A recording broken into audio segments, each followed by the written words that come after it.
Hey, Millie. Alright, folks. Welcome back. Today is day 64. And as per usual, we're keeping the streak alive. Welcome. Once again, MAKU desu. Konnichiwa. Yokoso. Yesterday, we completed Unit 14. Unit 14's like vocabulary introduction. Interesting. It's kind of a little weird yesterday where typically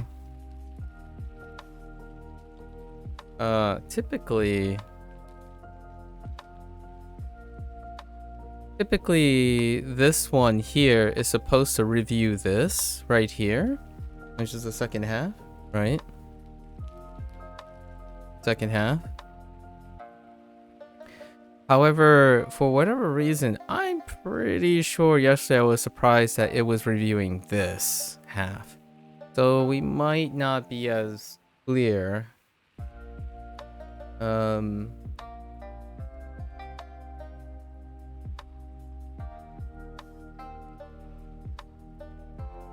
Indeed, Millie, indeed. So I'm not sure if my memory is as great. I think. So, without further ado, 今日本語を勉強します. Right? Alright. Let's see. Oh, this one's weird. Countdown.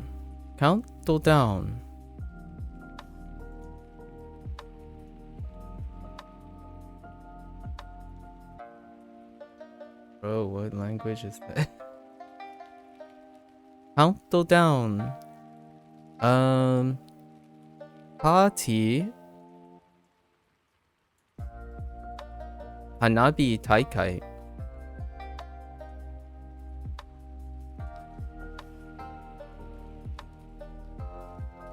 And it's surrounding specific months too.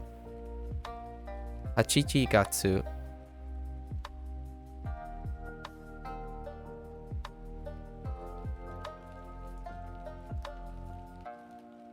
Jugatsu.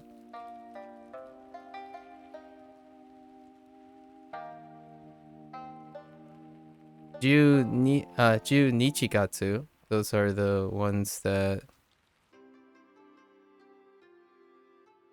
And then because of December, Christmas.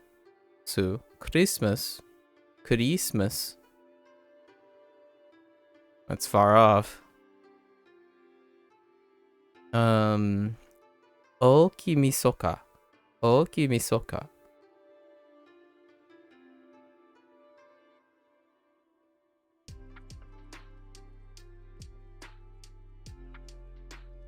Contesto. Taiko.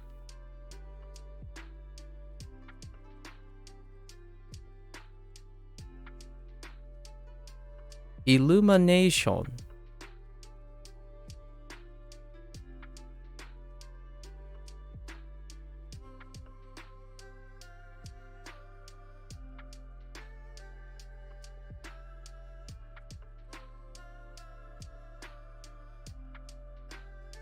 We got another expression. So the expression is would. Interpretively, would you like? So in this case, we're using the masen ka. So masen ka ending. So something like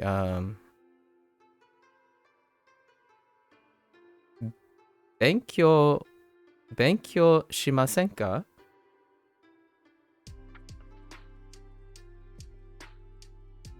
Okay. And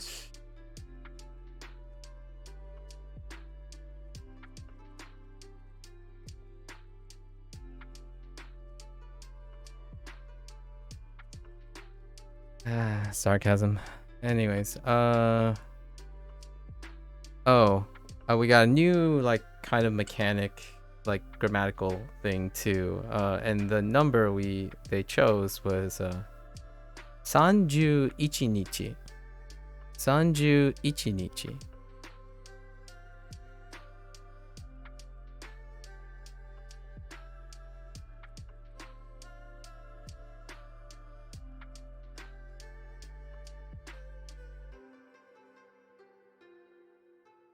What is that? 3, 6, 9, 12, 12, 14, 15? We've crossed our average. Let's see if we can scrounge up 1 or 2 more things.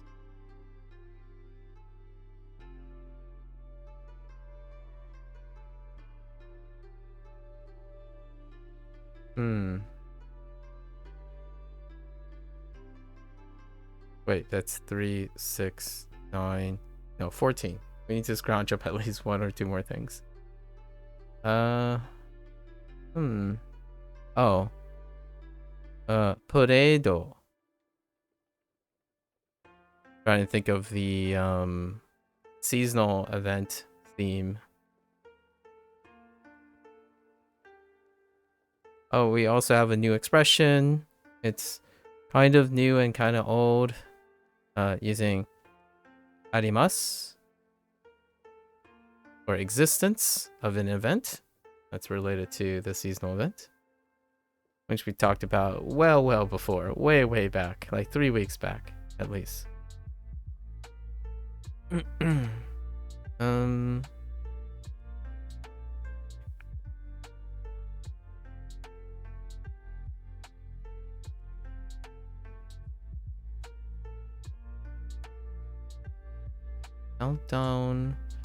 Countdown was with Misoka.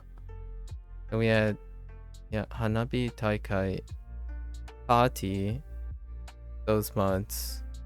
What was August? Did they do anything for August?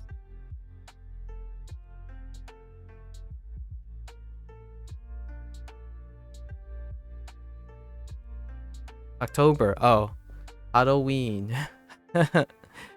Halloween for August. I mean October. I said August. October. What did they do for August?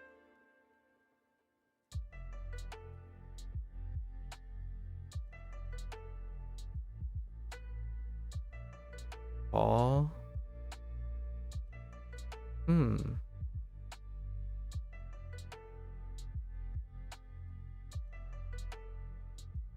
It's not yet fall. Like summer. I guess you get summer festival stuff. So you could see Taiko and Hanabi Taikai. And of course December, Christmas and New Year's Eve.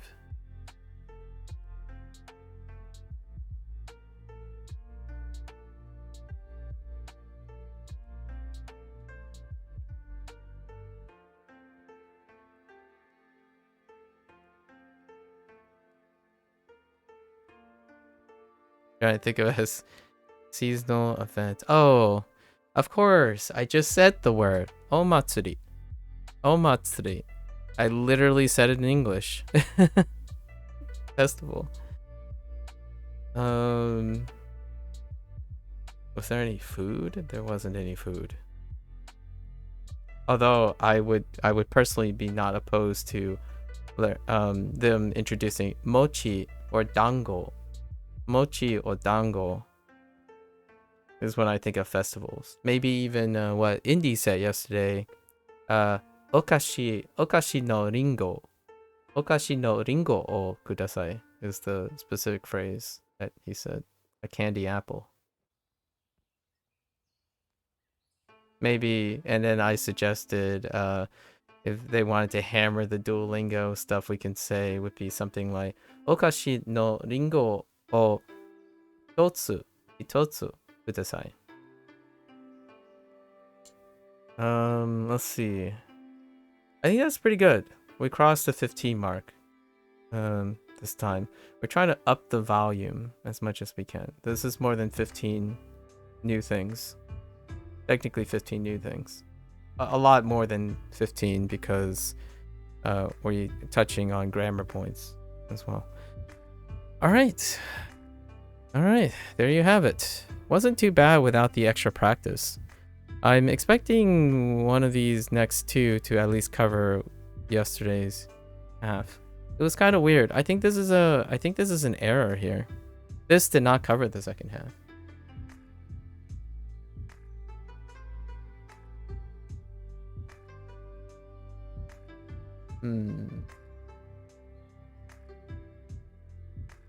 Something B moreよ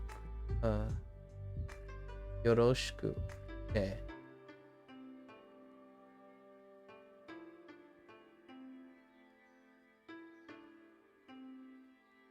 よろしくね. How are you doing today? Oh wait, is that Kyo? No, that can't be Kyo.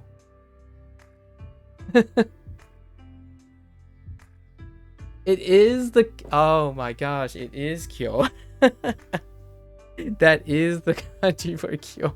I'm like, the only thing that can make sense is there's the kanji for day, and it's like mo, right? Mo, and then yoroshiku ne. So how are you doing today? Or what? How does the mo work? Or like, can you explain a little bit more? I guess the ne is for like a ne, right?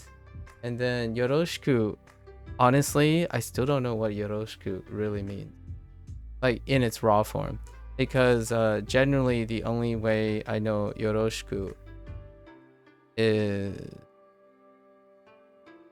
something like today also it's a pleasure. Right. Oh, okay, it's a pleasure. That's pretty nice. Because the only way I know yoroshiku is dojo yoroshiku, right? Yeah, that's what I was having trouble with. I'm like, it kind of means like it's a greeting. That's kind of all I got so far, because of it's one of those untranslatable things, so the greeting ones are kind of tough, right? So I know you were greeting me, but I didn't know how, in what manner are you greeting me. So in the end though, I probably just greet back. But the kanji for kyo, okay, so kyo, I see. So like that one stroke, yeah. So kyo, and then thanks to this kanji, I knew it was referring to a day. Yeah, and then mo is also, right? We got that. I do not know that yet. No, I do not know this yet. I know something similar, lots of similar kanji, but not this one. Not kyo, not yet. However, I will remember it when we get kyo. Kyo. Yeah, so kyo mo yoroshiku ne. Yoroshiku ne. Ne? Maybe a little pause. It's ima for now, which you probably know. Yes, it's ima. Oh. So if you remove this itself is ima. Oh, I could use that too, because I like ima. Or do you need this? Can you use this alone for ima? So ima, ima benkyou shimasu.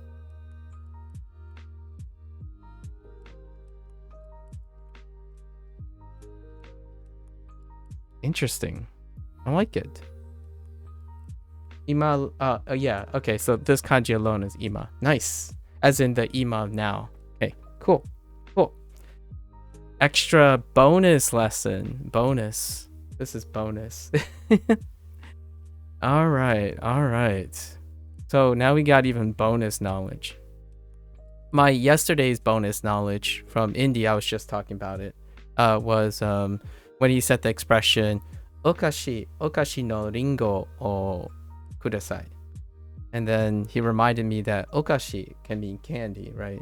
And in that case, because it was next to apple, ringo, which hasn't been introduced technically in the Duolingo lessons yet, Surprise, surprise. Interestingly enough.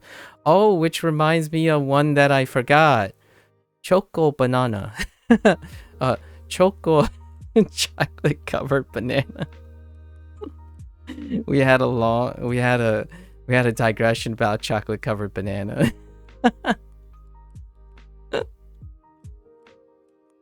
Choco banana. Man, I was like, nah, we didn't get any food items, right? The only food item we got was probably choco banana. Oh, interesting. I think of those as ame instead of okashi. Yeah. And no. Indy introduced it because he was able to say it to me because I don't have ame yet. And he was spoilery. He said that there's something else. But for now, you can say that. So he did, in fact, did exactly what you did. Only he teased it instead. He was like, for now, okashi no ringo is fine. Like, and I'm like, oh, okay, all right. But now I know. I'm not gonna tell Indy that you told me though. And actually, I'm probably gonna tell Indy that you told me. Not after I flex knowing it when it comes up in Duolingo, right? That's how that works, right? Like, well, you know, someone else already spoiled it. Spoiling a 1,000-year-old language, man. Every single day. I have no subtlety. Need to learn a lesson or two from Indy. My girlfriend would appreciate that. I'm sure your girlfriend appreciate you for you.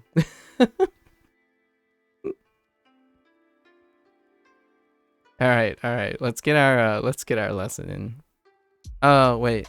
How do I say that? Let's lesson.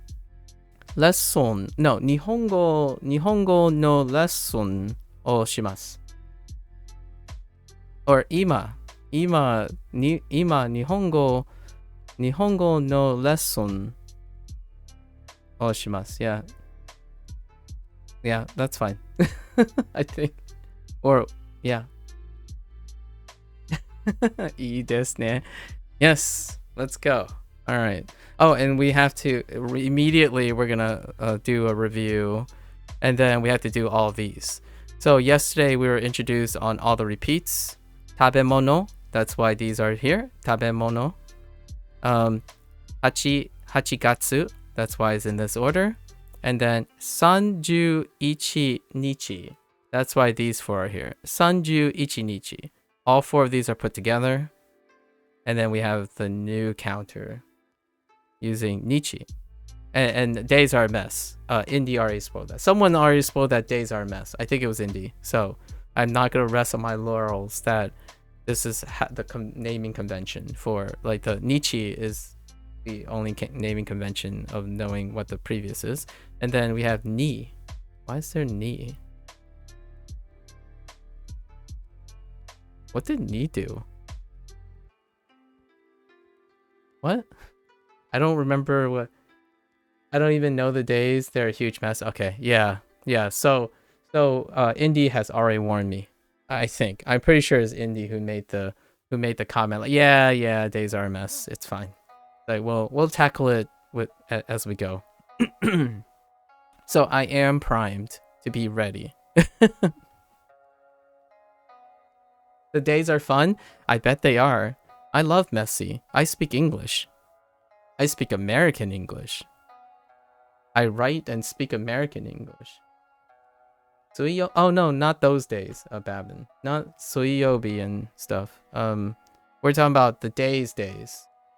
No, Babin. That's not what we're talking about. We're not talking about days of the week. We're talking about counting the days of the month. Yeah, that's like 3 units back, and that stuff was wonderful.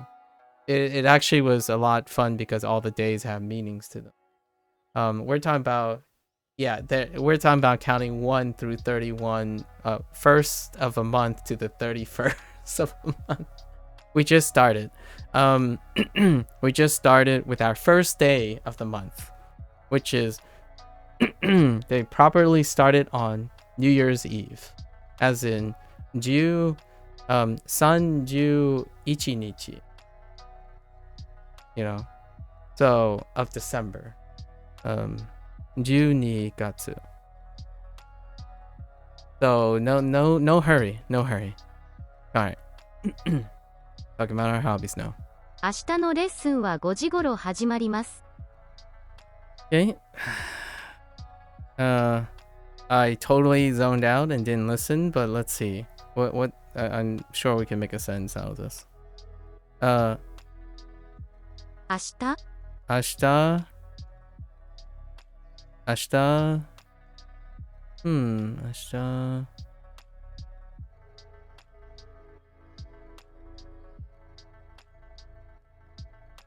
5時5時頃は始まります。 Oh, something needs to start.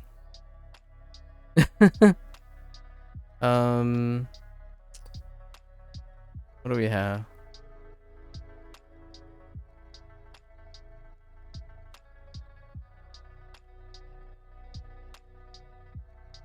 レッスン Lesson?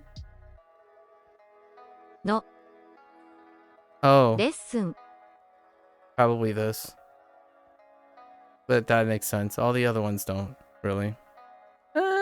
Some of them do. So, ashita no lesson goji goro. Oh, no. は Ashita no lesson wa goji goro hajimarimasu. That's probably it. 明日のレッスンは5時頃始まります。 Yeah. 明日のレッスンは5時頃始まります。 Yeah. That's the only sentence you can make from it, so. Sometimes you don't even, if I'm not paying attention, if I can't make a sentence from this small collection, then I'm not really, getting any better, right? So you can still throw in some of these words by, weirdly. That's fine. Anyways, yeah. 毎日5時間半韓国語を勉強します。 Holy. That's a mouthful for what they actually said. Oh. Okay. That's kind of hard to read, but good thing I can hear it. I study for 5.5 hours every day. I heard goro. No, I mean, did I hear gurai? No. Oh, I see. I study Korean. Hankokugo. Yep. Okay. Sure. 毎日 5時間半 韓国語を勉強します。毎日新しいブログの記事を書きますか？ Okay. 毎日ブログの記事を書きますか？ I'm missing something. Oh, 新しい probably new. You can stick in new as in as an adjective. Sure, in the attributive position.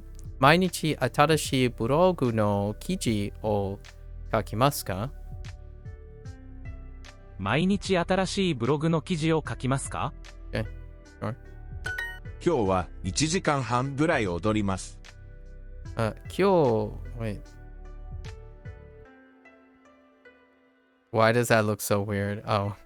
今日は1時間半ぐらい踊ります。Oh, yeah, dancing. Yeah, I'm going to dance 1時間半. Gotta open my mouth a little. Okay. Sure. We'll add today to the front. A hour. Oh no. English in hour and a half. for going to dance for an hour and a half. Oh, and gorai for about. Thanks, Nojo. Thanks again. Today I'm going to dance for about an hour and a half. Man. The things you have to do in English. Okay. ガーデニングのブログを作ります。ガーデニングのブログを作ります? No, 作ります. I think they said 作ります. ガーデニング Which kind of makes sense. ブログのを作ります。ガーデニングのブログを作ります。ガーデニングのブログのブログを作ります。Gotta love the English. ガーデニングのブログの作ります。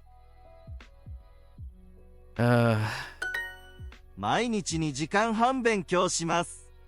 Oh, this one's nice. I like this. I like when you have to say things like this. Like, 毎日2時間半勉強します。Right? It's not theおぐと like いよと you know, miracle と or you have the fried potato. I think my newest one that from this unit that is whack, is pretty whack and kind of fun to talk to say is countdown. Countdown. Countdown. Countdown. Countdown. Countdown. It kind of, it definitely sounds like 2-1. So you're gonna be like countdown, right? That's what I'm doing right now, because I'm dropping down because countdown because I'm reminding myself where the break is in the word, but I don't really know how people pronounce it besides saying countdown, right? Countdown. I mean, it's really close. Oh wait, I forgot another word that I learned yesterday because of English. Community. It's like me. It really literally sounds like community center. Community center. Community center. Yeah. It's like community.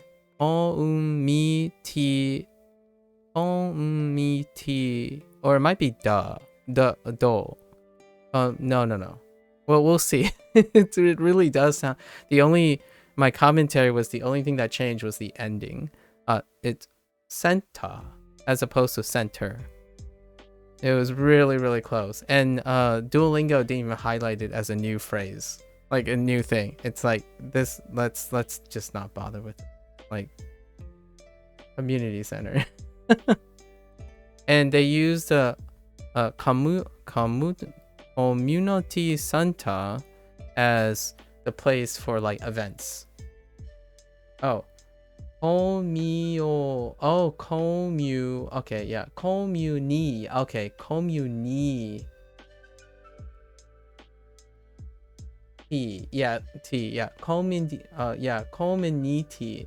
Community. Wait a minute. Okay, community center. Center. Yeah. Community. I'll have to hear it. Community center. Okay. Katakana. Alright. What do we have here? I study. It'll come up again. Community center. Yeah. Community center. Well, actually, it's not mu. It's mu. Right? I guess you could say mu.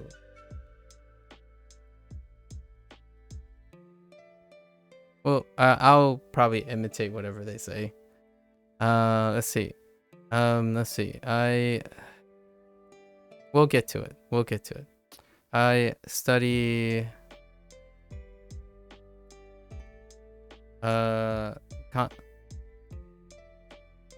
Yes, Kelly. I'm aware of what the Romaji is for katakana, and I'm aware of what the katakana looks like.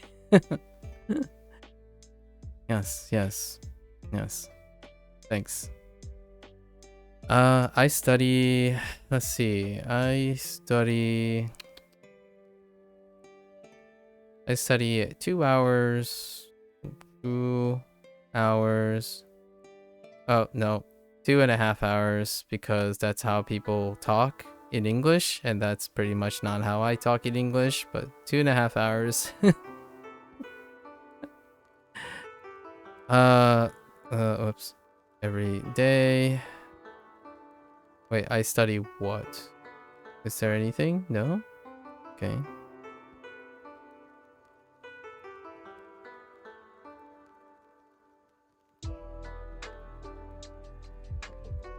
Gotta get all our articles and our prepositions because English is amazing. I studied for 2.5 hours.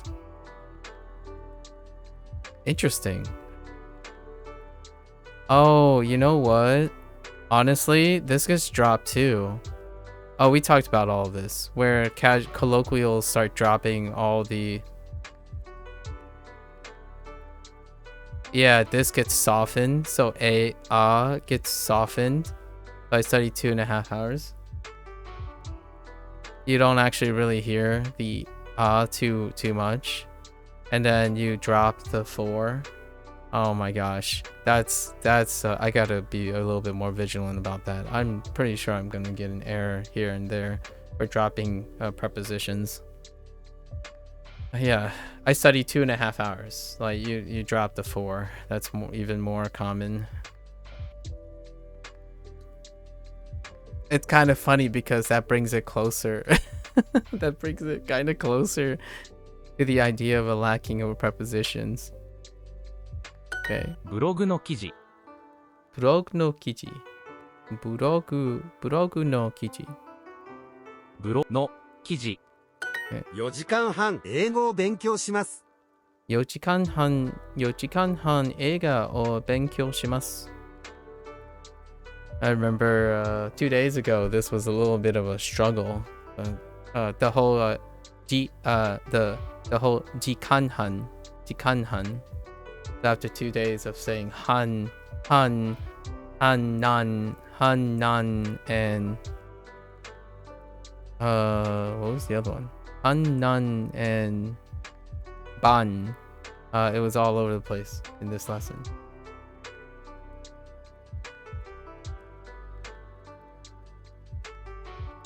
Oh, sorry, Kiji. Yeah, I've been saying aji,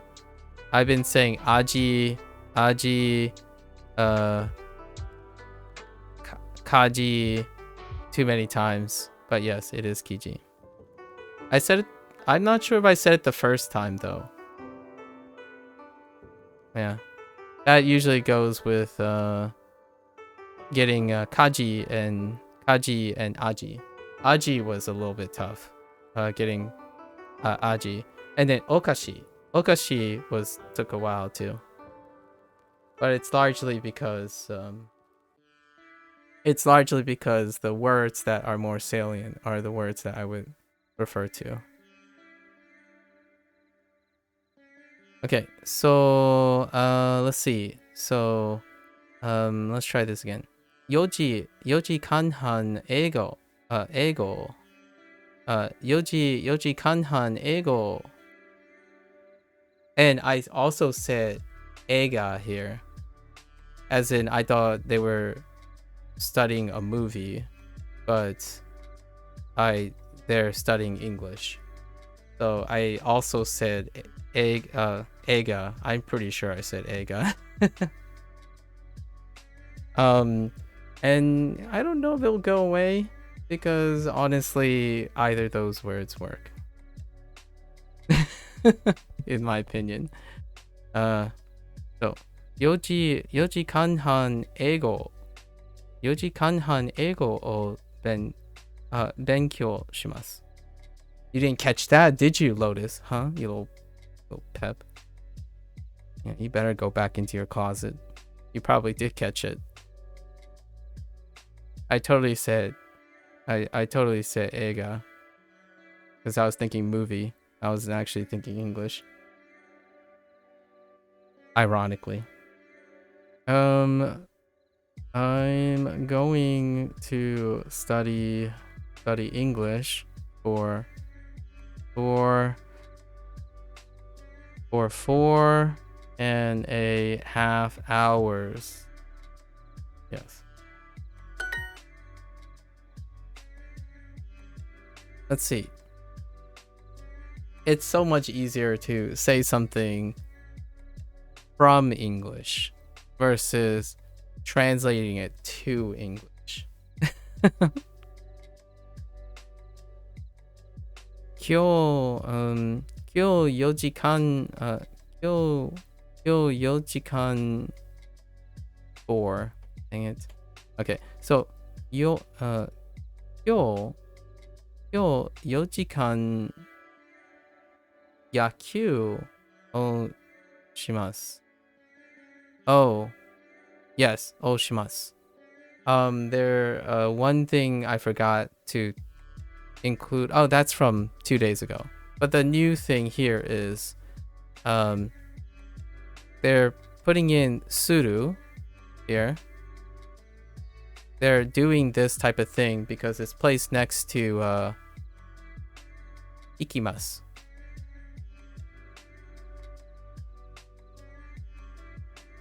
Which in this case, it's to play string instruments, is how they're contrasting it. So no, it's not a grammar point. They don't have the grammar point for it. And you have to observe that hikimasu was placed in the context of string instruments. So like guitar, and interestingly enough, piano. And suru is placed in here to show you the old stuff where you where you do sports. Where you use suru for sports. Or something else. And you can't necessarily do hikimasu. Or yaku. Okay. I forgot about that. Well, I didn't forget about it. It's a review from 2 days ago. 今日今日4時間4時間野球をします。Switch it up with soccer. 今今日4 4時時間サッカーをします。日します。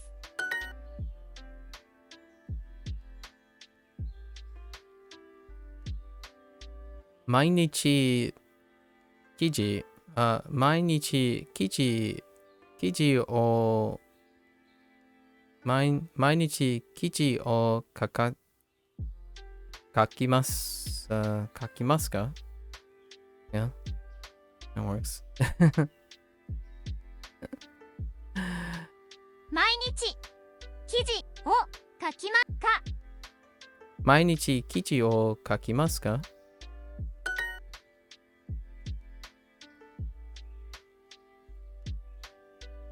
？Konya. I don't know if Konya was new. The dog licked the oil. And everybody I can't even do it. Was it like laugh? Yeah. The dog licked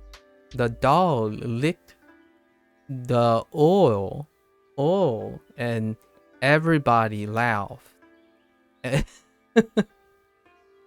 dog licked the oil and everyone laughed. I really like the oil thing. The oil. I can't even do it the other way. Oil. I don't even know how to write that. How do you get someone to say oil? It's like this. It's probably like this, right? Oil. Oil. Oh, no. Oil is no. This is how oil works. No, this is oil, right? This is the non-southern thing, right? Oil, and then they're saying oil. Oil. I think it's really fun. Indy, how do you say oil? How do you say oil? I find it interesting that dog, like the way dog is, has transcended like the southern accent. Now dog is something else.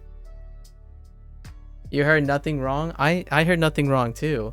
I think it's 10 years old, right? It's over 10 years old video, but nowadays my time has changed where I would say both. Like, it's not really about teaching someone how to speak permanently, right? Permanently one way. My question to you is, I would be super impressed if you can switch between the two. What the dog doing? Yeah. So, for example, here, right? When you say dog, man, dog, dude, dog, right? Dog, it has transcended southern accent. Like dog, this way of saying dog is like everywhere now. In like the casual speak, I suppose. Even though for me, I still say dog. Dog, not dog. But it's pretty great. I think it was super wholesome because that clip, the person was having fun and it looks like they were a loving couple. So it would be fun for them to like go back and forth as opposed to being like exclusively one or the other. My favorite like touch of humanity there was when, I'm guessing the wife figure said, okay, now try to say it in English, and then he chuckles like in English. Like, what do you mean? What do you mean in English? Oh, so you sound like that? Wait, how do you know you sound like that? Did someone tell you actually sound like that? He slowed down so much it was like it was in Japanese. Yeah, I know, right? And it was so precise too, if you know what I mean. When he said it immediately, he was like, he was very precise. Like, the dog licked the oil. Like it was so like mechanical, and the lady, his significant other, said like, well, that sounds choppy. I'm like, well, that just sounds very, it sounds very sharp. Like his enunciation just, it became super sharp all of a sudden, especially when he said licked and dog and oil as opposed to oil. I don't know how to do it. I still think it's really charming regardless. Either way, it's pretty charming. It came up on my algorithm today, so I thought that made me it made me smile before I started stream. So now I'm even more pepped for messing around in Japanese. If someone like that couple exists all the time about pronunciation, that's what makes it so interesting to learn a different language.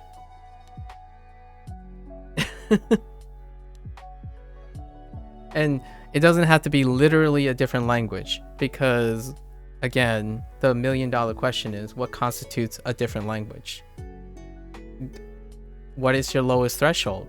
can anyone agree on what makes a language distinct from another, right?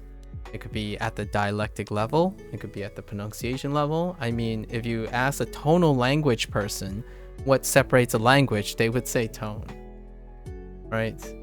So it's very, very relative and subjective. So there's no universal definition.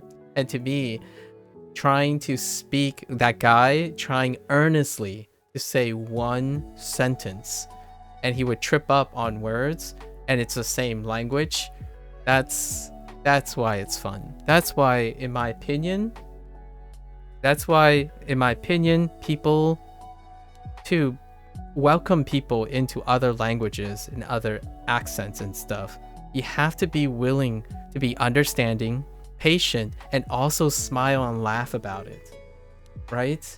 That's kind of why I love that clip. The clip was amazing. It was two people who they were laughing together and they were encouraging each other. Even through like the frustrations, there was laughter, right? Like the guy said like the dog licked the oil, and then it's like, gosh darn it. It was like, why do people say oil? It was so good. I think it captures exactly why learning Japanese is fun as an English speaker. I think a lot of people go for mutual understandability to define language barriers, but there's definitely degrees there. Yeah. That would be, I would say that's the middle ground. As long as there's a mutual understandability, that's the compromise, right? It can go from one extreme to the other extreme, where you have to execute with pure precision against all the rules versus the lax you can possibly have, and oftentimes the spectrum is American English and probably a language like Japanese, right? And then in the middle, to make English and Japanese approachable, you reach the point of mutual understandability. And that is a very great way of defining language barriers, right? In the long run, that's a psychological approach to being pragmatic, right? And then when we go to the side of the linguists or the side of the colloquial, you start fanning out from mutual understandability, right? What does it take to be fluent in Japanese? If you ask a linguist and then you ask a colloquial, probably get two different answers. And then you go over to English and say, like me, you ask me, what does it take to be mutually understandable in English? Well, if you jumbled a bunch of English words together and I still understand you, that's mutually understandable. In fact, my threshold is so low that some linguists would probably attack me for making it okay to do, quote unquote, most of the heavy lifting and not encourage people to refine their English by improving beyond mutual understandability. So that's often like the whole thing about Americans ruining, the meme about Americans ruining the English language because of its mutual understandability bottom line, right? Oh, hey, your accent is all over the place, but I like it. Mutual understandability is very, very low bar versus another language that's powered by rigidity, as in the mutual understandability is very, very high. So the standard is very high. Which one defines that level of mutual understandability? It fluctuates too, right?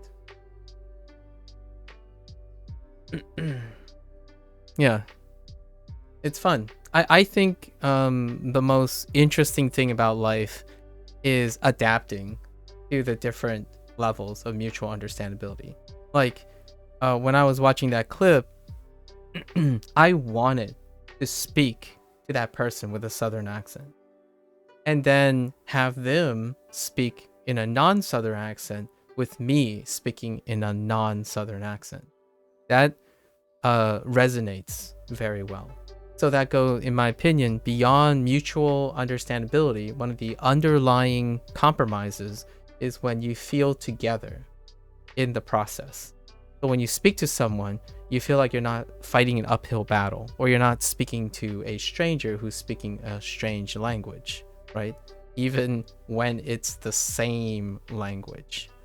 And that kind of feels homely and comforting. So I would love to, in the future, be able to command English in that manner. I think for the most part, I have enough competency in English to fit into various groups, but not big enough. I don't think the group is big enough. Like, how do you sound professional? How do you sound, things like that. But mutual understandability, yes, even within English. Like, there's no mutual understandability in English when you have a professional speaking to an amateur. You might be thinking, oh, that's pretty arbitrary. It's like, well, if you take someone who speaks in a specific diction about something that's very serious, but they use a different form of like selective words, then you might offend someone who is speaking in professionalism. So there's a lot of times there's all this talk about what you can and cannot say and all that stuff. That's part of mutual understandability too. That defines language barriers, right? Even within a singular language. And English is so volatilely controlled or represented by so many groups. There are a lot of mutual understandability barriers. Like, I was watching today, the algorithm offered a Metatron. Metatron, I believe that's the channel's name. The guy's gone viral, like upside down and whatnot. He was talking about words you can or cannot say in like a particular university, right? And they offered alternatives, and that's kind of the whole mutual understandability thing. You don't have to go there, which is what the person suggested. If you don't agree with these things, don't go there, that kind of thing, right? And it was Canadian, so unfortunately, in my opinion, the person also, as someone outside, mentioned that it must be a US thing. And I'm like, yeah, maybe not so much. It is Canada's choice to pick. It's Canada's choice to pick their words. If they decide to follow, then sure. But ascribing the origins of something undesirable to a scapegoat is, I think, feels more of a personal op-ed than a constructive linguistic observation, in my opinion.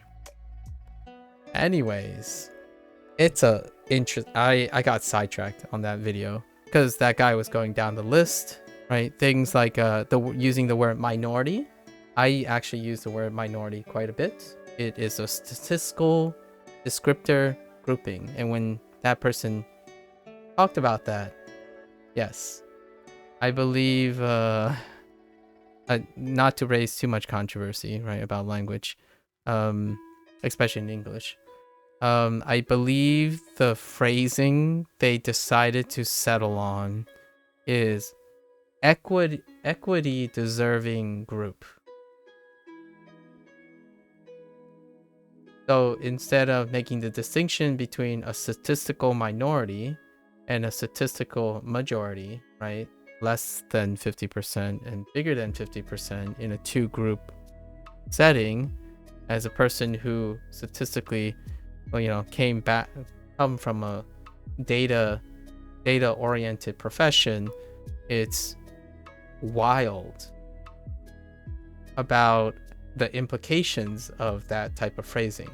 Equity deserving group. Obviously the context is people, right? It's people. So perhaps I will consider that in the future. I was unaware. It really raised my eyebrows on the hyper awareness regarding using the word minority, because I have used that quite often. I refer to myself as a minority a lot of times because statistically I am. That's how that works. Although there are apparently some very flamboyant and hyperbolic connotations with using the word minority nowadays. So, language. Mutual understandability. American English has a very low mutual understandability at the moment. In fact, it has such a low mutual understandability with the rest of the world that's learning whatever English that they find proper, that American English is at the butt end of most mutual understandability jokes. Yep.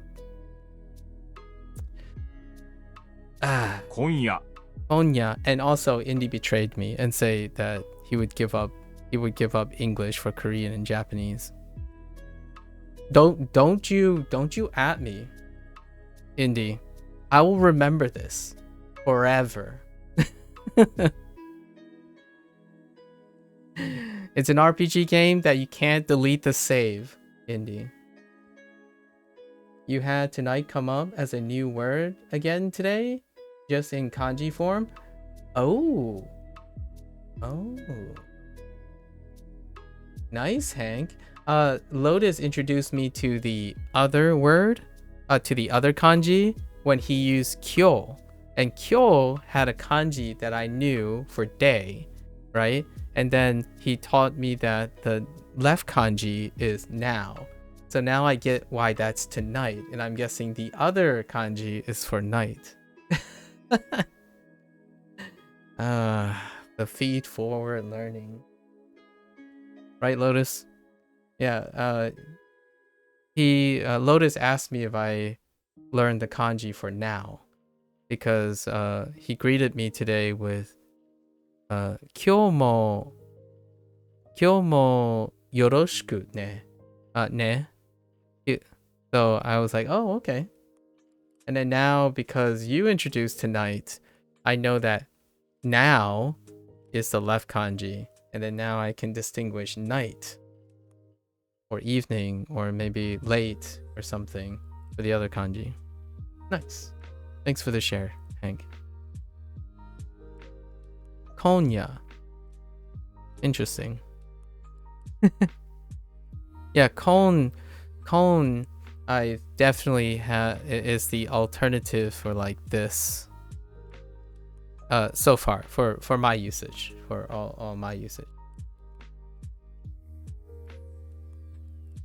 So Konya in this manner. So Konya wa tsuki kiji o kakimasu. Yeah, no, yeah. 次 Tsuki の no 記事 kiji を o 書きます Yeah, now night. Yep. Now night.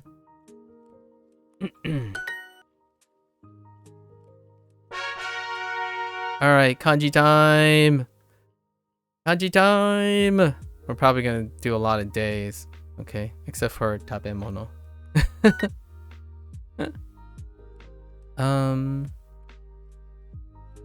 Hachikan. Hachigatsu. Whoops. 8月 Chigatsu. 食べ Okay, 物 so tabemono and hachigatsu. Okay. Sure. 食べ物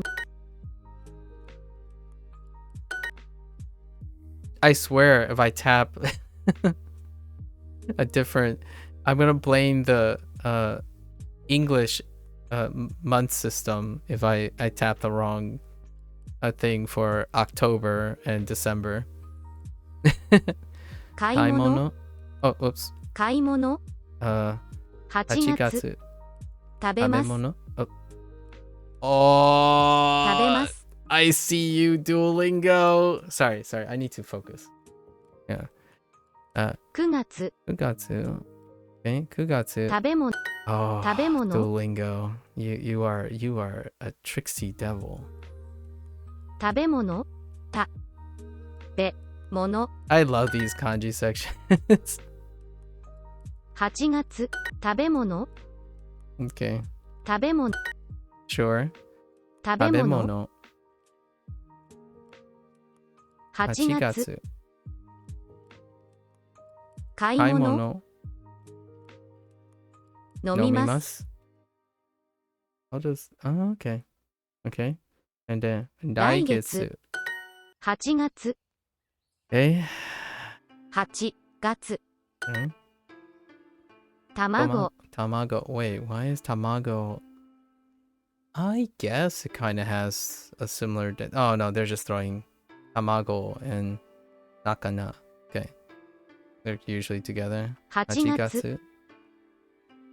食べ物 食べ物。魚魚。来来月。月食べ。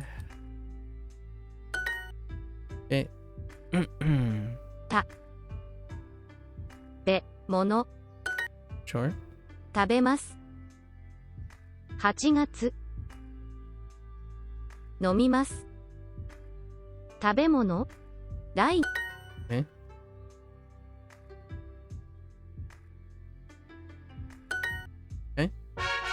There's gonna be some tricksy ones in here. I can tell you that. Trickety. 食べます Okay. 食べます with 食べ物。食べ物 Fair enough. 食べます買いま買いますす。新聞。話します食べ物 Okay. 食べ物 Sure. 食べます What the heck?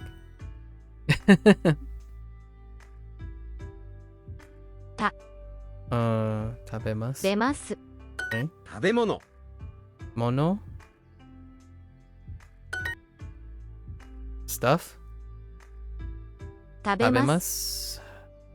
食べ物飲みます中山 作ります Two random fillers, of course. Get more with Super Dual. Not right now. I'll let you play later, okay? Promise. 月曜日。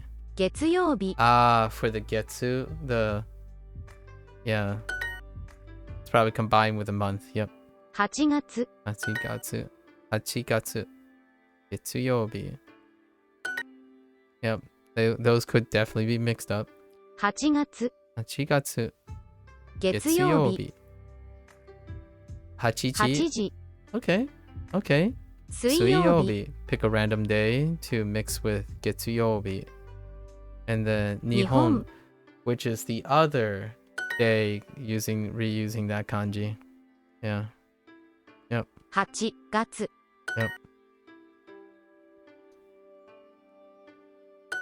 月曜日 Yo? Okay.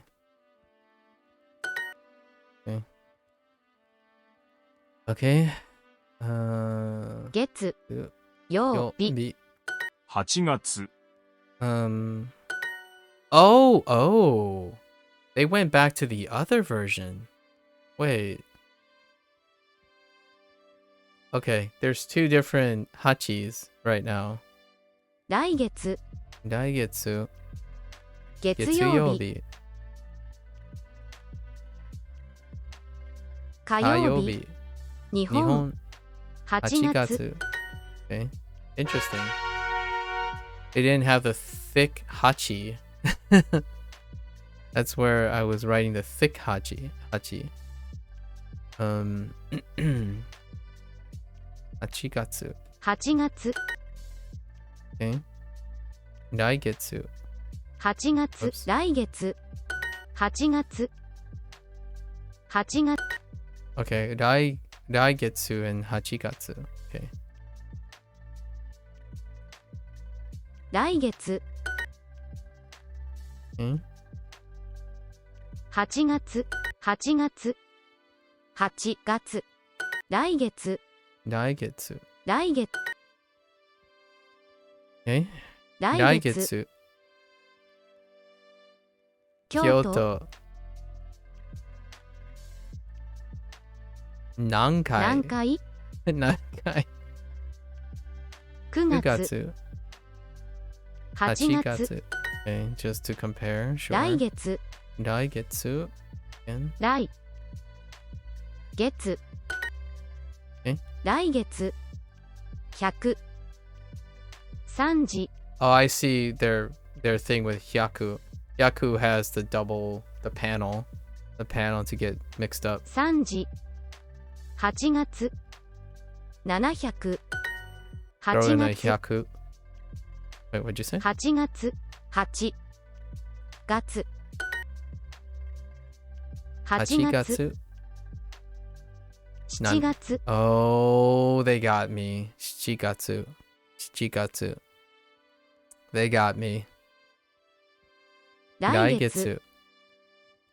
東京山口 Yamaguchi.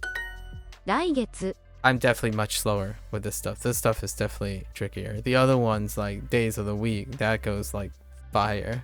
来月 Okay, and I get to. 来月 It'll be faster over time. This is the newest tricks. Newest tricks. 会います Oh, I 話 must.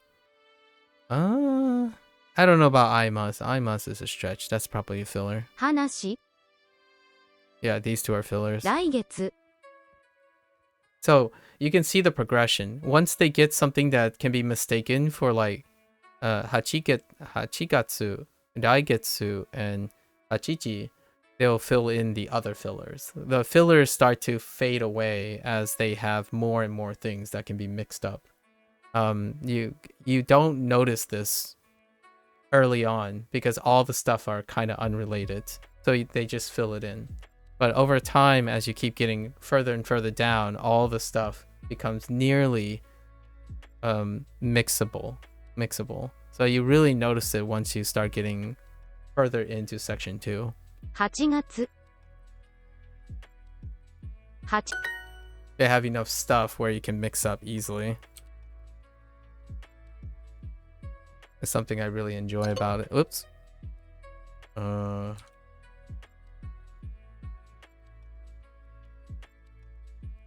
Daigetsu. Yeah, see, like that. Daigetsu. As opposed to Daigatsu. They know what they're doing with the tricks. 買い物 I think if there's anything, this is probably one of the strengths of this setup. You're more concerned with the little mix-ups, the common little mix-ups, than you are with gross differences. 食べ物 Oops. 小さい食べ物買い物日本見ます Sometimes they throw in 2 random ones. I think the 2 random ones are a good refresher, but they could have went harder. This is like 3 random ones. So they don't have enough for these kanji. At least, I don't know if there's more or not, but not this one. 物買い物 mono? Okay. かい物食べ物 Oh, that's the old tabemono too. So I can see now they haven't updated through the entire kanji section yet of what they want to choose for the writing section. The old ones, so all the new writing ones, all the new writing exercises use the thicker, flatter design, and then all the answers and the other ones, like old use ones, still kept the old kanji structure that they have. Like tabemono is a lot flatter and wider now. So, or tabe, like ta in tabemono. 食べ物月曜日買い物日本新聞 Okay. 8 Interesting. Oh, hachigatsu. 8月 Sure. Distinguishing between hachi and hachigatsu. Basically, we're gonna have. Oh, I was thinking they were gonna put in all the hachis. But I guess we didn't have hachi of all the counters yet. So these aren't filled in yet. They just added 2 fillers. Or maybe 1 filler. So 8月、 100、 100、 来月、 何、 It's like, what? We don't have anything here. Just put in what? 8、 Well, they could put in hachiji, right? Hachiji. And hachijikan? I don't know if that's a thing. I haven't said hachijikan. As all the hachis, right? 8、 Hachi, hachi gatsu. 8、 Wait, is this the... Yeah, see, this is the... Oh, they changed this one, though. So it's a little bit inconsistent right now. Because the old one is like this. And this is the new one. The thick with the bigger space. It's very noticeable. 8、 Hachi. 8月、 That's the new one. 9月、 Ugatsu. Okay.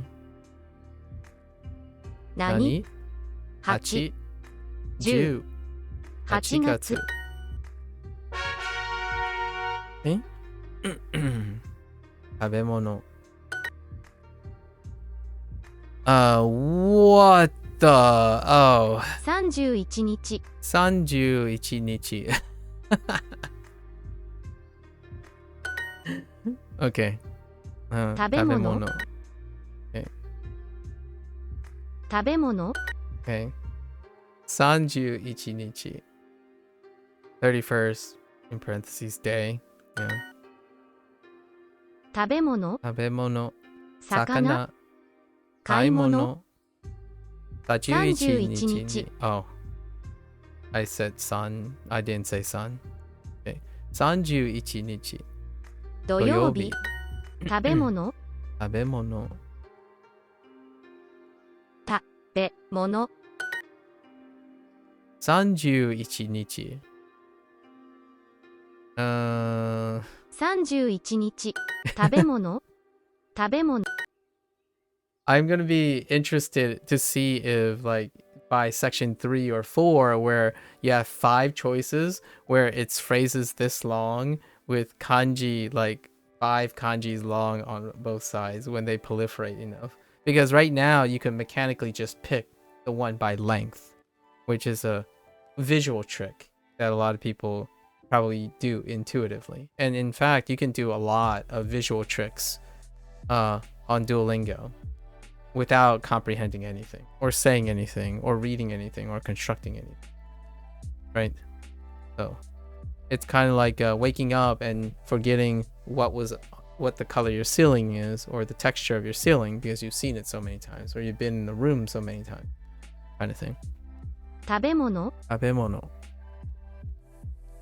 31日。 31日、 I said 3時。31日。卵、魚、日曜日、31日、3、 I like it's the whole thing. 10、 31日。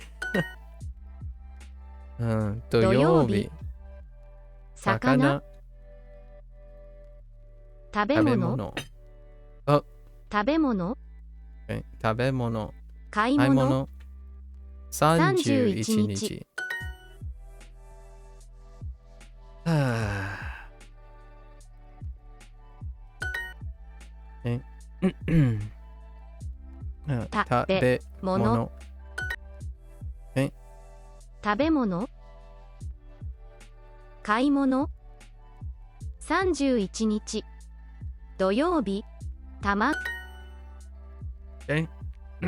Really? Okay. 31.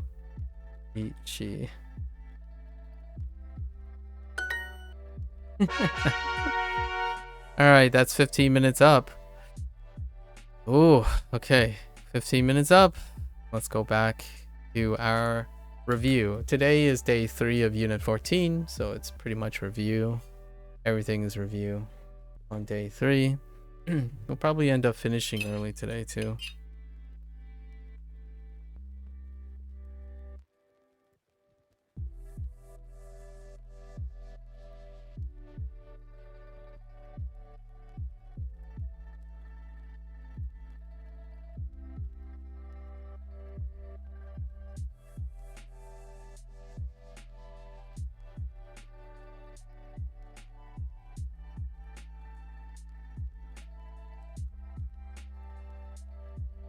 I'm just enjoying Duo rocking back and forth.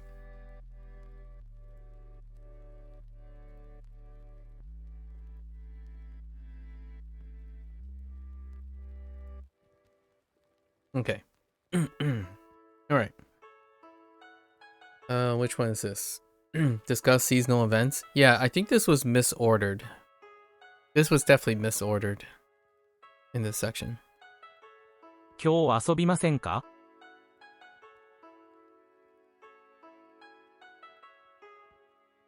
今日 What? 今日遊びませんか遊びませんか Oh, it groups so many things together. Here I was curious. Oh, this is the guai ga warui, right? Feeling sick or not feeling great. Why is this grouped together? Kusuri o nomimasu. Oh yeah, technically, yeah. This is the use case for nomimasu. Sure. Yeah, these are from the emergency unit. The emergency unit. Yeah, kusuri o nomimasu. It's a use case. It's a specific use case for nomimasu. And then this is actually technically 3 things too. However, we haven't seen the separate parts yet. Gurai ga warui. Right. Gurai ga warui. Anyways. 今週末花火大会があります。一緒に行きませんか？ Okay. Inviting a friend, more or less, to the fireworks display. Complaining about something. 今週末花火大会があります。一緒に行きませんか? Right? Inviting, I'm guessing a friend because the other one doesn't make any sense. If it said inviting a teacher, I would be like, yo, that's a little sus.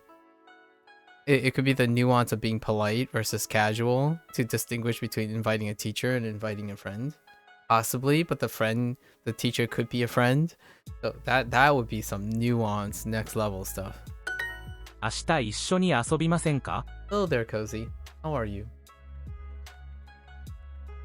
明日一緒に遊びませんか明日一緒に遊びませんか遊びませんか明日一緒に遊びませんか遊びませんか明日は休みの日ですね。 It's 一 going 緒に pretty, 遊びませんか it's going pretty well, Cozy. How are you? How are you doing? What have you been up to lately? 明日はoh, hey, 休みの日。ディスキュッシング Disputing. No, I'm just kidding. 明日は休みの日ですね。Okay. 一緒に遊びませんか? Plans for tomorrow works pretty much. Tomorrow is a day off, isn't it? Tomorrow is a day off, isn't it? You want to hang out with me? Would you like to hang out with me? Or would you want to hang out together? Technically, would you want to hang out together with me? Like, specifically me. 一緒に博物館に行きませんか？ Just relearning coding, even though you know a lot of it. Nice, nice. What type of coding are you relearning? 一緒に博物館に行きませんか？一緒に I heard like, blah. 博物館 Hakubutsukan に ni 行きません ikimasen か？ ka? Yeah, Hakubutsukan. Museum. Hakubutsukan. So, isho ni Hakubutsukan ni ikimasen ka? Isho ni Hakubutsukan ni ikimasen ka?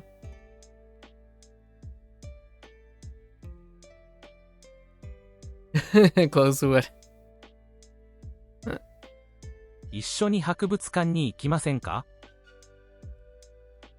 I wonder if I want to chop off and say Hakubutsukan. No, that just makes it harder, really. Isho ni Hakubutsukan ni ikimasen ka? Haku baby. Haku bunsei. Haku buns canned.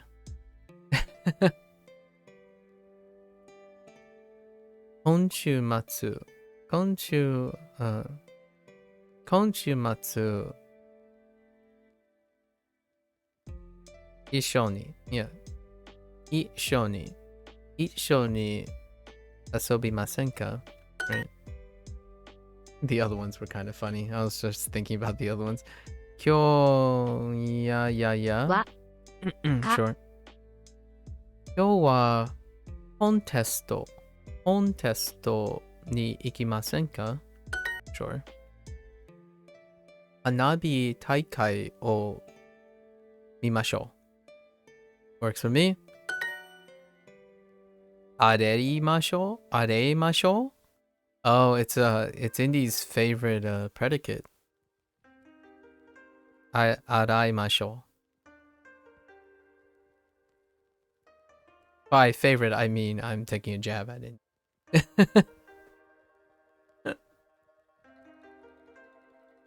Araimashou.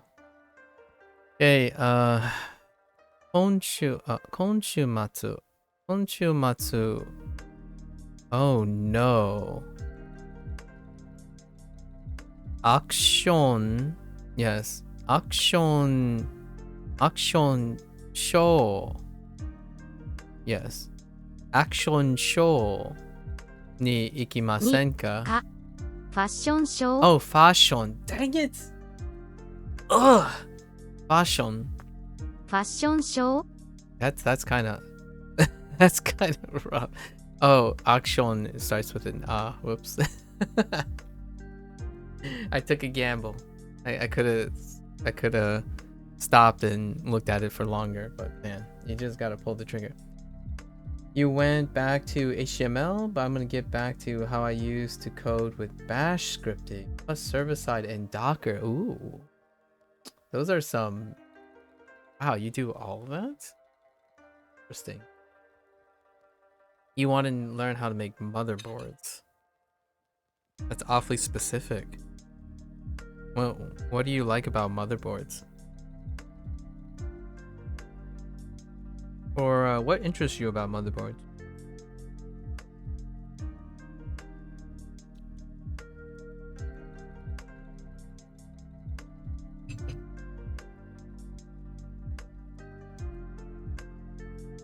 You know, Sub-Zero is about to move into integrated circuits. That would be interesting to hear a conversation between someone who's interested in motherboards and someone who has an education background in electrical engineering, but specifically also having to move into the interest field of integrated circuits. Oh, you want to make your own? Oh, well, that's as good of a reason as any. Fashion. I'm gonna have to look at this again. Fashion. Ooh, yeah. Fashion. ファッション、ファッション、ファッションショーに行きませんか？ Okay. Alright. 今週末 no, not 今週 yeah, wait, that's right. 今週末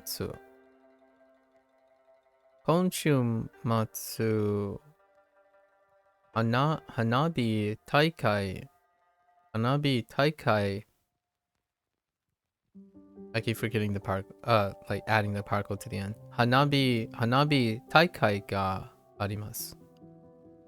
Actually, it might actually be no, no's, right? 今週末今週末花火大会花火大会があります。あります。今週末バレエのパフォーマンスがあります。You need to learn electrical stuff? Ooh. How are you, how does one self-study electrical stuff, Cozy? And how are you, doing your studying? Or, like, learning and stuff? I wouldn't know where to start, actually.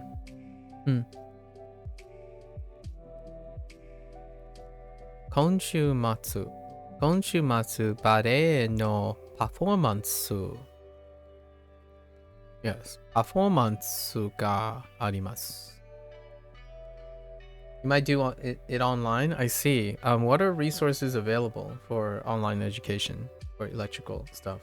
Are we talking about like kind of what I'm doing where you just you pick up you're gelling and picking up all the content, or do you want to do it like a classroom environment? Where are you going? Always interesting to pick someone's brain on their approaches to learning. But practical stuff, I don't know whether in person is better or worth. Okay. Yeah, that is definitely something to consider.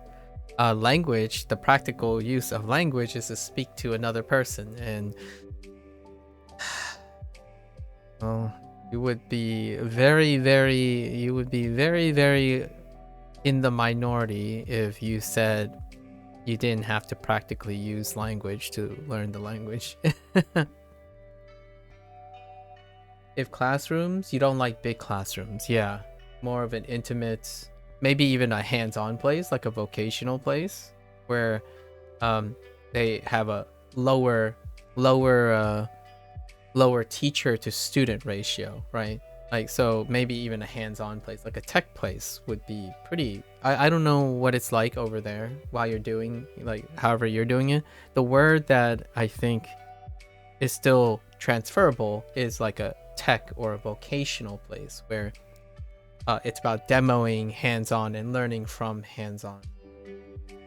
I don't know what the terms that you might be where you are regarding that, but that's what I'm referring to. Maybe if you find an ideal place that meets your budget and whatnot and your time and schedule, and get hands-on. I do enjoy quite a lot of hands-on. Language, most people enjoy hands-on language. Like talking to a teacher, but at the same time that teacher is your language partner. Online, there are too many platforms. Yeah, I can definitely tell you that. Not sponsored, by the way, but you could use brilliant.com. No, I'm just kidding. Just kidding.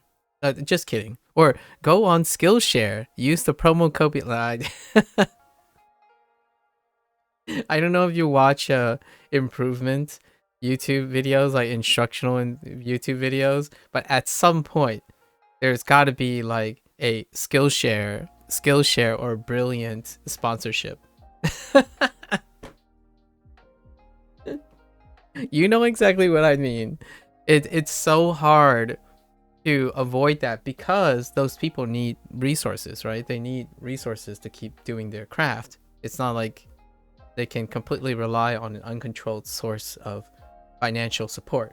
So naturally, that's where the companies come in, right? Skillshare and Brilliant would be probably one that would pop up. And you know, I use Duolingo, so I'm obviously aware of what is accessible, at least made really accessible by corporations. Yep, they need money. That's why they do it. I am totally willing to sit through the advertisement. Sometimes, I mean, you can always skip, but you gotta appreciate that instead of having a mandatory ad show up. I do enjoy the people who make it fun.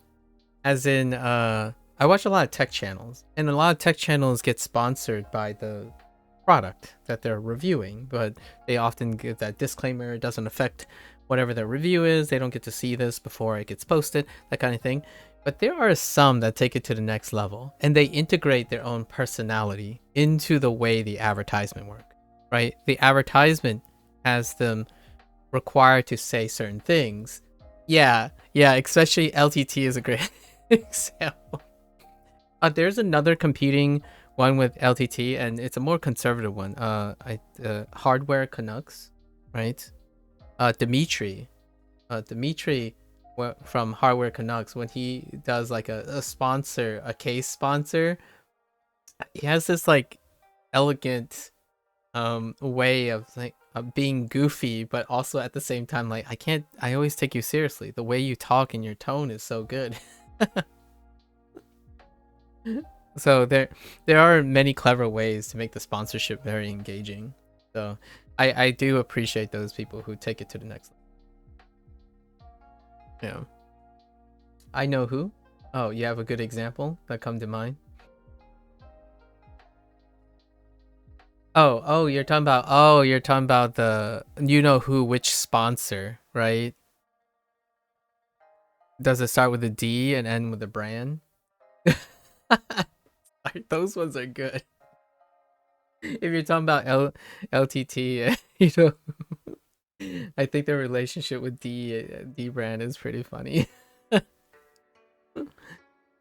Like what? Wait, what are they doing for this sponsorship? Oh, just get into a blow up suit and beat each other up for the advertisement. Like, yep.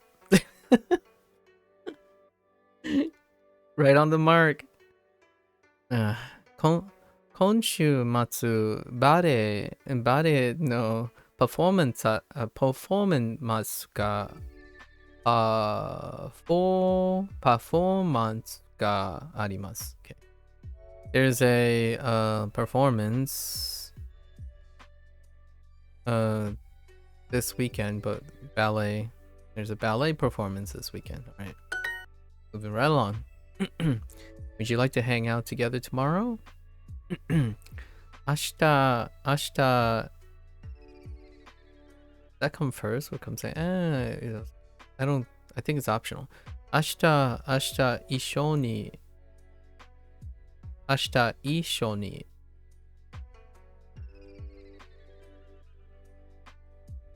Do I still use? No. I think it's just 遊びませんか? Yeah. 明日一緒に一緒に works already. Yeah. 一緒に遊びませんか? 遊びませんか? Yeah. 花火大会。花火大会. Short. 一緒に Would you like? Yeah. 一緒に行きましょうか? 行きませんか? Oof. Volition. 一緒に行きませんか? I can 来 see why 週 they コン kept サー it. トがあります。 I was about to turn my stream on, but my phone is dying. I see. Oh, you have to share a hotspot. 来週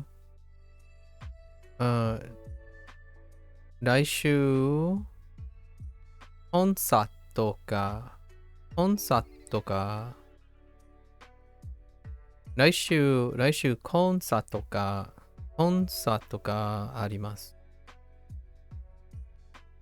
There's a concert next week, or yeah, next week.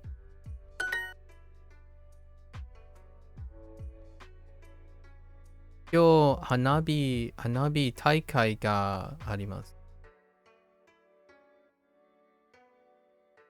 花火大会。今日があります。Okay. 来週コンサートがあります。来週コンサートがあります。あります。 I'm getting used to trying to make the ga feel a little bit more attached to the thing before. It's 8 kind of 月 uncomfortable. Data mobile, yep. Understandable. Understandable.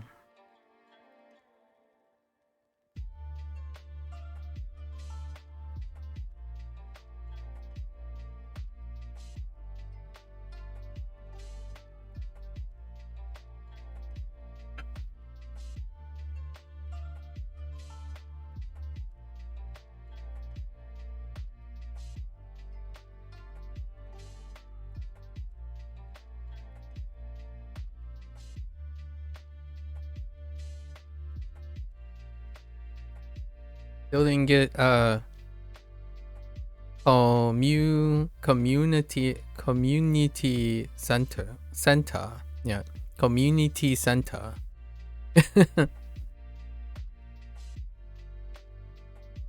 8月 Okay. 8月 We're digging for it. We're trying to find it. 食べ物. 食べ物 Ooh, let's kind of spy, right? 鍋物 Nabemono. 比べ物 Urabenmono. 調べ物 Shirabenmono. 食べ物 Lots of stuff. You found resource stuff on Shanghainese and Wenzhonese. Wenzhonese. So I was thinking about messing around with those. I knew this was random, but oh well. Anyways, how's this shit? That sounds amazing. I have talked to someone who spoke Shanghainese once, and we were comparing Fujonese and Shanghainese, and we come to the conclusion, yeah, we settled on English. And then Wenzhonese, I'm not sure if I've heard it as much as I've heard Shanghainese. That's pretty funny though. Interesting.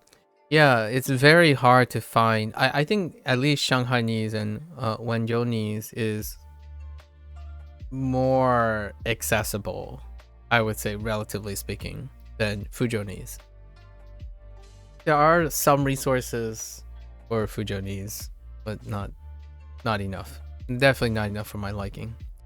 It is enough to be fluent, though. What I mean by fluent is it's enough to hold a casual conversation. If you like only know those things, you can feel at home. Like if you walk into a Fujonese household and the internet stuff that I saw is sufficient, if you only practice those things and only those phrases, you can go into a Fujonese household and learn the rest. So that's my understanding of mutual understandability. So if you ever were interested in Fujonese, you probably have enough on the internet, at least from my perspective. It's a very small amount. I think it's I'm gonna say 250 words. In a Fujonese household, you can get away with 250 words uniquely with no grammar structure whatsoever. Like if you know those phrases and you only memorize those phrases, you can get away with that. It was gonna be coding and then language learning, but different ways of learning language. I see. Yeah, I was trying to find resources for Serbian. I came across 2 languages being free on an app, along with some other minority languages. While for Serbian, you had to pay. Oh, weird.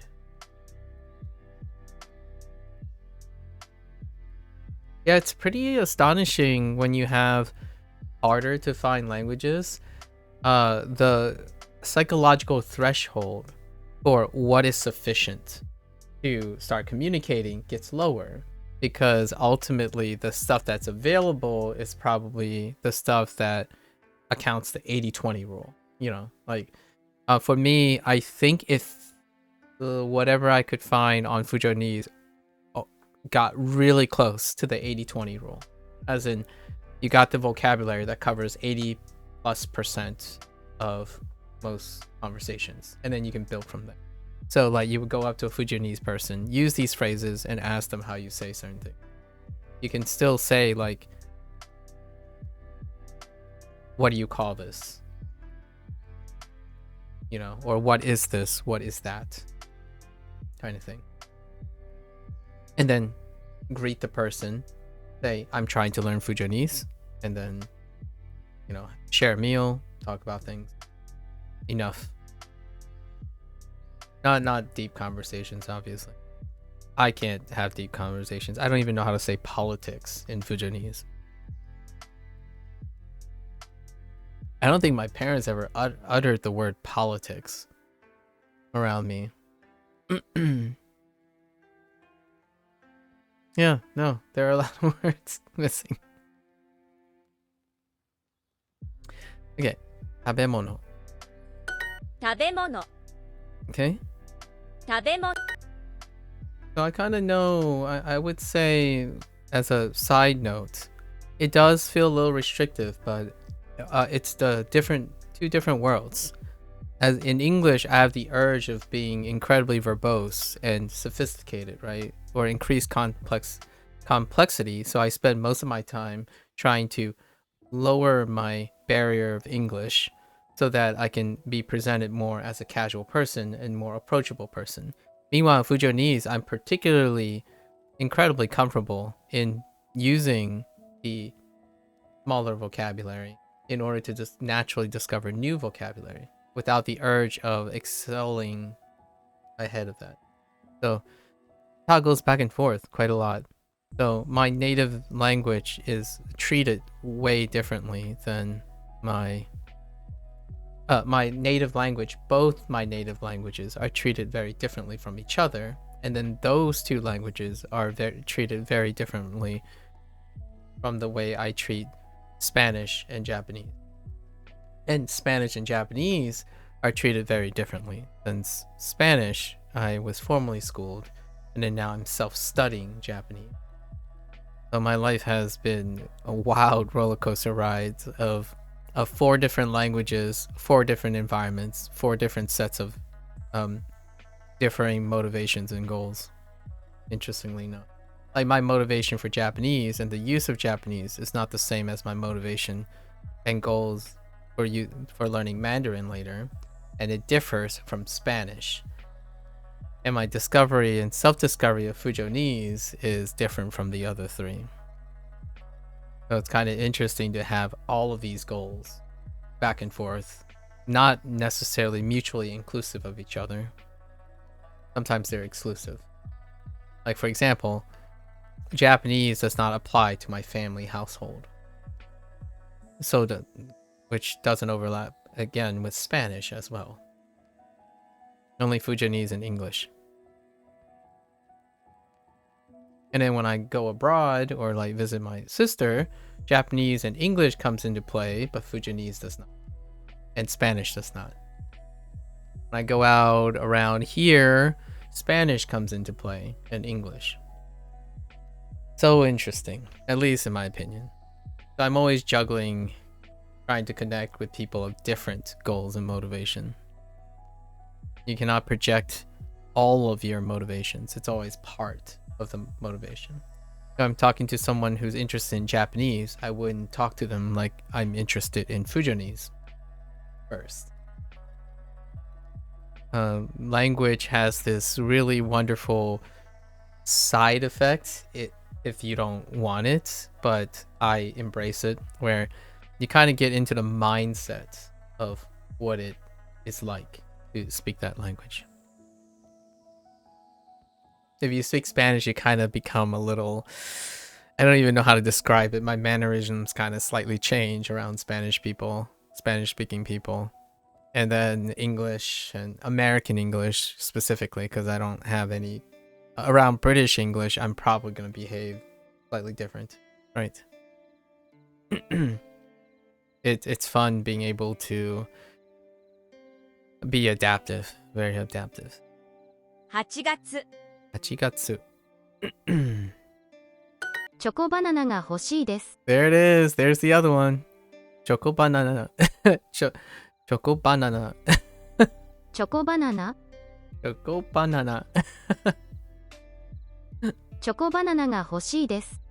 が欲しいです。が欲しいです。 Sure. チョコバナナが欲しいです。バナナがチョコバナナが欲しいです。My nana is a little bit faster than the other syllables. Kind of reminds me of fried potato.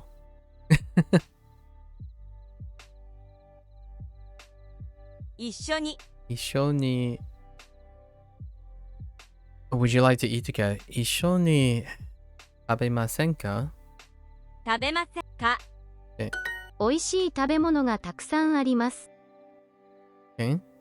美味しい食べ物 Oh, and I definitely heard. Oh, so yesterday I totally forgot it was on anime evening, so we watched another 5 episodes. Oh man, when they started talking about food, oh man, I was all over it.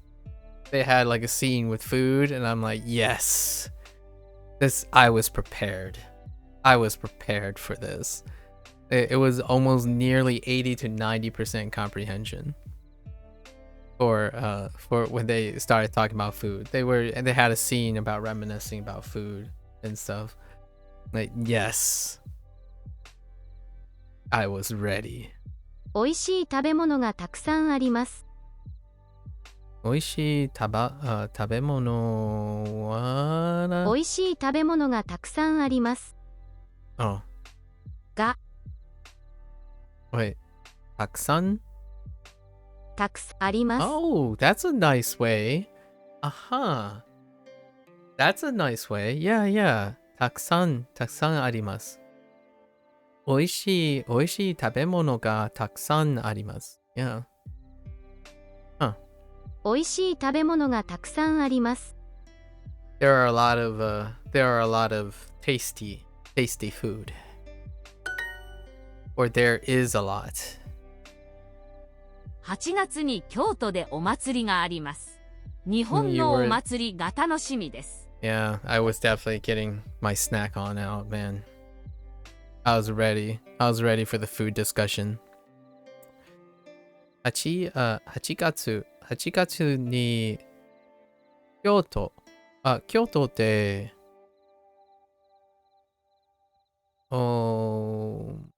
お祭りがあります。Is single, are plural? Yes.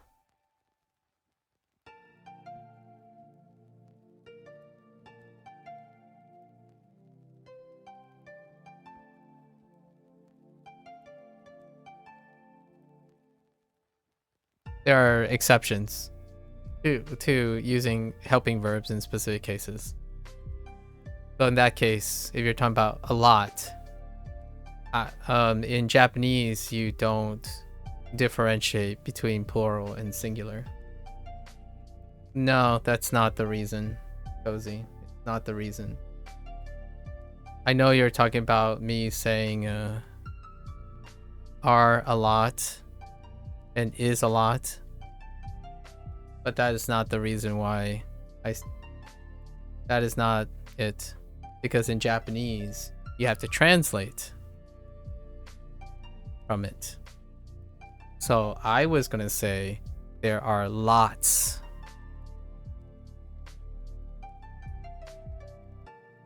There are lots of food. However, when I was reading it on the bottom here, they wanted to translate it as there is a lot. So in Japanese, you have to decide which one. And oftentimes I decide on my normal English one. There are lots of food. As opposed to there is a lot of food. Because I'm thinking of multiple foods. Multiple food groups. Yeah. But I get it though. Interesting with other languages with that kind of grammar. Yeah, there isn't plural. There isn't plural or singular in in Japanese. And Duolingo kind of chooses. They choose when you translate. So sometimes they choose plural, sometimes they don't. Like my favorite ones that take me a while is these, like, say these food, I don't know, it's unnatural, but these food are tasty, aren't they? And these food are tasty is one word. It's one phrase in Japanese. So you have to guess which one they're gonna go with. Yeah. And I usually use, since food is uncountable, right? Uncountable in a way. It's traditionally non-countable. So food is more food, these foods. You can actually just say these food are tasty. But you can add an S if you want. These foods are tasty. That's fine too. Right? And then so naturally I would say this food is tasty. And okay, technically this is bad example because this and these are going to be like demonstrative. So this actually changes the Japanese phrasing. I would just say food or foods. Oh man. Oh yeah, we're getting into too much here. But what I'm this is not a good example because this would introduce like kono. It will introduce koso a. But the idea is it's kind of a mixed bag where if they're gonna say is tasty or are tasty, and then isn't it versus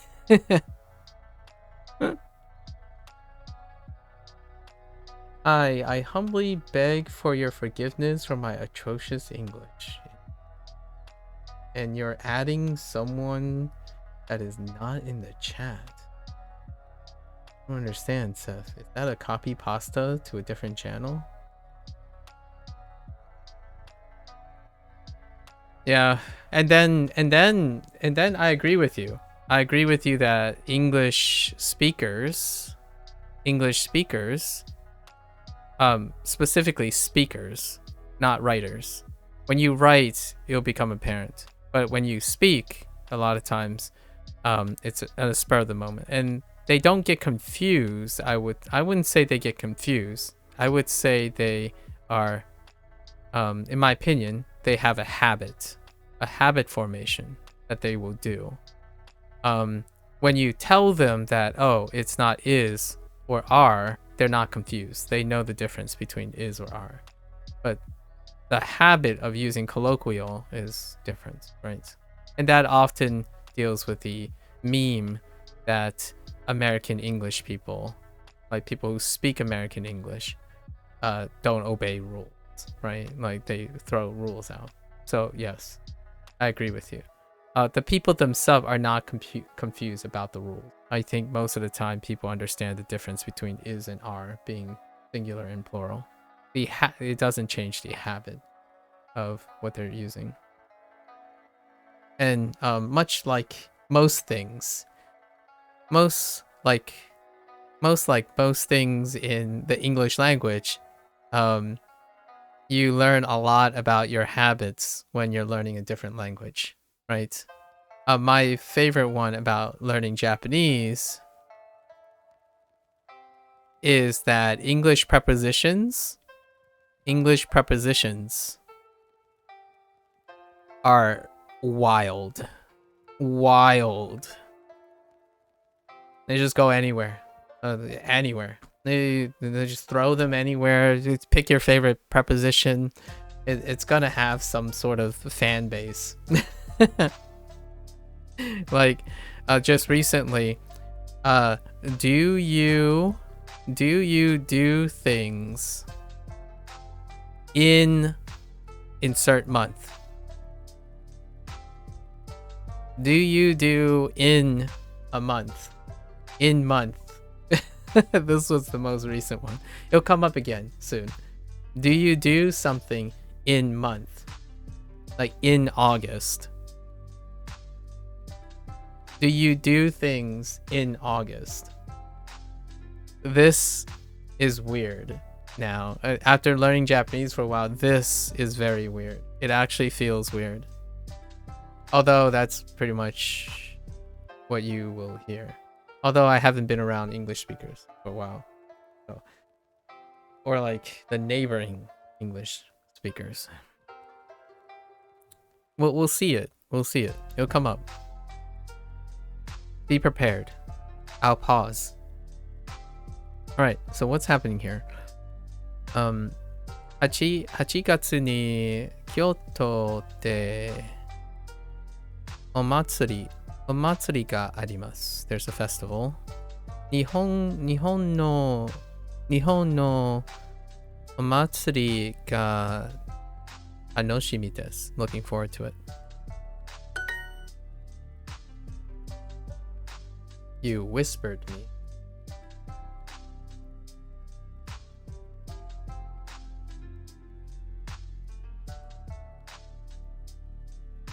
I whispered you. Oh, that's...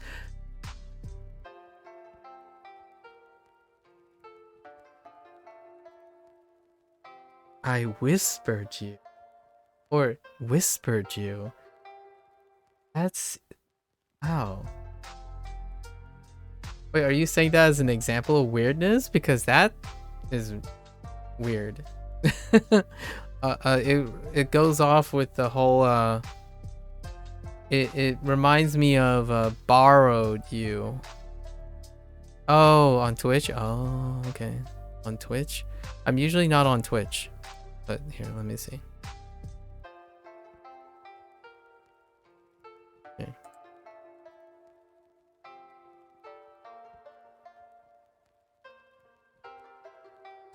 Oh, okay. That's fair. Well, thank you for sharing. Yeah. I saw it. Mum's the word. Mum's the word. Is that a British idiom? I'm pretty sure that's a British idiom, right? Mum's the word. I don't think that's an American thing, right? Yes.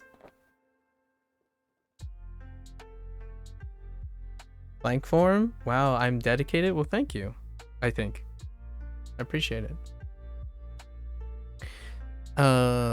Let's see. Choco banana. Choco banana o kaimashou.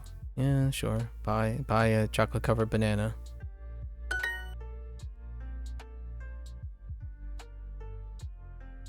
Although I do have to say something, Cozy, for what you're trying to do and how you're liking and inquisitive and whatnot, that's really impressive. I think one day, without saying too much to talk about it, what you achieve becomes just that much more impressive. I really like people who champion that stuff and demonstrate what they can achieve. So that's enough, right? Mum's the word. Just thought I give a bit of my take on things, right? 食べ物 ブログ Sure. ピアノお祭りパソコン I said sa. I tend to say personal, and I have a habit of saying pasokon instead of pasokon. Like personal computer. Pasokon. Let's see. Yamada. 一つ8月9時間食べ物 I'm not getting fashioned ファ again. ッション Heku fashion. おお祭り祭り食べ物記事 Kiji. From now on, I'm gonna call out Lotus every time Kiji shows up. Heckin' Lotus. Take that, Lotus. It's Kiji. And then whenever Indy's around, so help me. If Otearai shows up again, I'm calling out Indy again. I can take that, Lotus. I'll show you a Kiji. ミーティング Meeting. Okay. 食べ物魚新聞9時8月 Why is that thing grouped up so big? Okay. 8月に8月に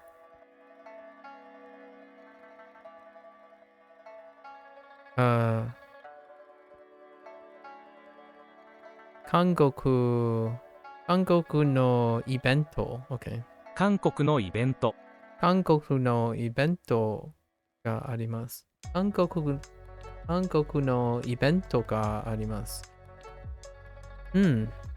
Interesting. A Korean event. 大国 right? Yes. So 8月にyeah, here's the phrasing right here. This one. This is the phrasing we're talking about. An event that occurs in a month becomes weird now. It's a little bit weirder now. It used to be kind of second nature, but having an event in a month.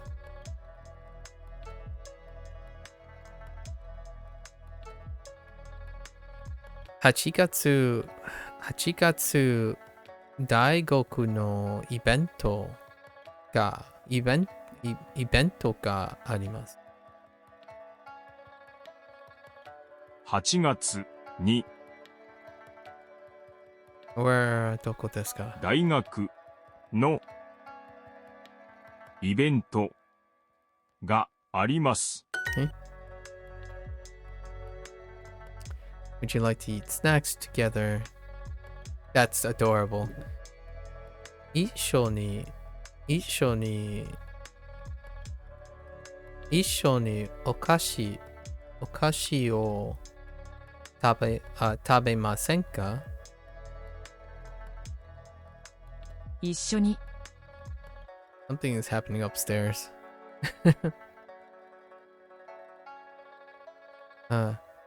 一緒にお菓子を食べません食べませんかか Oh, of course you would throw in French fries. Fried potato.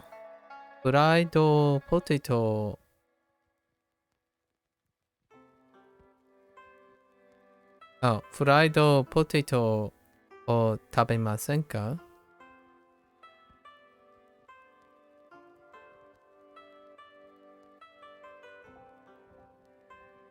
Where is it? フライドポテト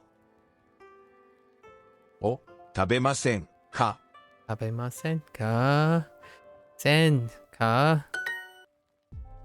I should hold off my sen my a little longer. 大きいコミュニティセンターです。Oh, there it is. 大きいコミュニティセンター。Oh, it's community. Oh, it has an extra community center. Okay. French fries, chips? Yeah, chips. Don't give. But what about cookies?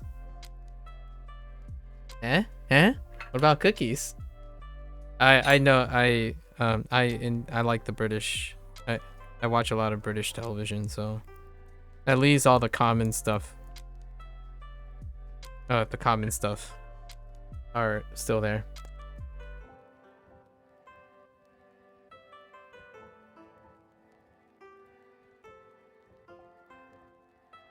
Pick up a lot of the common stuff.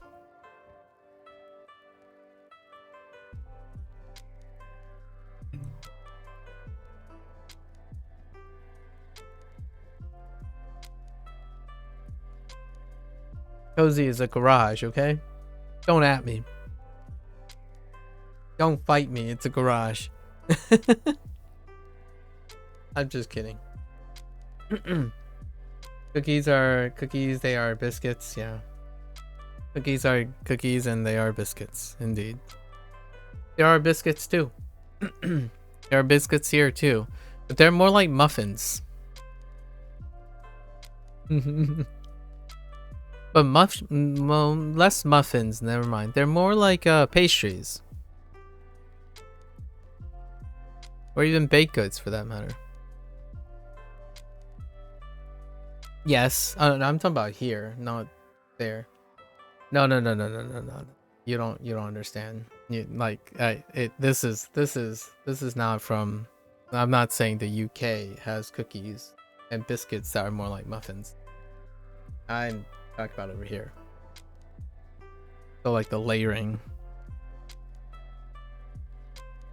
Biscuits can be layered like wafers or wafers or wafers. And then we have wafer layering. Suppose I don't bake enough to really want to know. But hey, if you really want to tackle something, we can go with croissant. You don't understand, you non-American? Yeah.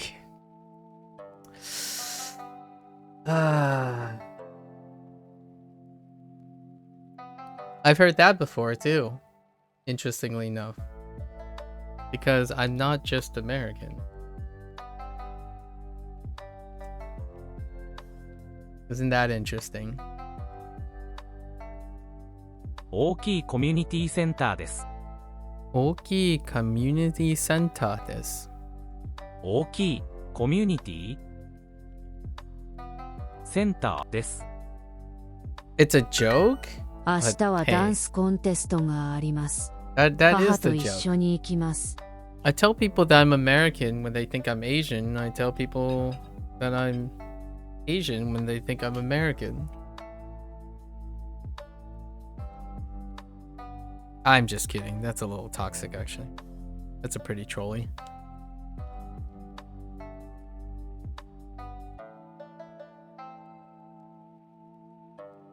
I think one of the things Asian cultures kind of do a little bit is if you're responsible for what you're saying, feign ignorance. Instead, like, oh yeah, I don't know. Sorry, it must be my ESL.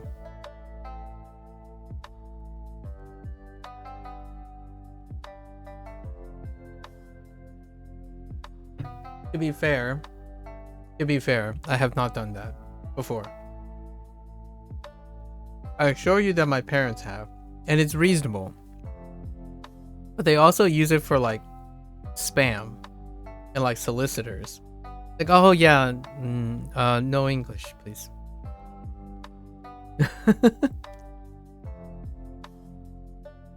Thanks.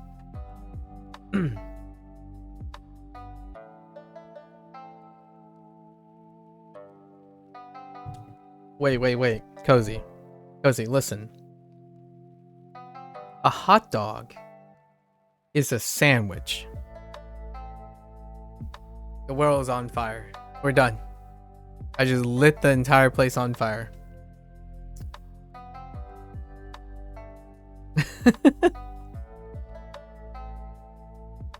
Oh, wait, hold up. A salad can just have fruit. Done.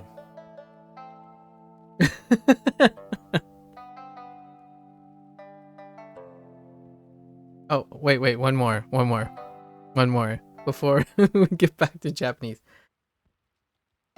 Sometimes I come here to listen to you. Your voice is so therapeutic. Thanks, Rager. How are you doing? wait. Cozy.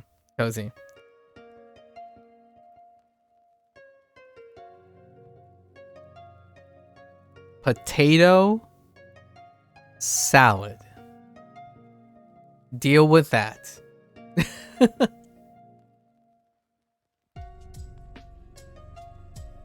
Like, take that, greens. Who needs lettuce when you have a potato salad? I'm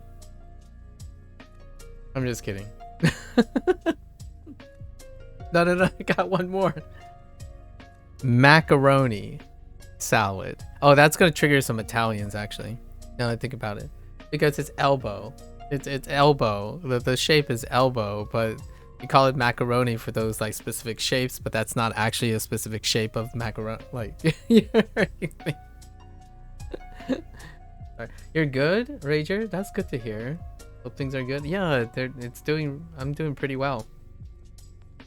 What are you up to lately? You spend time on the internet. I think I get what you're coming from, though. What is a British American thing that happens? Oh, by the way, do you watch Lawrence? Lost in a Pond?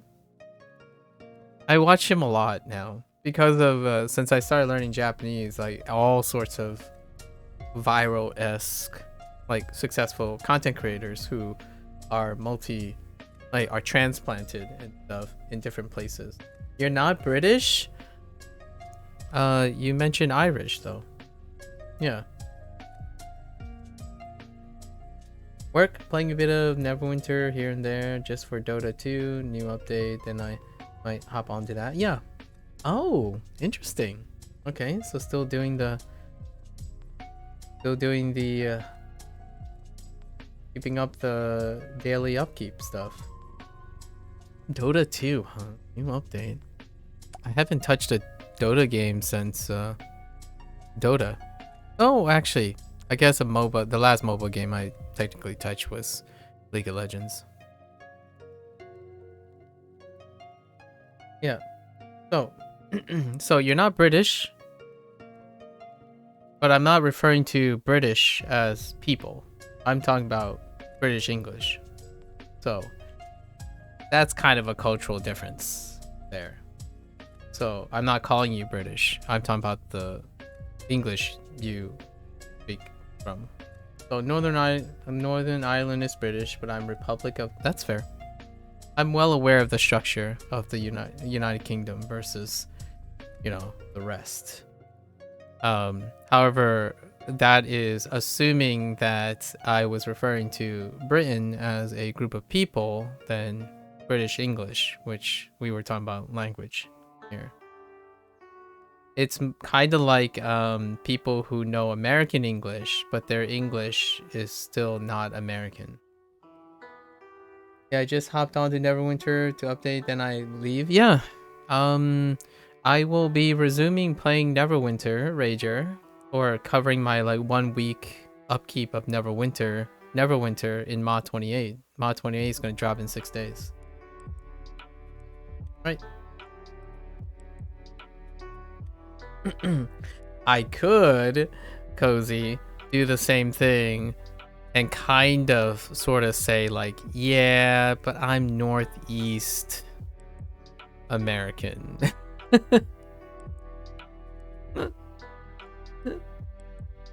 Oh, and we are talking about when you say Neverwinter, are you referring to the BioWare thing? Rager and I are talking about Neverwinter Online. I hope we're talking about the same thing, just to clarify. Because a lot of times people get the whole thing like, oh yeah, I love Neverwinter Nights, and I'm like, I'm sorry, it's not that one. It's not that one, but it's the one that's being upkept by Cryptic Studios. Oh, it's the same thing? Okay, good. I don't want to like miscommunicate, because some people say like, oh yeah, I love it, and now, you know. Yeah. Deca? Wait, what is Deca?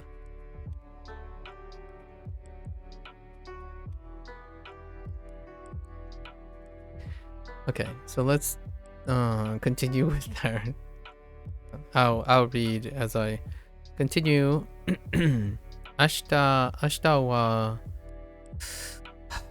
ダンス。いや、明日はダンスコンテストがあります。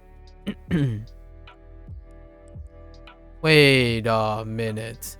Ahato? What? Duolingo. What is this nonsense? Where's my kanji at, Duolingo? There's no Ahato, yeah. What? Duolingo. Duolingo is slacking. What is this? What is this? Haha. Okay, sorry. Deca games taking over. Oh yeah, sure. Yeah.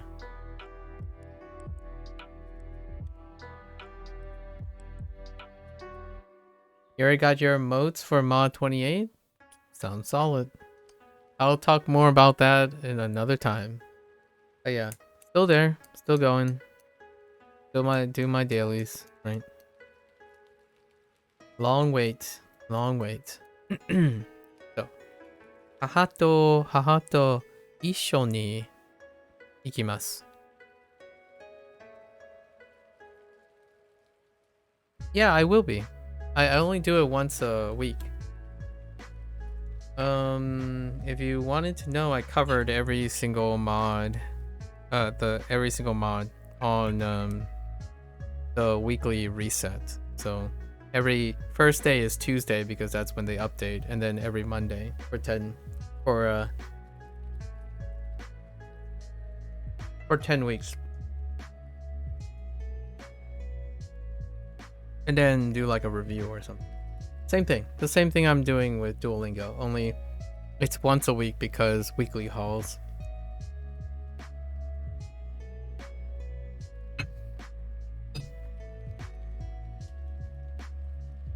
I played Neverwinter, technically, the first 2.5 years, and then skip 2-3 years, and then the rest of the years.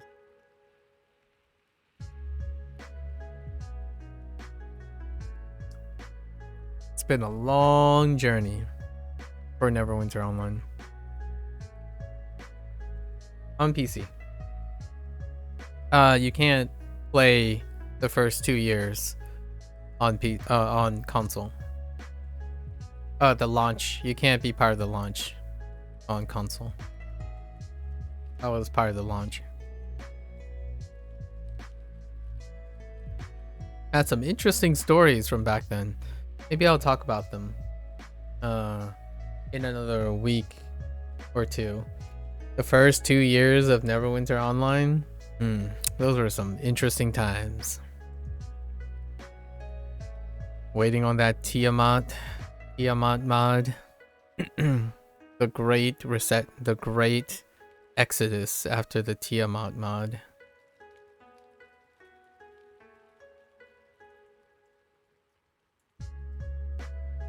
Okay.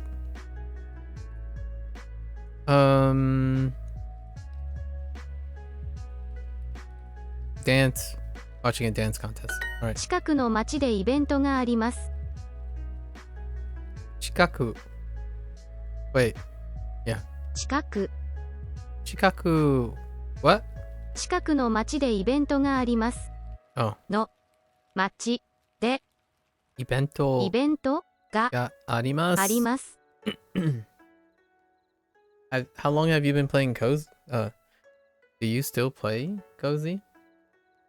Neverwinter, or do you just like chilling and watching someone like watching keeps like drone on as you hear the pattering and slicing and the ambient droning of It's Been Years?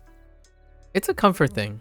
So a lot of people, or not a lot of people, I guess some people are curious sometimes, and I get the question from time to time. They ask me, do I ever take a break? They ask, do I ever take a break?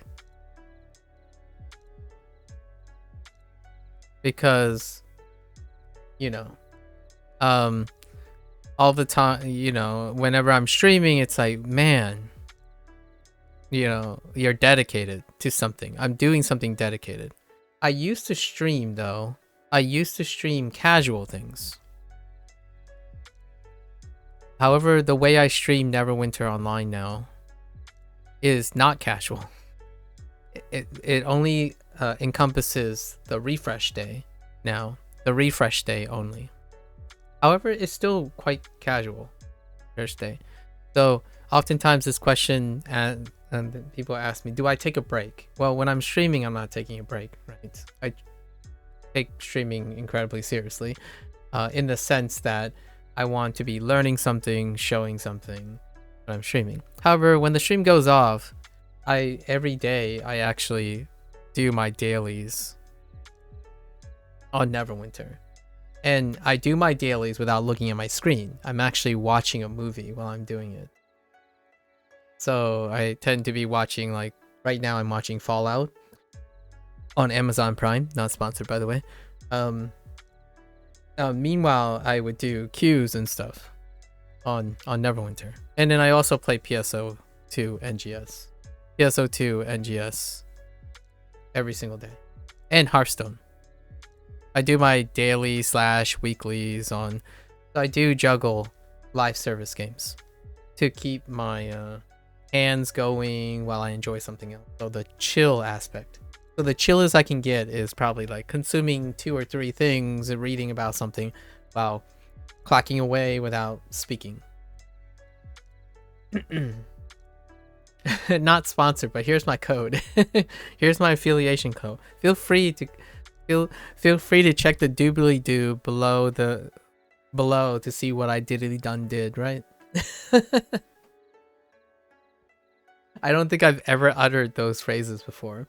And if you know where those phrases come from, you probably know what kind of influencers I listen to. Or you might be able to pick up one. Because the other time I was talking about plosives and I said, please bring pizza pronto. If anyone knows who I'm referring to, hats off to you guys. Because that person genuinely really cares about his audio equipment.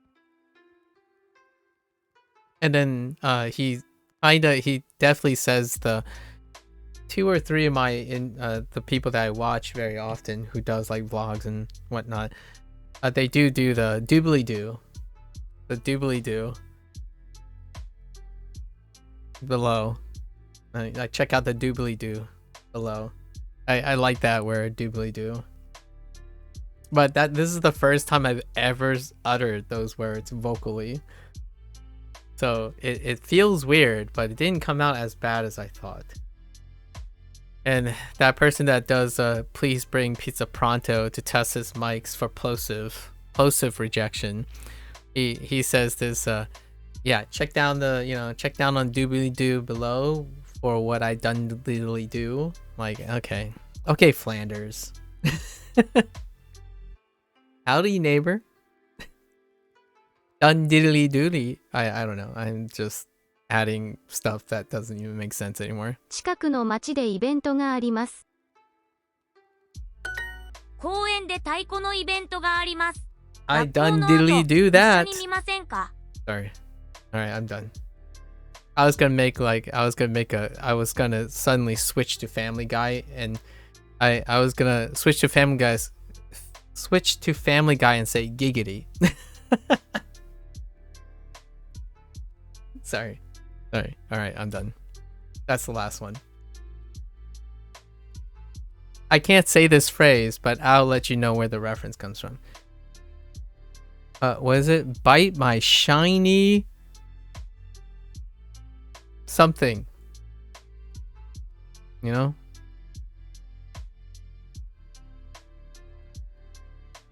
It's only a very specific one, so... Oh, what can I want to throw a nod to the other one too.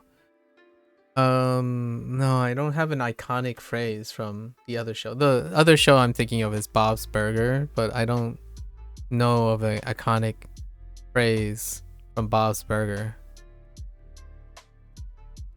Yeah, the giggity. Giggity. Cohen de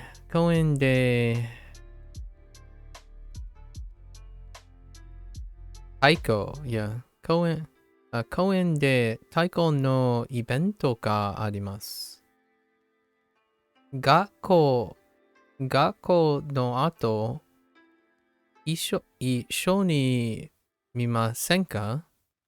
Yeah. Watch with a classmate? Yeah, it's inferred by a classmate, sure. ここはコミュニティセンターです。 American Dad, indeed.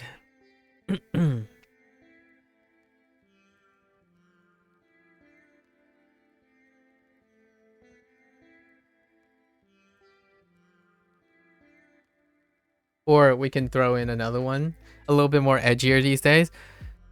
I'm a pickle.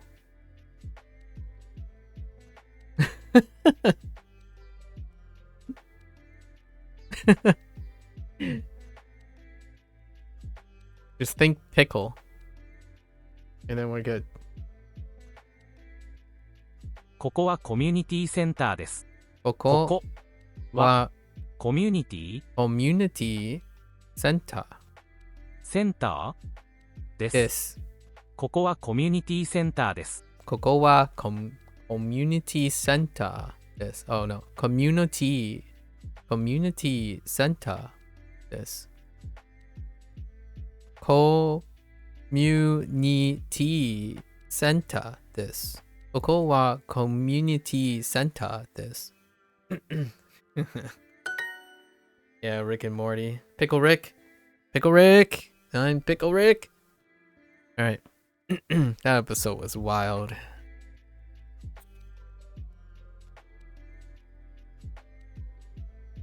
Or I'm gonna botch this. Whoop whoop whoop whoop whoop whoop. Throwing it back to the other one. Whoop whoop whoop whoop whoop.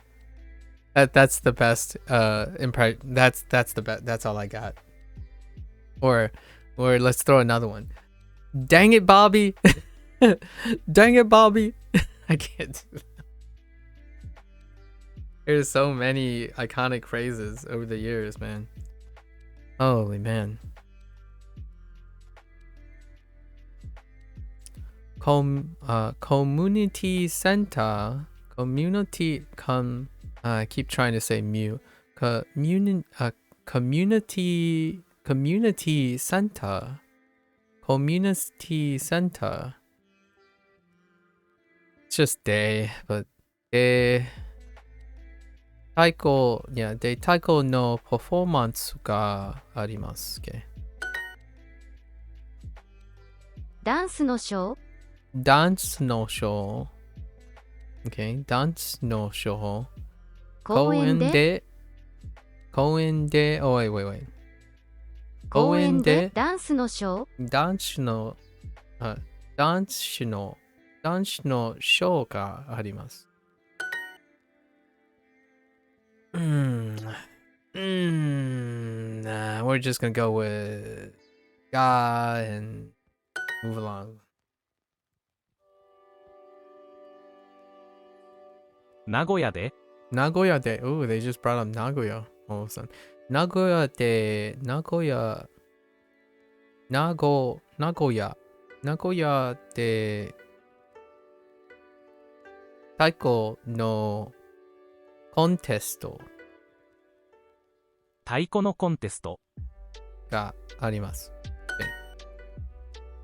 Okay. Yes, King of the Hill. Dang it, Bobby. I at one point I remembered his whole spiel about propane, but I don't remember. I do remember recess. Yes, I do remember recess. How about this? Oh no, I can't do that. It's like I don't know how they not quite right. That character. It goes, it's more like, Aiyo, Killer Tofu, you know, that show. There's a character in that show that makes that noise. And then you go throw in like waka waka waka. You know? Hey Bert. Hey Ernie. Yeah, Doug.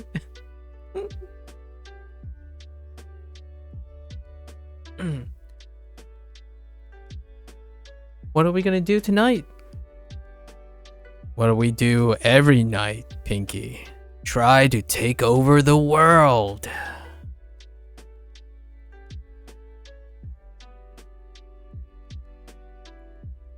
Hey, I'm very bad with impressions, but you know, there you go. Fashion. ファッション Fashion. Fashion. Dance. Meeting. 食べ物 Blog. ブログ Blog. I tried. Yeah. I'm all about the I feel like I like to be the budget version of everything. You know, not quite there, but that's where the charm comes in, right? It's not quite the same. I don't want to be the same, but you know, it's more memorable when it's not the same.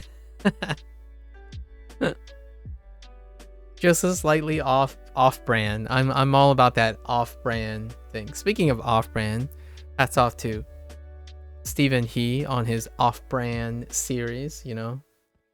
Things like Stan potato chips, right?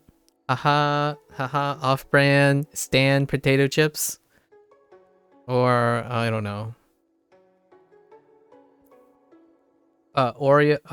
Oreo biscuits. Sorry, I'm thinking back to the whole like British American thing. Oreo biscuits.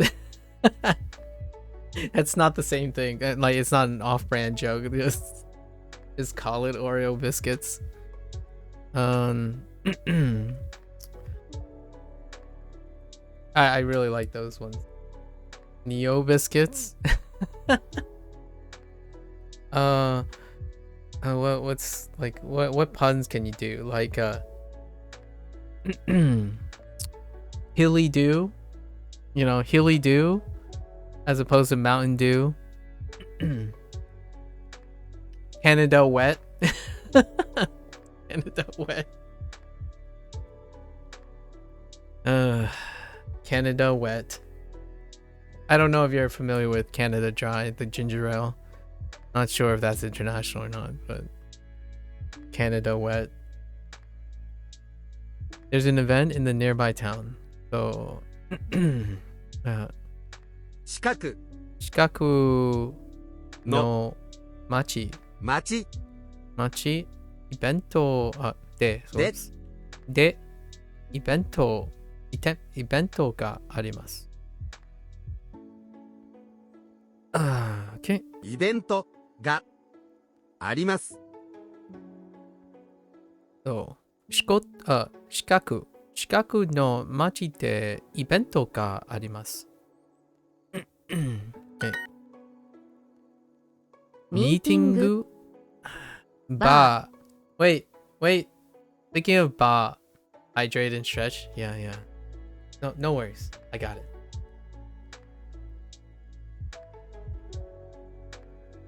Bar. There you go. Bar. And don't tell me that the Japanese people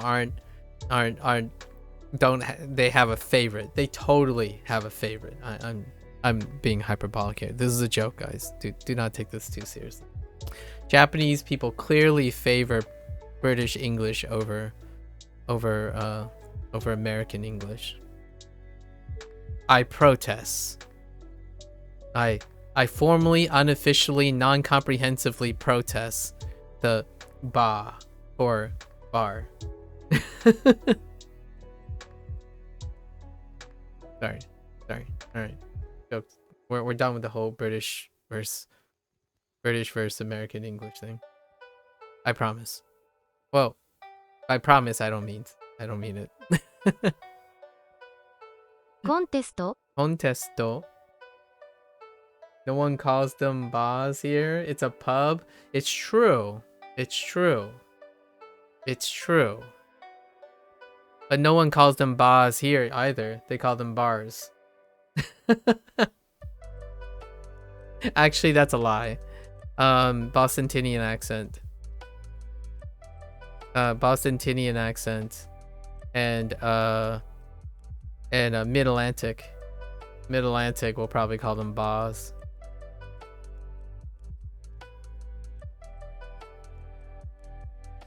Bar in the pubs. Yeah, you'll probably get a Bostonian or Mid-Atlantic American accent for ba. But listen, Japanese is safe. I still haven't heard ka.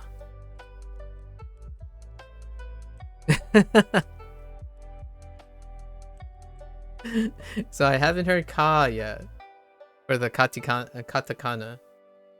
It's actually they have a hirakana word for ka, so perfectly fine until you know we're gonna fight about this, my overseas friends. This is lost in the pond, okay? Ka, right? Ka. This, if we encounter a katakana word for this word, I'm not gonna even say it right now. There's gonna be a fight when we find out if they have a katakana word for this word right here. Oh, I think we're safe. We're safe on gomibaku. Yeah, gomibaku, trash can.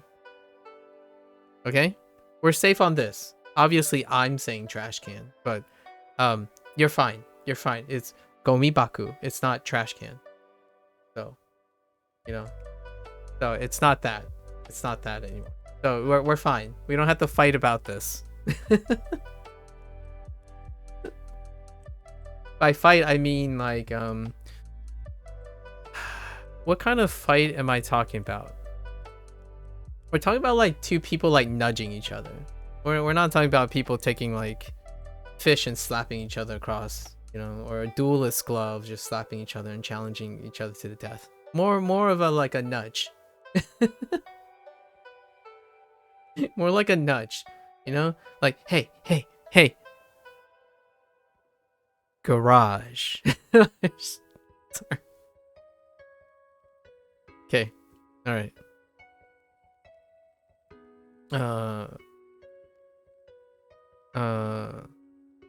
Pasokon. Pasokon. Burogu.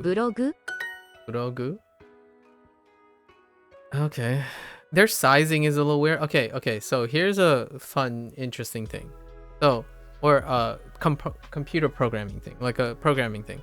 So recently they changed the text size, the text box size of this, only in text in this element. So because of that, I think these elements right here where it's being cut off and doing double thing, I think it's because the text size was changed recently. I think it was 3 or 4 weeks ago. Oh, not 3 or 4 weeks, like 2 or 3 weeks, probably more than 2 but less than 3, right? And it was increased by, I'm gonna say like 4 points. It's either 2 points or 4 points. And I think this weird like spacing thing that's happening, and then sometimes these like underlying things can end up out here because they get shoved. I think it's because of a font size change. It was very noticeable. It was increased. They've been trying to like change the web version a little bit to make more. The katakana for garage is ga Gareji. Gareji. Oh, I guess that's fine. It's neither garage or garage, huh? It's kind of like in between. Gareji. It's closer to garage though. So I demand a recount. It's closer to garage. Gareji. Okay. Font is so small now. Yeah. It's still larger though. Like what I mean is it used to be smaller than this. So this and I zoomed in already. The reason why I'm not zooming, you can zoom in on this. So the UI will stretch and fit and move to zooming.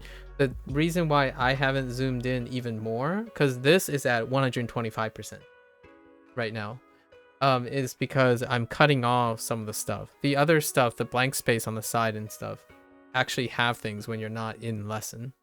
So it'll be cut off the way I have it set up. Yeah, so this is already zoomed in by, this is increased by 25% because of my browser thing, which is interesting.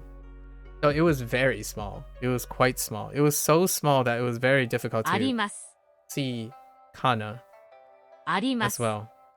So I try my best to increase the size as much as I can because I had a lot of reading errors as well. Especially when you have something like this. There are 3 little dots here. And when they get so close, you don't know if it's you don't know if it's this versus this. And sometimes you might not even be able to tell the difference between this. So this little corner here was so difficult. Yeah, they got a different size monitor. Yeah, so I got these 3 confused really often. And especially on Twitch too. So on Twitch chat right now, it's at max for me. And then when people type a kana, and it just happens to have these next to a lot of things, which like ga would be one of them. Ga would be one of them, but in this case, that's katakana.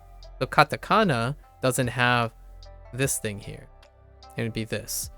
So you can still confuse it if you don't recognize it's katakana. Yeah. I don't have fancy monitors, folks. I am interested in a new monitor though. The right monitor where all the chat is, right? Half of the back of the screen is dim. One of the backlights are dead. One of the backlights of the monitor is dead. So half, a quarter, like diagonal straightly half of the screen is dark. All the colors are still there, but the backlight is dead. It's been that way since I started Duolingo. It's been 2 or 3 months since the backlight died. Let's see. What am I doing now? Daigaku de taiko no performance ga arimasu. 大学で Taiko どこですか? Okay. 太鼓のパフォーマンスがあります。コミュニティセンターで太鼓のイベントがあります。Community center で太鼓のイベントがあります。You need a 27-inch 1440p 240 Hz high monitor. At the moment, I need to do purchases in the sequence. So I am interested in ultra wide actually, and I wanted to keep it at a 1080p, a high refresh, because I'm probably gonna have to replace my GPU. So I could settle at 1440p if it doesn't cross like 600, north of 600. Because right now alone, having a GPU that will allow me to render the things that I want and take advantage of something higher with an ultra wide is going to be a little tough with 5 to 6 year old setup. For me, the ultra wide would probably be 32 ultra wide, something like that.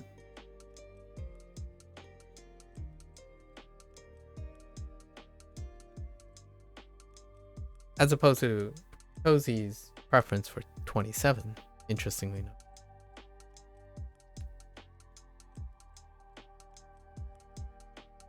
I can describe the layout of my desktop on my working thing for the ultra wide. Alright, taking the pixel density account for viewing distance approach.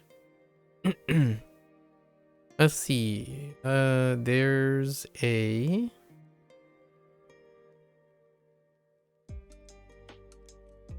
Taiko event at the community center. 32 big for gaming? For full screen gaming, yes. I don't full screen game. I'm not an immersion person. So the game will still be in the middle. And then left and right would have 2 productivity windows. True, yeah, because of the bezels, right? The top and below bar. But it is still ideal for gaming for someone who's productivity bound. So left and right are real estates, then ultra wide is used. So if you're not interested in ultra wide, I can understand why you wouldn't think it's good for gaming, right? Like Discord on the left, chat on the right, game in the center. You just have 4 monitors? Well, that's kind of nice, having that privilege to have 4 monitors. That's nice. That's pretty neat. I have a second monitor with a dead backlight that I've been using for a while. Let's see. 今週末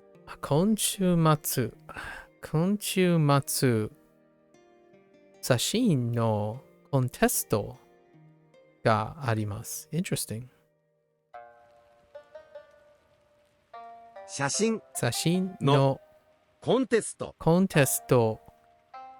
I see they have Mada as a choice. Oh, they haven't used anything with Mada. Huh. があります。Yeah, window. All the games you watch me play, like if you watch any of the game stuff, they're windowed. Largely because I'm a productivity person. I need other references. I need trivia. I take notes when I play video games. I actually take notes mentally most of the time, but if I have another productivity window, so I can still keep the same dimensions in the middle, and then I will be able to go left and right and write down notes. Ultimately, the way I consume video games is not prioritizing immersion, but more prioritizing fourth wall, deep thinking. So generally, I always desire to have something to my left or to my right. Unfortunately, they'll cost a pretty penny. So priorities.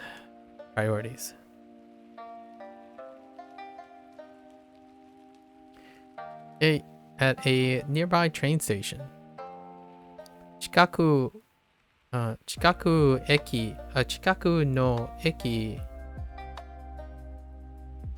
No 近く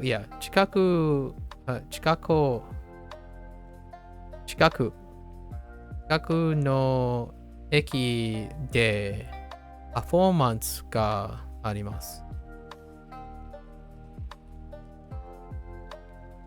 近くの駅でパフォーマンスがあります。近くの公園に行きましょう。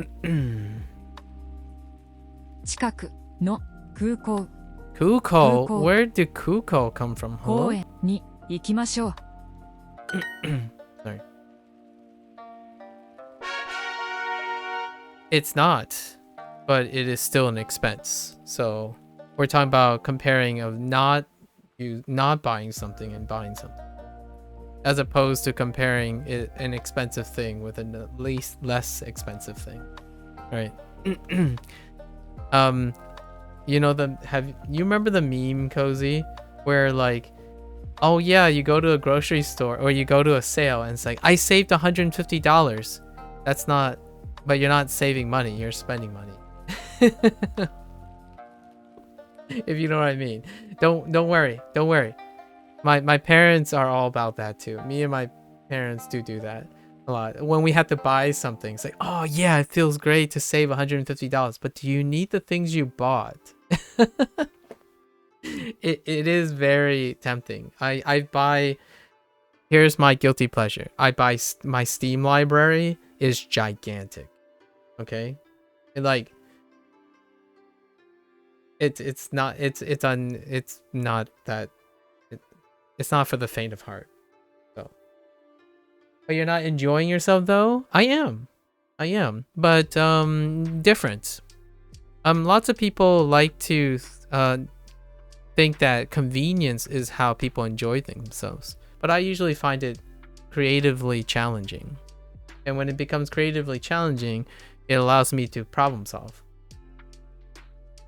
This is not a health issue thing or convenience thing, because there's a difference between becoming creative with something and using something in order to develop a skill versus not. So sometimes I take that balance between convenience and skill. So, like for example, I could have an automated transcriber to record my entire speech and then record it and automatically transcribe all those notes into a document and save it for future. Or, which is what I'm doing now, take notes after my stream. So it's different. This is more like when people tell me this is not the best way to learn language. Sometimes I just choose to not do the more convenient thing to remind myself the skills that I may or may not use for a very long time. And one of them is definitely certain conveniences, like driving instead of running, or being on a bike, right, instead of literally running, right? Things like that. I think this one falls under that category. I'm not saying for everything, of course, but this particular one falls under that category. Like, fair enough. It'll be okay. I'll look over to the right on the second monitor. However, one day, soon, very soon, I'll probably replace, and then I will look less. The camera is going to change as well, so it's not going to be off to the angle anymore. But right now, this is fine. Although the backlight thing is pretty funny. I kind of use it as a funny story, not as a crutch. So, sometimes it's, what do you call this? It has character. You know, one of those things when someone asks you, wow, the stuff you're doing is really great. What does your setup look like? Like, boy, do I have to tell you what my setup looks like. I actually don't have a single desk. I wouldn't even qualify the thing that I have here, a desk. No station reveals. We're not revealing anything here. Imagine a foldable table, 2 foldable tables, and then you probably got a better idea of what my PCs are on. Or you can show, maybe in the future, maybe when I replace things, I'll show you the table, or I can show you the desk. Maybe there's a link on the internet for this desk. I think I still know what it's called.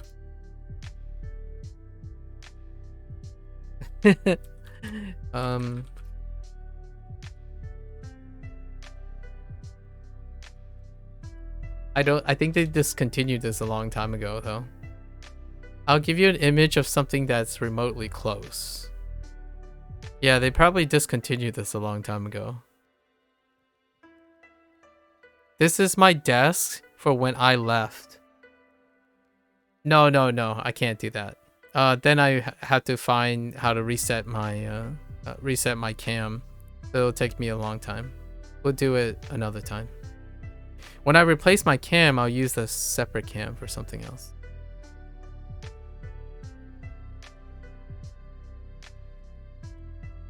Yeah, it takes a while. Yeah, it's a foldable desk.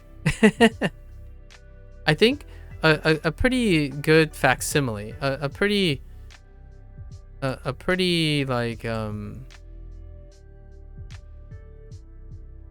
something. It kind of looks like something like this. Oh no, how long is this link? This link is gigantic. I'll show it on here. So if you want to see something, it's kind of like this, but smaller, or like it's a little bit larger. I never put in wheels on them though. Oh, my PC is actually on the desk. I mean, like, sorry, not on the desk. It's actually standing next to it. It's not on the desk. The desk can't even fit the PC. I have a full tower. So I have a tower from I have a discontinued tower. And it's a full-size tower, so it's 30 pounds. I guess we can use pounds here. But not sponsored, by the way. But here's the old tower that has been discontinued. This is the PC tower that I use for the last 15 years. A Fantex. Okay, a Fantex B400. Okay, yeah. This half X is, I don't know when they discontinued it, but they discontinued it a while ago. And I've used this enclosure for the last 15 years, or whatever goes in there. In white. Yeah. Sounds about right. Fantex white. Fantex, very desirable. Like, if I were to splurge, for example, probably get a Lee & Lee, a very specific Lee & Lee case in my head. But I'm not gonna replace this guy. Come on, 15 years? It has all the scrapes and bruises. Oh, it doesn't really have. It does have like lots of the stickers from my very, very first components I placed in it.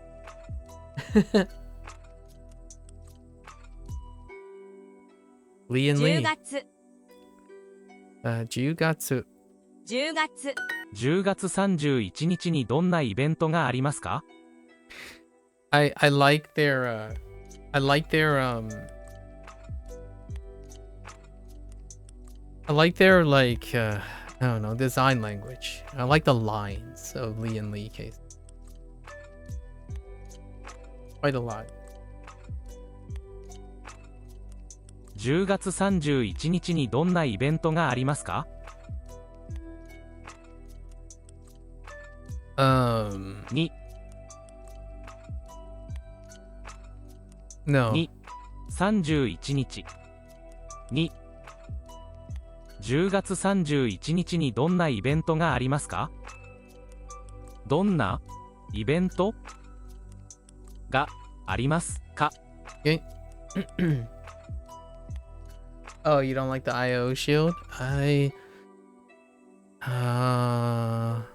don't think I take a closer look at the particular one I'm thinking of.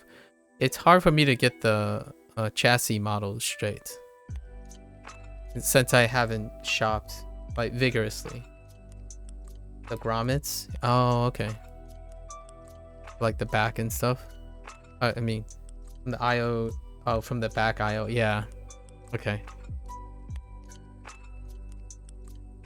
10月31日にどんなイベントがありますか? Yeah, I know what you're referring to for the grommets.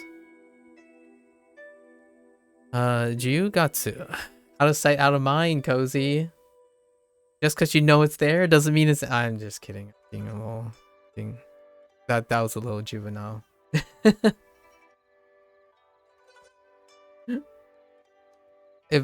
Okay, real talk though. If I had any monochrome of wood shopping or like any hardware power tool thing, I would love to make like a wall mounted thing. I would love to take an attempt at a wall mounted thing, but I have zero power tool training. I feel like I will jab my eyes out, cut my fingers off if I get near a power tool. So we're gonna say that is probably something. Make it on stream. Watch me cut my fingers off by accident. I have like zero power tool. Yeah, I mean, yeah, we can learn. Yeah, we can definitely learn. 10月 10月 10月 We'll have to start with 31日に acquiring 渋 a 谷でパー workshop ティーが first. あります。 Or an appropriate location. Yeah, one day I will acquire an appropriate location on which I can safe-proof myself while learning. Or never. Yeah, it's not really necessary for my happiness.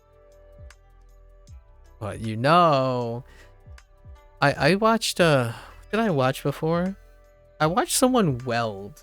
Like but it wasn't because I watched it in the sense that I was looking for it instructionally. I remember on Twitch someone went viral for not knowing how to weld, and then they went viral because everyone wanted to watch the person screw up, and I felt very uncomfortable. So I was watching it with someone else. I was watching it with someone else, and that person genuinely made me more and more concerned when they were describing like, oh yeah, so that's not how you do that, and like this could get in. I'm like, is this why everyone's watching this? And then you start looking in the comments and like, so I felt a little uncomfortable. So that's what I'm thinking of. I'm like, I don't want to. I hope at least if I do something like that, I will be well prepared, and I don't want to accidentally and unintentionally encourage individuals for my naive and my ignorance. At least in this way, right? In Japanese, if I learn Japanese and I sound like an AI voice, it's okay. It's okay, right? I go around sounding like AI voice. It's a bit harmless, unless, you know, Japanese people like kick me out of their country. Then maybe not so harmless. However, in this case, at least I have the minimum competence to know that type of stuff. So that's ultimately why when I think about like power tools, I'm like, yeet. Just a little yeet. Yeah, read manuals on stream before making. Ooh, you know? Oh, you just gave me a great idea. Maybe if I get a workshop or an office in the future, you just gave me a great idea. I'm going to dramatically read the manual. I'm going to make manual reading exciting before we start to learn how to use power tools. We're going to do a dramatic reading, you know, ASMR style. Nah, I'm just kidding. I don't think I've ever done ASMR. But that's a great idea. Like, read the manual and then challenge myself to find out how to make reading manuals interesting. I do know of a content creator who actually legitimately loves manuals. And it was inspired off of, I don't know if you ever watched Monk. Was it Monk? Monk had a case with someone who loves, his brother, Monk. Monk's brother in the show Monk. His brother loves writes manuals, like instruction manuals, and you know, because of the whole hyper high functioning thing.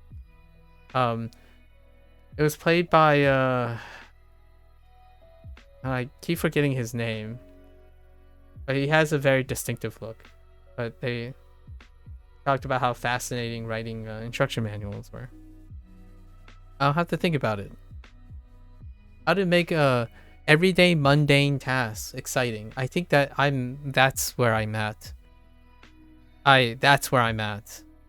I want to make people think. I want to make people think about challenging themselves. If something is boring in your life and you have to do it, or you have to do it very often, you might as well try to make it fun and exciting. I'm gonna brainstorm about that. 31日に渋谷でパーティーがあります。I want people to see, in my opinion, it fills me with joy when someone says, I can do that too. And they can. And they will. As opposed to, oh, this person's too good. And let's just watch this person do it. I'm not interested in doing this because it looks like it makes my head spin. That kind of thing. I'm not out to do that, hopefully. Like, if you can learn faster, if you can learn Japanese faster than me, by seeing how slow I am, I've accomplished my task indirectly. So naturally, the biggest criticism I have when people watch me use Duolingo is that, oh yeah, I learned Japanese way faster using these things. Like, that's fantastic. Now go out there and inspire other people, right? Go out there, use your language skills to help others. For me, my goal is to show that it's, regardless of how slow you are, regardless of what you're doing, you can have fun doing it. And at the end of the day, it's the end of the day. Fictitious.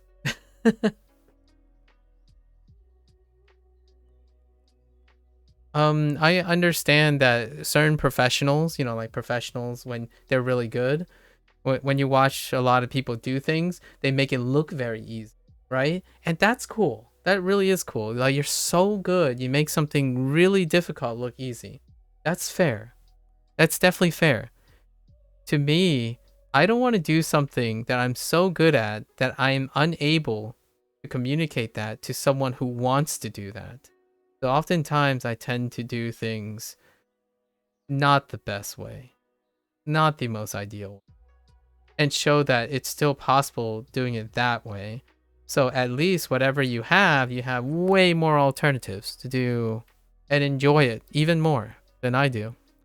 So pull up your Anki, pull up your Anki, pull up your favorite program and learn faster than me.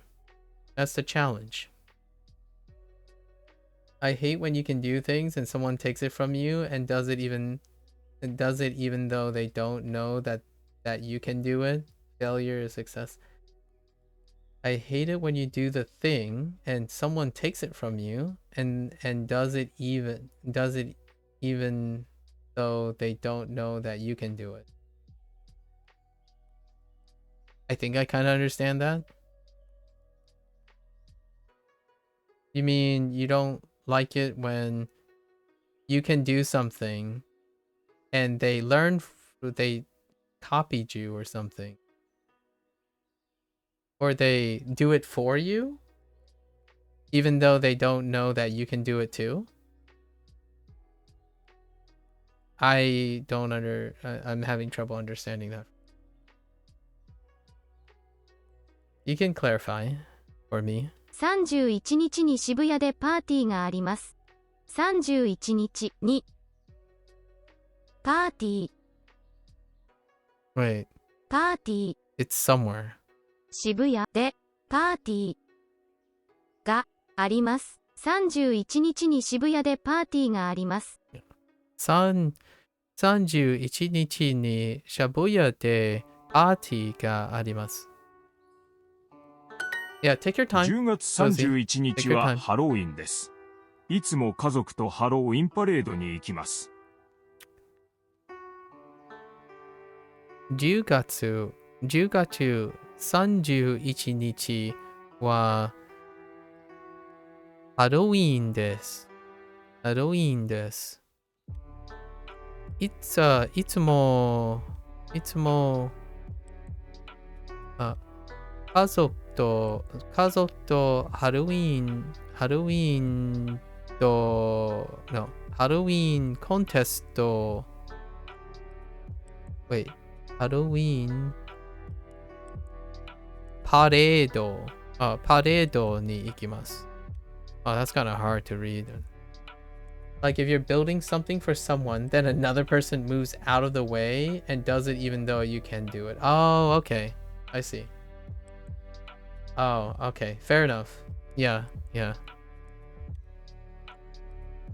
They took it upon themselves to do it. Even though you can. Yeah. That's understandable.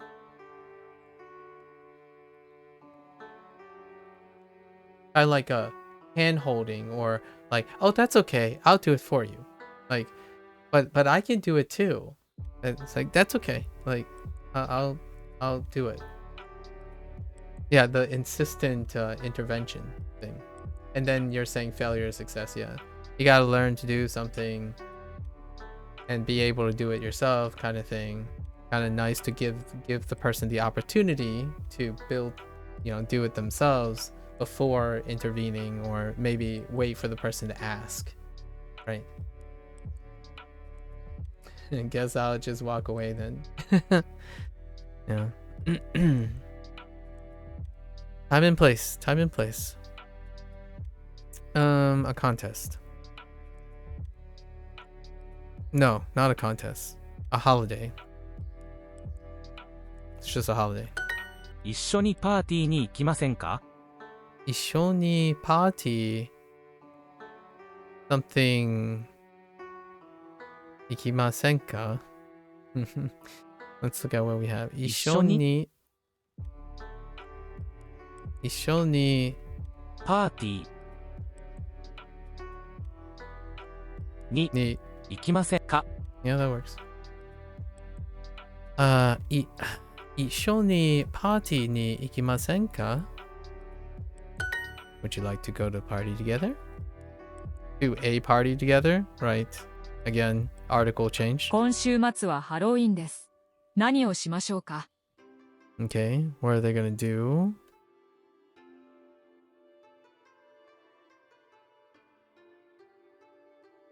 今週末はハロウィンです。何をしましょうか？渋谷のハロウィンのパーティーはとてもにぎやかです。That's fair. Lively. 土曜日に渋谷でハロウィンのパーティーがあります。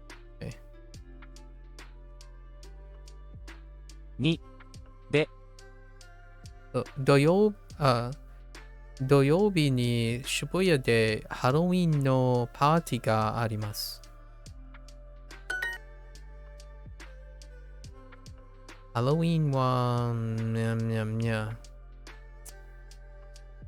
Okay. Halloween. Oh yeah. Technically that's 31st. Yeah, that's technically the day for Halloween. Halloween は10月31日です。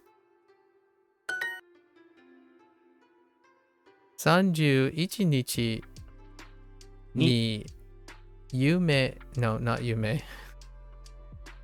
遊園地 theme park で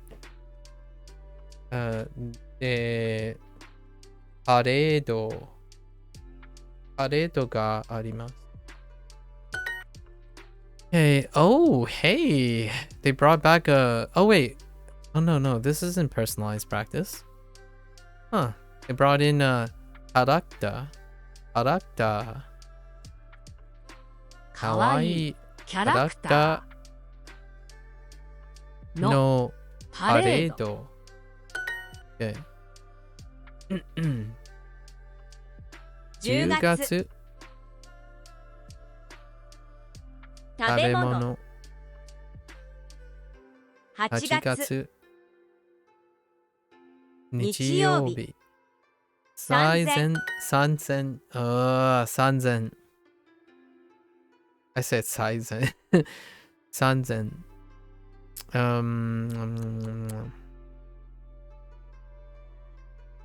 有名なパレードです。有名なパレードです。晩ご飯の後、パーティーに行きませんか？晩ご飯の後、晩ご飯の後、パーティーに行けませんか？ Okay.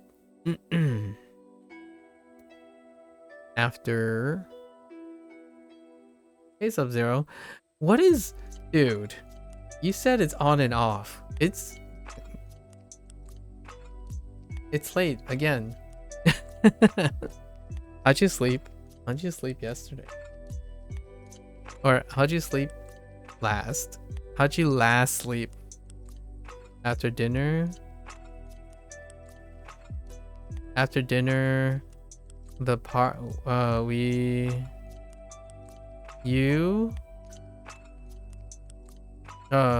would you like to go to the party? Woke up like 4 p.m. today. Oh boy. Did you feel rested? Did you learn? Sub-Zero, listen. It's been 2 or 3 times already. Did you learn any Mandarin? I did actually. Jamie talked about finding some resources for Shanghainese and Wenzhouese, but where are you? On the Mandarin? Keeping you in check. I didn't.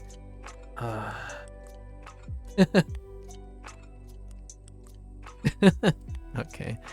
Alright, fair enough. I'm just here to provide with your daily reminder. I'm starting to feel like Duo in this situation, Sub-Zero. Why are you turning me into Duo? Do I have to email you a notification every day when you get up at 4 p.m.? 大きい。大きい。 We gotta start with the date. 10月10月に大きいコンサートがあります。 Okay.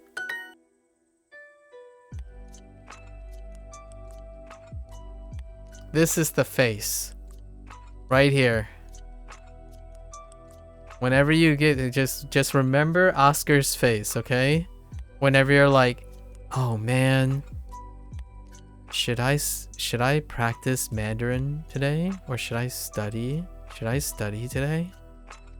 This is Oscar's face. Look at it. Look at it. Raised eyebrow. Suspicion. Okay?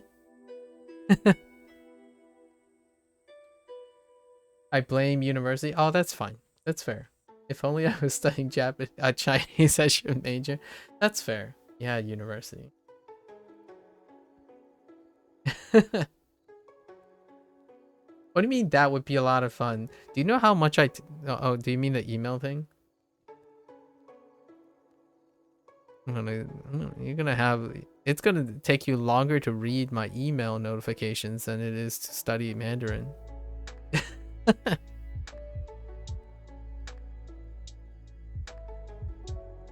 Gonna get like a 1,000 word essay every day on why you should keep up with it. No, you mean studying Chinese full time. I see. Email notification. What kind of festivals are there in October? I mean, I'm practically doing that already, right? When I go live, that's probably indirectly a notification already. It's like, hey, did you do your Mandarin yet?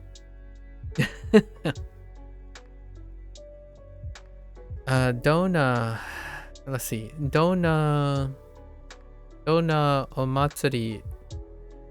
Oh. 10月にどんなお祭り what? いや、お祭りですか?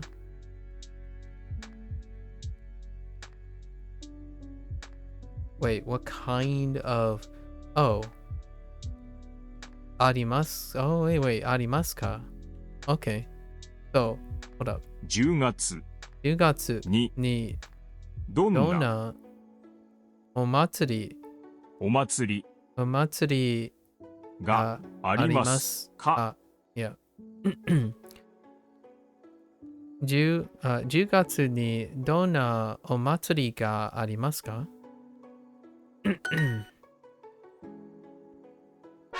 You'll have no excuse in June though, so if you see me slacking after that, okay. No pressure, but I'll still hold you to it. No pressure, but still pressure, okay? I want to look like this. Or okay, I lied. I want to look like this all of June, okay? When you tell me like, I did it! I learned 20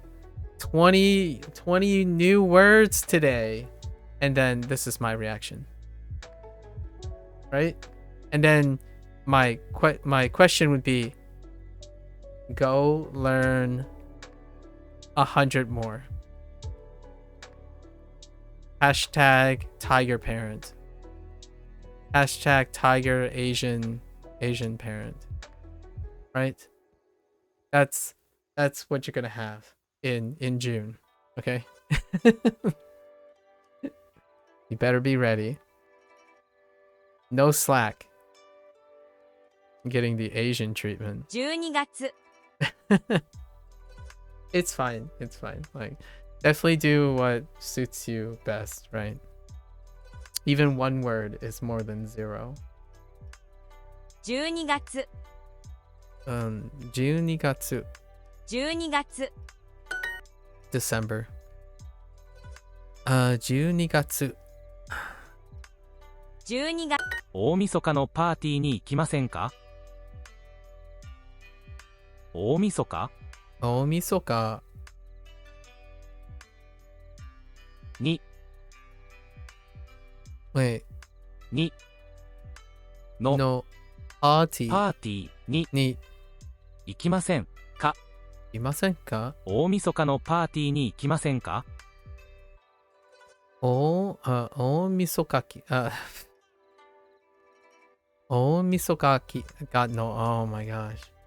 I'm trying every time I want to say ki after ka. 大晦日のパーティーに行きませんか? 行きませんか? Do you want to go to the New Year's Eve party? Would you like to go to the New Year's Eve party? 大晦日は12月31日です。私の家族はそばを食べます。そして神社に行きます。 Oh, interesting. What is he describing? I guess New Year's Eve.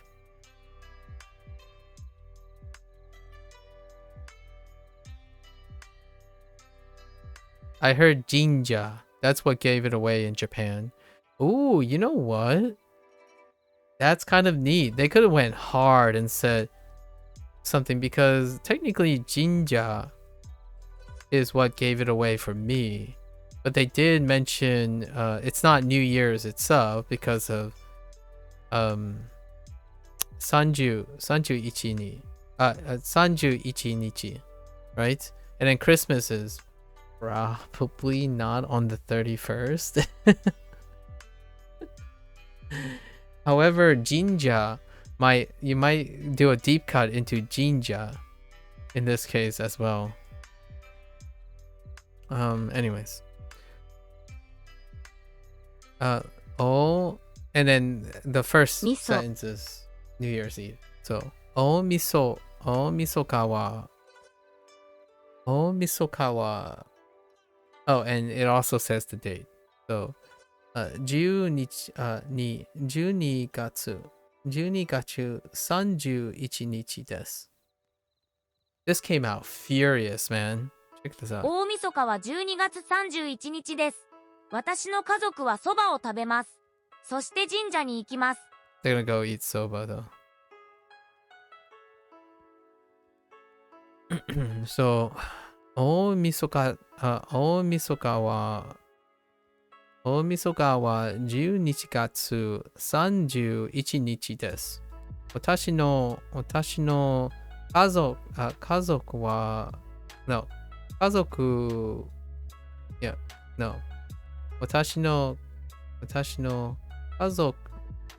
はそばを食べます。そして、そして神社に行きます。Then we're gonna デパ head ートでクリスマスのセールがあります。to the shrine. デパートでクリスマスのセールがあります。デパートで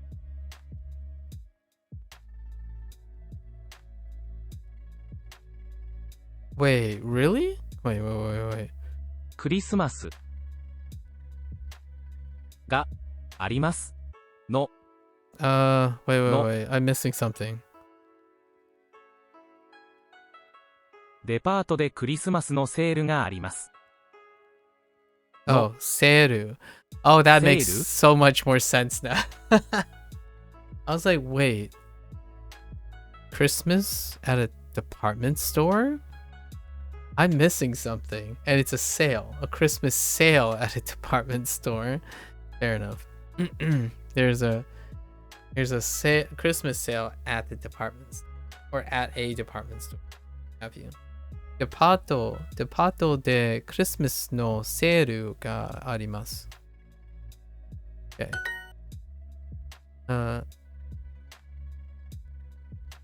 Osaka. What the? Ooh.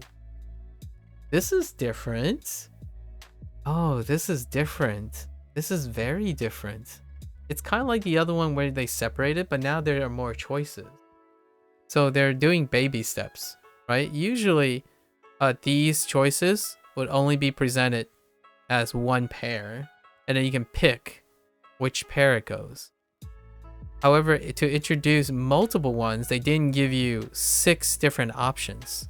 So they didn't give you 6 different options where they would put the blocks next to each other like this. In the other version, instead, they baby stepped it and then made you pair up the thing. So technically this is 3 choices instead of 6 choices. I imagine eventually they're probably going to go into this format. But yeah, neat. Interesting. So if you know one, you can pretty much know the other. So it's kind of like aiding you a little bit. If you know one, it's likely the other. Because you can see that they don't overlap to some extent, except for maybe this. But the order matters, right? The order matters. So there's no repeats. They didn't even go as hard as saying having all 3 start with day, or 2 of them start with day, and then 2 more starts with ka as a choice, or ga as a choice, or something like that. Anyways, Osaka de.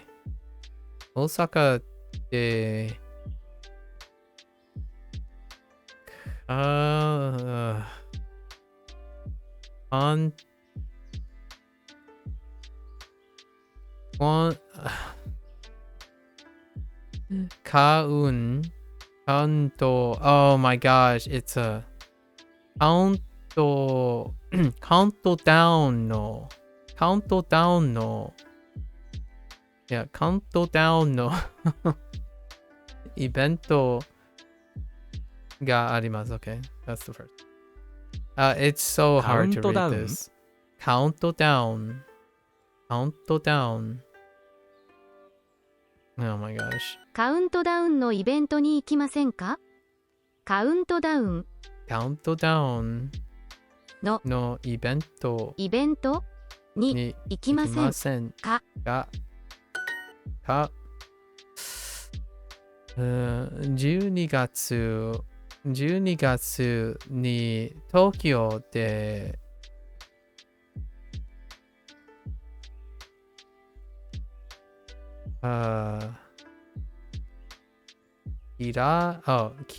きれいなイルミネ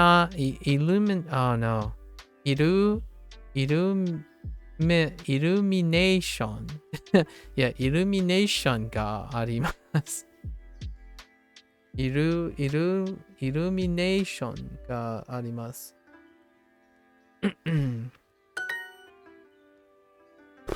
Okay, of course. イルミネーションイルミネーションがあります。あります。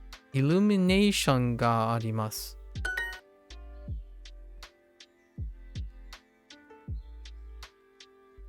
12月31日にパーティーがあります。12月31日にパーティーがあります。Okay. 大晦日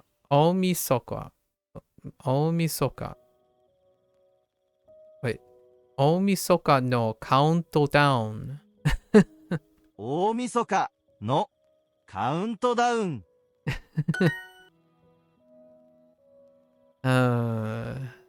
12 12月31日に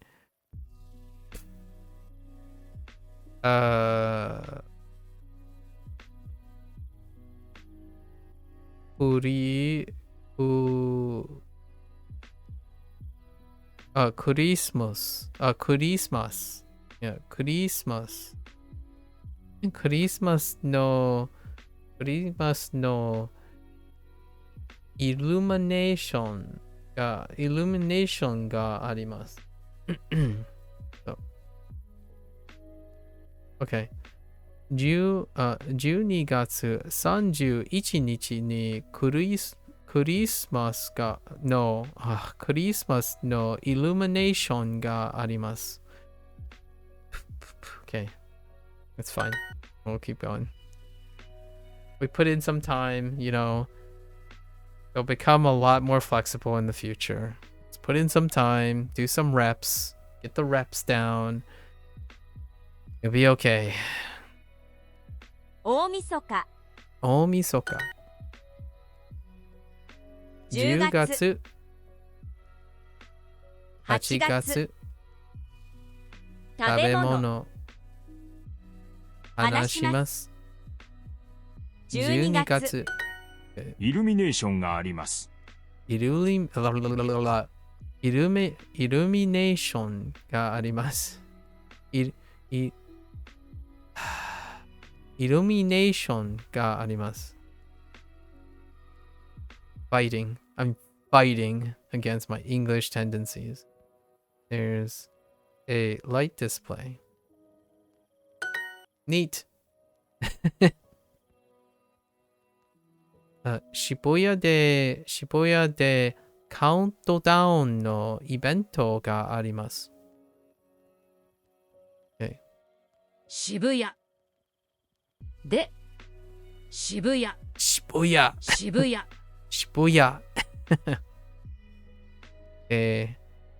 This character's name is Lucy. She is Lynn's grandmother. 渋谷でカウントダウンのイベントがあります。Oh, this is that phrase.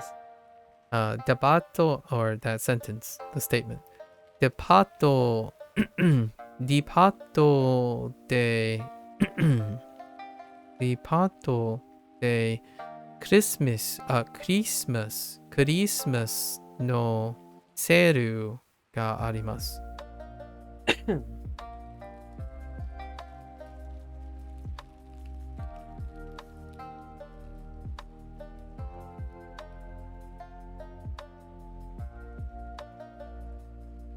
デパートで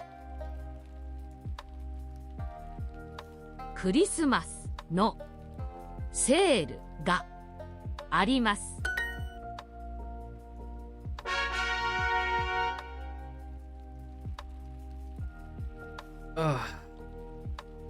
Okay.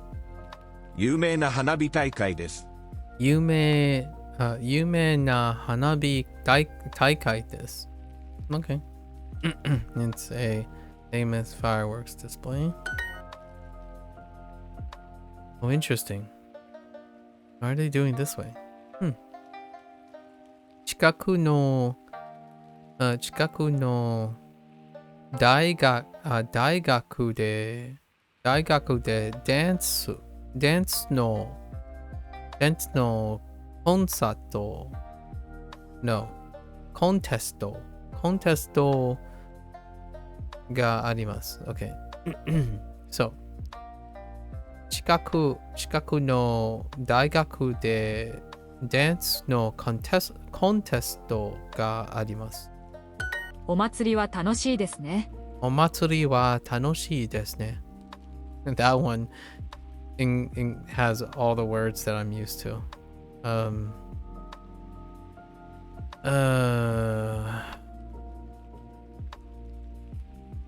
Festivals are fun, aren't they? And there you go. There's the plural versus singular thing.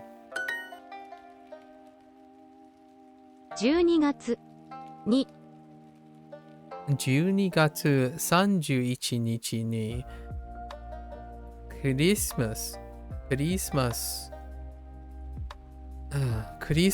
のイルミネーションがあります。イルミネーションがあります。クリスマスケーキを買います。クリスマスケーキを買います。Let's do it. I'm going to buy a Christmas cake. Fruit salad. I mean, not fruit. A Christmas fruit cake. I'm going to buy a Christmas cake. Those fruit cakes, though. 31日に夢の遊園地でパレードがあります。Okay. Okay. 31日に遊園地でパレードがあります。お祭りに行きませんか？お祭りに行きませんか？ why can't it be phrases like that, you know? Would you like to go to the festival? 太鼓のコンテスト。名古屋で太鼓のコンテストがあります。We should buy some food. Okay. Alright. 食べ物を買いましょうか。Whoops. 食べ物を買いましょう。Not car. I added a car. I was gonna ask for a question. Should we buy some food? 食べ物を食べ物を買いましょう。Okay. 今週末バレエのパフォーマンスがあります。Okay. Sure. Okay. 今週末、バレエのパフォーマンスがあります。Okay.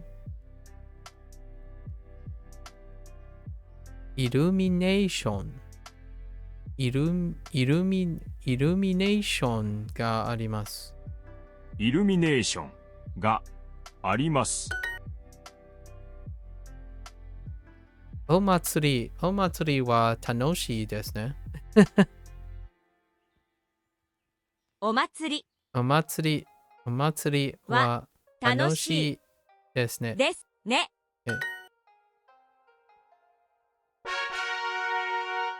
Introducing the Duolingo. Not now. It's time for kanji practice again. All right. Let's see all the things we're going to mix up. Oh my gosh.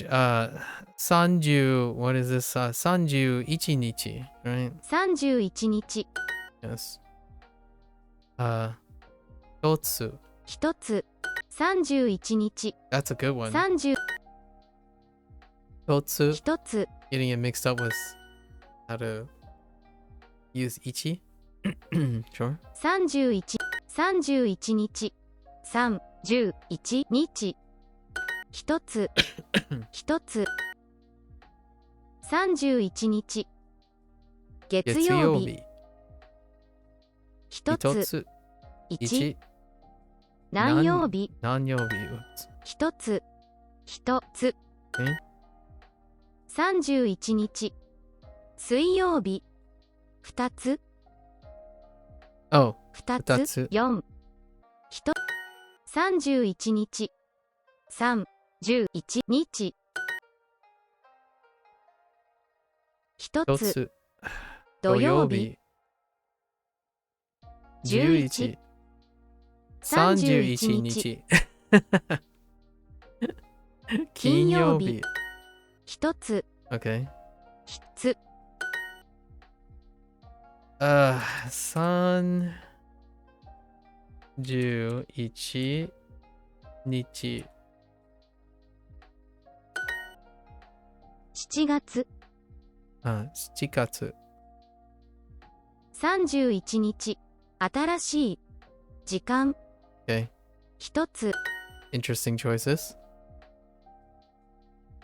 一つえ Oh my gosh. 31日31日 Oh, 3つ3つ31日30 That's a good one too. 3つ3つ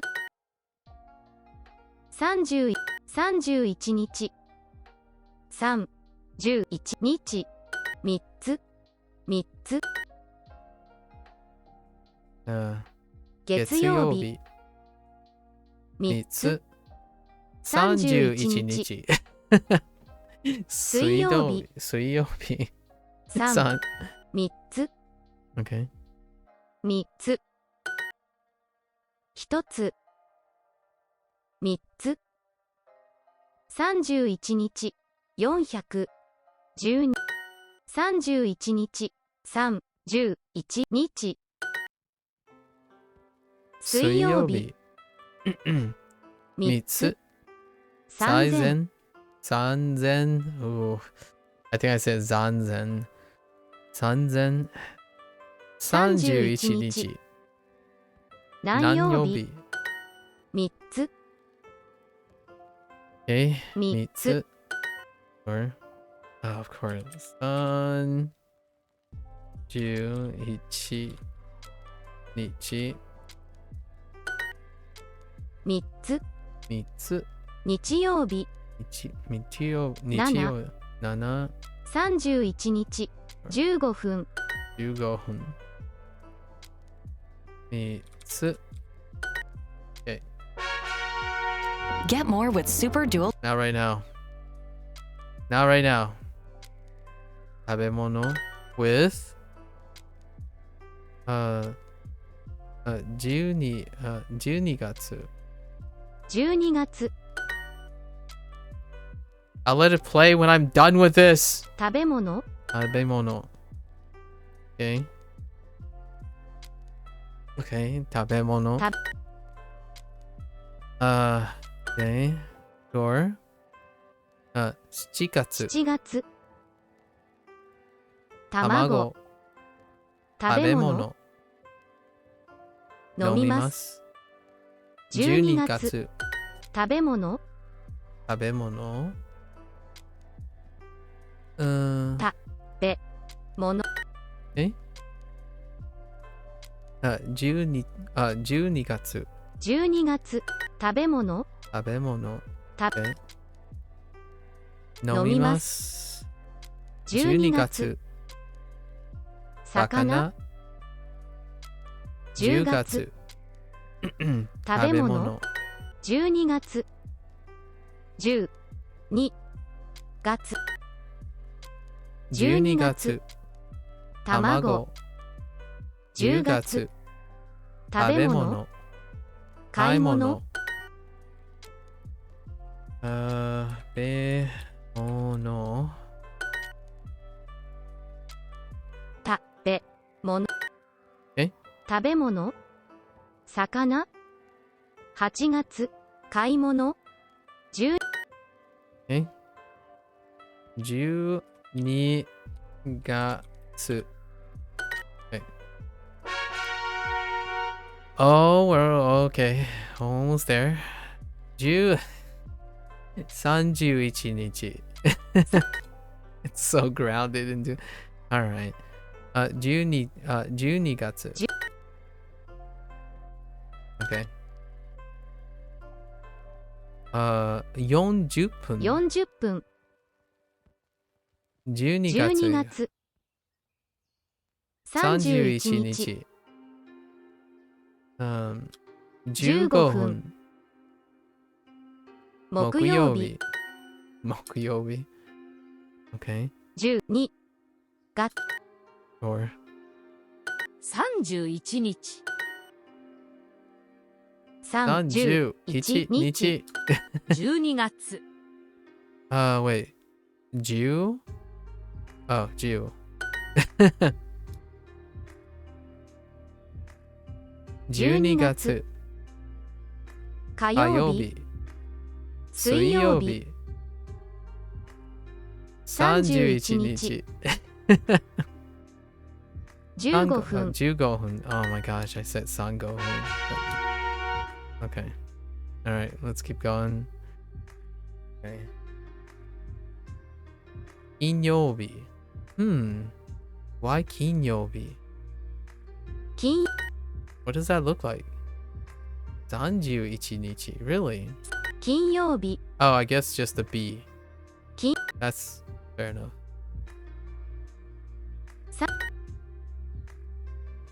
金曜日。金曜日。31日。 31日。日曜日。 31日。木曜日。水曜日。金曜日。Yeah, they're getting all the B's in. Sure. 31日。31 31日。日。金曜日。 Sure. 6時。30分。 Okay. 31日。5分。金曜日。 Okay. 金曜日。金金曜日。曜日。31 31日。日。木曜日。土曜日。日。日。Throw in a 日 as well. 31日。31日。 Okay.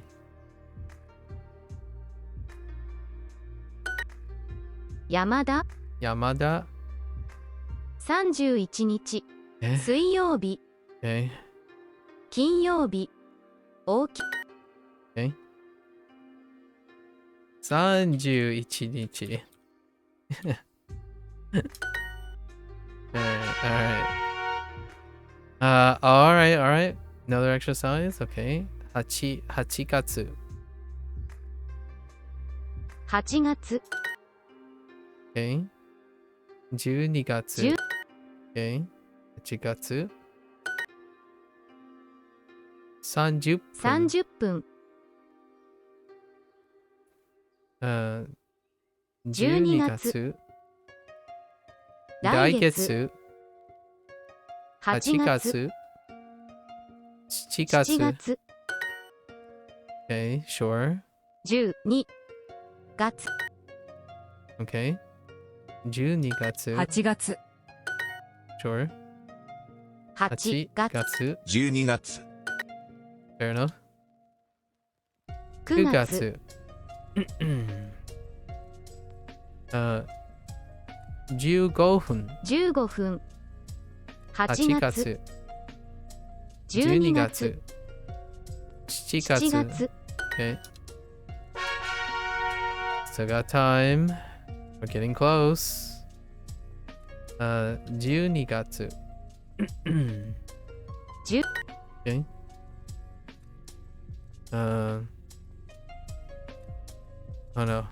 月曜日。12月。 Okay. 10 Okay, so 12月 and 月曜日。Fair enough. 12月。 12月。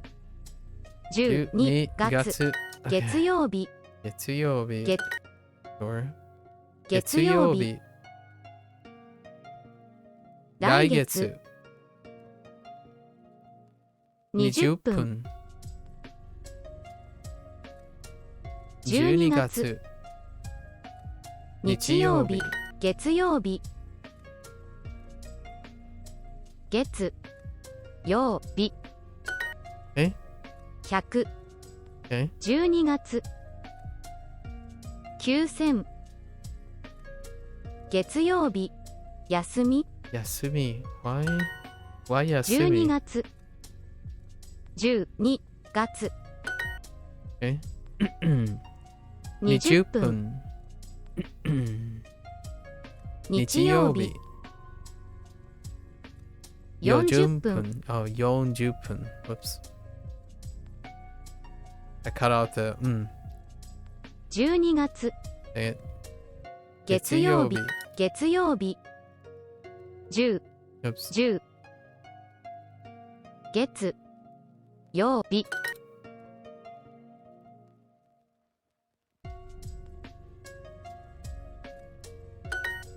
え12月。 12月。山口。10時。月曜日。何ですか？ That was pretty random. 月曜日。Ooh, alright. 12。 12 and probably 12月。 10 Yeah. Okay, sure. 30 30分。分。 12月。月。Whoops. 2 2分。分。 12。 10 10時。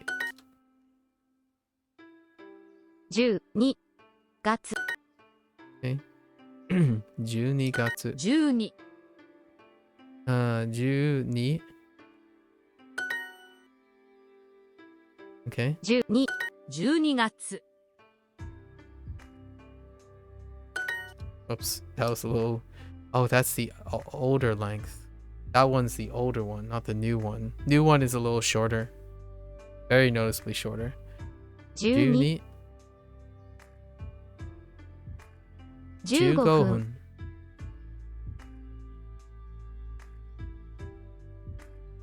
分。40分。 30 30分。分。 12 12月。 月。Whoops. Okay, we can finish. Yeah. This one. 10分。 10分。 Okay, 12月 and 10分. Fair enough. 12 12月。月9分。9分。 12。 30 30分。 10分。12月。10分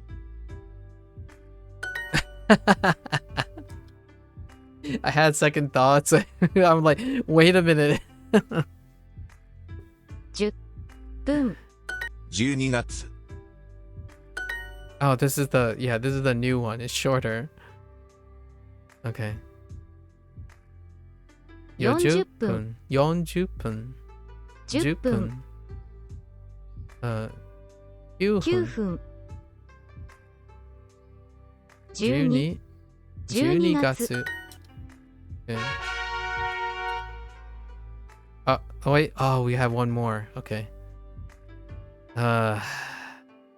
31日。 31日。 and 10分。Fair enough. 10分。31日。 10分。 10分。30 31日。31日。10分。 Okay. 10分。 7 7分。分。日曜日。月曜日。31日。10分。 10分。 10分。 Okay. 9月。10分。7分。新聞。 Oops. 新聞。31日。10、13、11に。土曜日。10分。15分。 15分。 31日。金曜日。10分。 Okay. 10分。 31日。山田。 Sure. じ。 G. 10分。 Okay. 2つ。 Sure. 31。 Okay.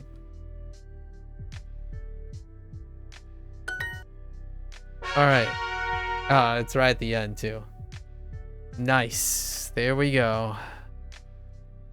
Okay. Now let's get back. Personalized practice. Probably blitz through personal practice. 母と有名な寿司屋に行きます。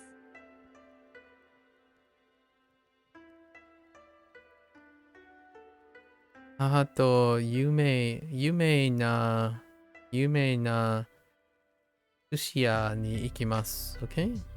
Guess I'm going to a famous sushi restaurant with my mom. Okay? 金曜日に。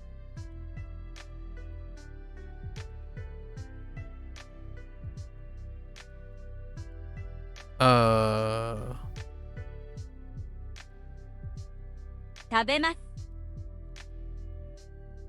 食べます。 Oh. どこで食べますか？母と寿司屋に行きます。母と寿司屋に行きます。Okay. I'm going to a sushi restaurant with my mom. 母と電車を待ちます。母と電車は待ちます。I'm going to wait for the train with my mom. あのお菓子屋は有名です。あのお菓子は有名です。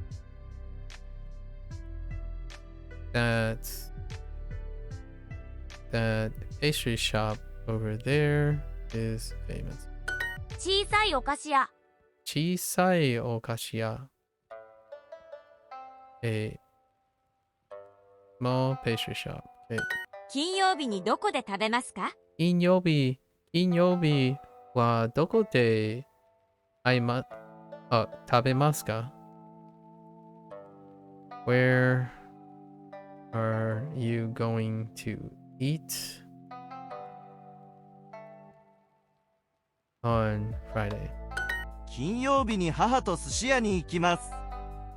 金曜日に母と寿司屋に行きます。寿司屋に行きます。金曜日に母と寿司屋に行きます。Again, I'm going to a sushi restaurant with my mom on Friday. 母と高い寿司屋に行きます。母と高い寿司屋に行きます。I'm going to an expensive something about sushi restaurants with my mom. 父とバスを待ちます。Okay. 父とバスを待ちます。I'm going to wait for the bus with my dad. プロのサッカー選手の仕事はどうですか？プロのサッカー選手sorry. プロのサッカー選手の仕事はどこですか？ How is work as a pro soccer player? Well, お菓子屋で何を買いましょうか？お菓子屋で何を買いましょうか？ What should we buy at the pastry shop? 先生の仕事は楽しいですか？先生の仕事は楽しいですか？ Is work as a teacher fun? プロの野球選手の仕事はどうですか？プロの野球選手の仕事はどこですか？ I mean, not どこ。どうですか？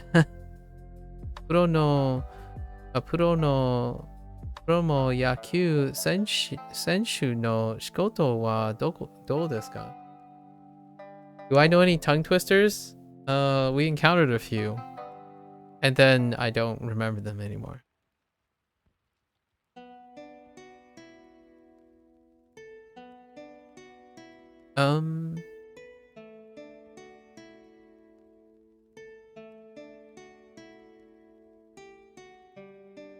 Yeah, I don't know them anymore off the top of my head. Could combine stuff like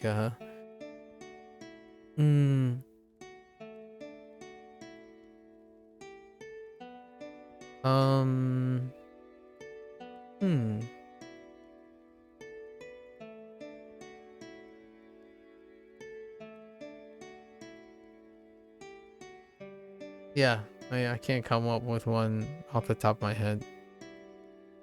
I think a lot of R's, like das, atara, daro, D things. One tongue twister, I guess, it's not really a tongue twister per se, but things like Hankokugo ga arimasu. Or not, that doesn't work. Hankokugo ga dekimasu. But it's more like the go-go thing. You could combine like gozen or like go-go goji kan. Let me write this out. Wait. Go ji kan. Go ji kan. Go ji kan.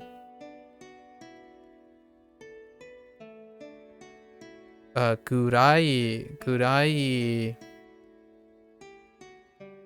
kan. I don't know. Like Chu, we could do like Chu Goku. Chu Goku Go Ga Go Ga. No. It will end up being O Benkyo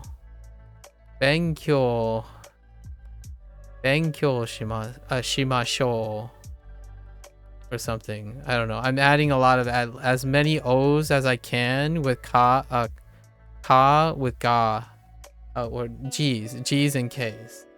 So maybe that's as good as it gets. Lots of if you combine lots of ku go like gage guge go and kake kuke ko. All in one line. Those are the most common, I think. So kakikuke ko and gakikuke ko are probably very pronounced in some of the phrases. So how's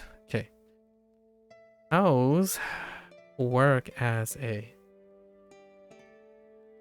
in English, try to minimize that, right? A lot of the things we do tries to minimize repetitious syllables.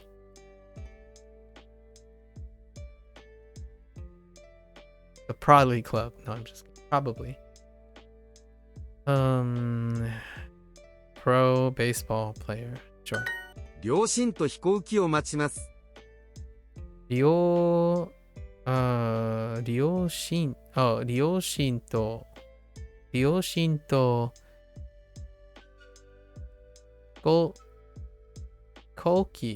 行機を待ちます。両親と飛行機を待ちます。I'm going to wait for the plane. Why did the plane slip there? For the plane with my parents. Okay. カラオケに行きましょう。カラオケに行きましょう。We should go to karaoke. 時々のスポーツのイベントの時々スポーツのイベントイベントで写真を撮ります。時々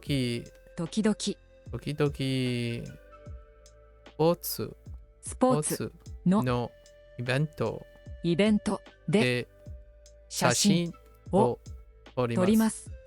そのバンドのアルバムを買います。そのバンドをアルバムのアルバムを買います。そのバンドのアルバムを買います。I'm going to buy that band's album.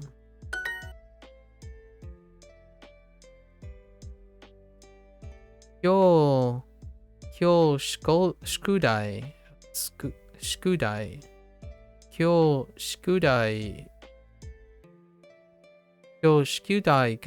たくさんあります。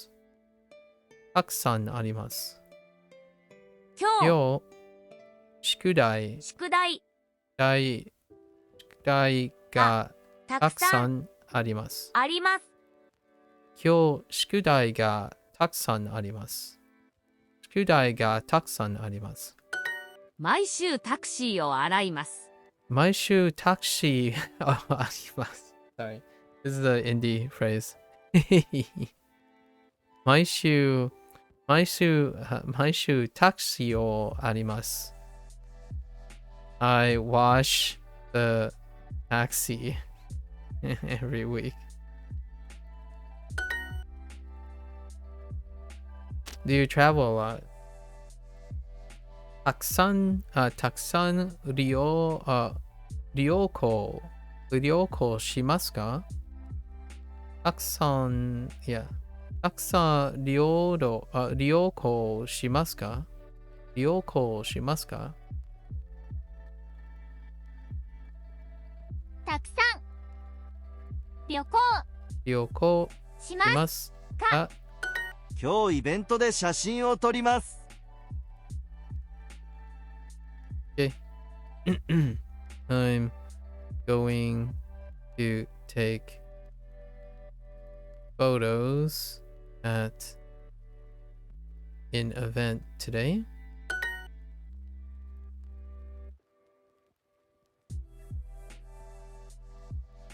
Iつも宿題がたくさんありますか？いつもいつも宿題宿題 Oh, okay. They は wentたくさんたくさんあります。ありますか？ Okay, they lumped the ka. Okay. So, いつも宿題はたくさんありますか？時々スポーツのイベントで写真を撮ります。They had a different correct answer. I guess you could flip the thing. Scuba diving? Yeah, skudai. Skudiving. Scuba dive. Yeah, skudai. Scuba diving. I love it. I actually quite love that. Scuba diving. Do you know what I'm hearing though? Instead of scuba diving? Screw dying.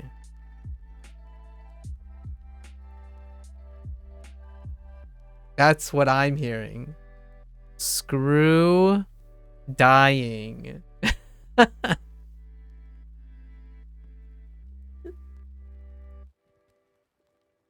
Yeah, it actually could be it too. Yeah, scuba diving. Like if you do skudai, like if you went with the katakana, it could actually qualify for scuba diving. I hear screw dying. and more like American screw dying, where you drop the G. So screw dying. Dying. Screw dying. Right? Screw dying.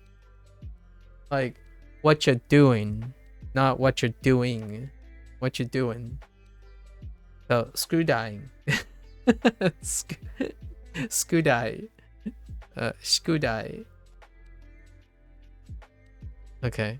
Alright, that's enough of that. Toki-toki. What do we have? I wasn't paying attention. Toki-toki. Spo... Oh. スポーツのイベントで写真を撮ります。Okay. I sometimes take photos at sports events. Crazy thing just happened. I just ordered Sour Patches and a Snapple on DoorDash. Ended up getting someone's entire Shake Shack order. Jeez. What did they order? Amy, what did they order? Give me the deets. Dude, that's a trade up. That's a trade up. I'm just saying. Shake Shack for Sour Patches and Snapple? That's a trade up, man. And you live somewhere near where there's a Shake Shack? Nice. Unless it's like, okay, unless if you don't get a burger out of it, then maybe that's a trade down. But I imagine it's at least like burger fries or something. You got your stuff too? Oh, you live in New York? Yeah, Shake Shack. Yeah. I was about to say that sounds really, really close to, it's got to be New York, right? We already talked about this though, but I forgot. I wasn't so sure anymore. A chicken sandwich, burger, hot dog, fries, and a milkshake. Dude. How does DoorDash work when you like lose your order? How does that actually work? I haven't ever used DoorDash.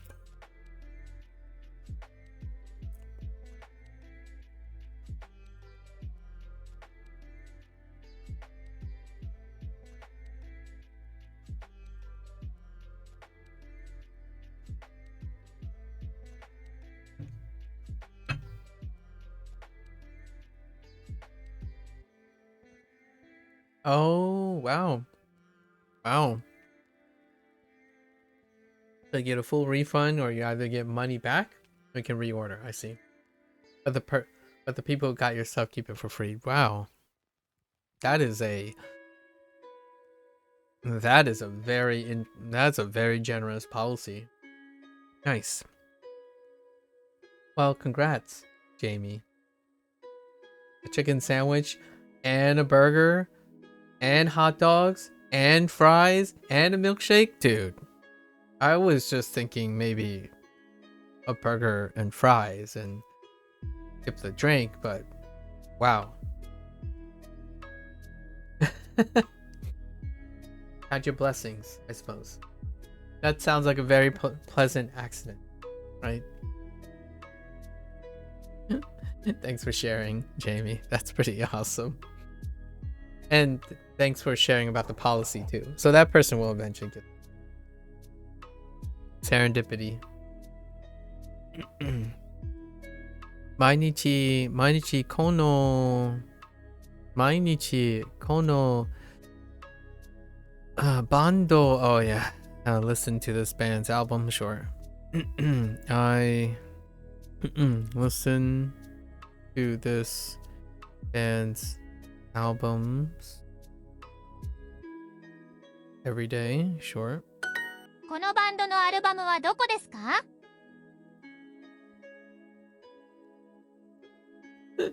The betrayal of coming in here and not bringing anything to me and Maku.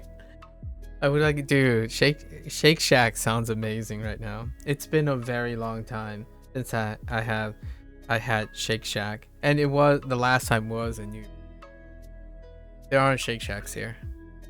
Yeah, definitely.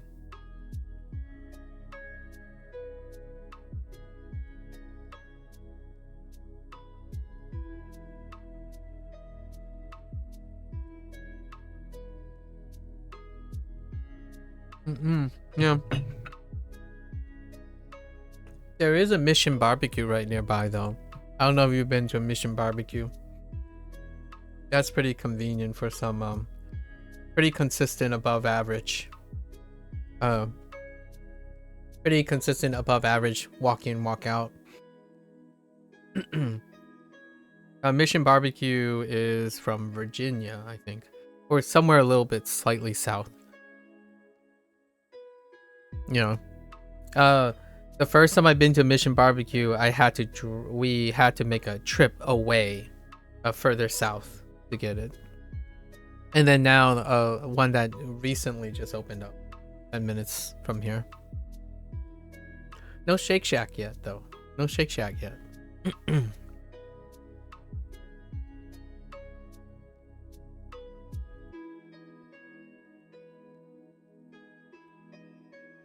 What is this? このバンドのアルバムはどこですか? Okay. Where's this band's album? Where?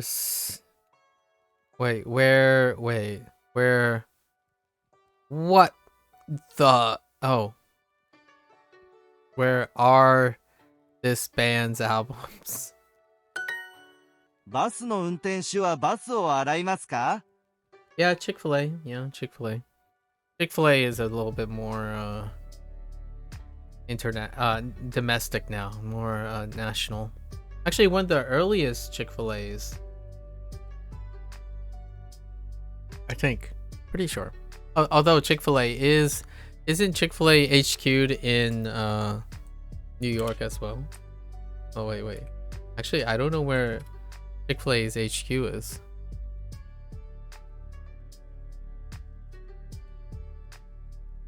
Oh no, it's not. It's actually Georgia.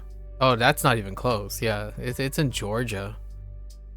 I am so off. Who am I thinking of? I'm probably thinking of Shake Shack, but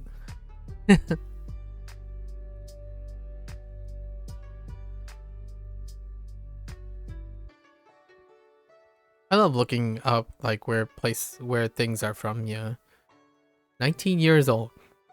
Only 19 years old, man. Shake Shack. Oh, there is a Shake Shack really far away. That's like, oh my gosh. Good 30. It's a 40-minute drive away from here.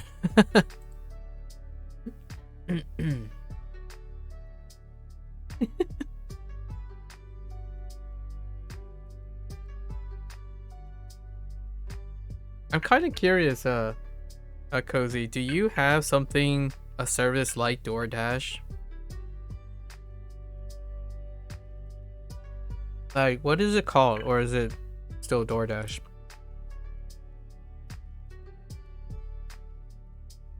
If you know what I mean.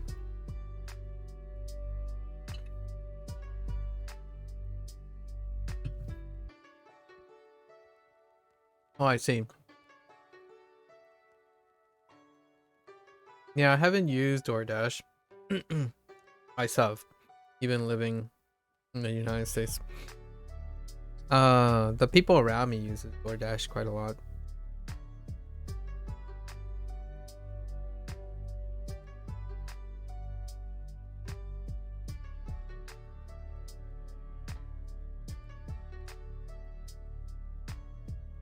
Okay.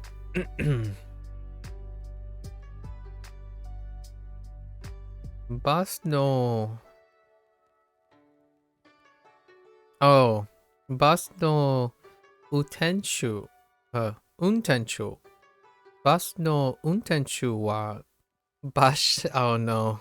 Bus o araimasu ka? I don't know if we even have anything like that, but our delivery is just eat and deliver. Okay. Fair enough. Yeah, how would you describe it, Jamie? DoorDash. I guess it's like it's the way it's organized. So the people who deliver are not necessarily it's the employment structure that is different for DoorDash. So you can independently volunteer as a DoorDasher, as opposed to if you order delivery, it's an employee of that establishment that's making the delivery. So it's kind of like a third-party delivery service. Say like one YouTuber, right? There's a YouTuber that I kind of see algorithms for. It's a guy who's a cyclist, and he cycles around New York City, and he delivers DoorDash orders. He picks up DoorDash orders and deliver them, and like make YouTube videos out of him, like doing the course as fast as they can. And he delivers all the stuff on his bicycle. I don't know if we okay. I don't know. Just an app where you order food and a random dasher goes to and picks it up. Do they have Walt? Interesting. What does Walt do? Or is that just for Europe? I am not familiar with Walt. How does Walt work? Sub-Zero. Yeah, I am unfamiliar with that name. If it involves anybody who like signs up on the app and then registers like, oh yeah, I'm in the neighborhood, picks up the stuff and then delivers it, then that's pretty much what DoorDash is. Seems like German delivery or something. Yeah, I see. Yeah, so that's kind of the idea. It's not a subtle difference. However, for those who are only concerned with like how they're getting their stuff, how the people are employed are probably negligible. But that's kind of the distinguishing factor between DoorDash and ordering delivery from the actual establishment. It's kind of like what Amazon eventually ended up doing, where or like they did it for a little bit, where they needed more people to deliver stuff, so they kind of started recruiting more people, but then it wasn't enough. And then eventually, though, Amazon caught up, where now all the people who deliver things belong to the company, as opposed to like having independence. Kind of like Uber, I guess, in a way, before Uber became gigantic. Uber was internet. It's a Finnish food delivery company. Oh, that's interesting. I say the tips are dumb on DoorDash. I mean, coming from a place, yeah, I can see that. That's a cultural dissonance, of course. Well, it's a common food delivery service here. I don't know how DoorDash works, but I guess it's similar. You order from your favorite restaurant through their app, and they deliver it to you. The distinguishing factor is who deliver it to you. DoorDash is the way they employ the DoorDashers is what makes DoorDash different from like Grubhub and all the other center middlemen that orders. Walters, I guess. Oh, Walt employees. Okay, so they are legitimate Walt employees. Okay, it's in lots of, yeah, okay, fair enough. I see. Yeah, like for instance, I can become a DoorDasher without like, I don't know what the hiring process is like now that I think about it. It would be kind of fun to do DoorDashing for a little bit. I would love to see what that experience is like. Honestly, this might sound a little sus, but maybe I would be more encouraged to like even give a person a sticker or something. Like I kind of want to, if I were gonna do DoorDashing, I feel like I want to do something more than just DoorDashing, like place something on top of it. I know it sounds like overachieving, but I just like being different. Like maybe maybe tell a joke or a bad dad joke as I deliver the DoorDash delivery to them. Hang out with them too.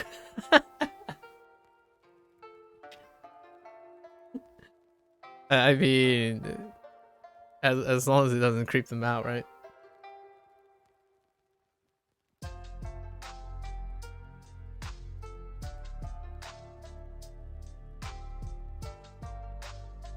I would totally get a book.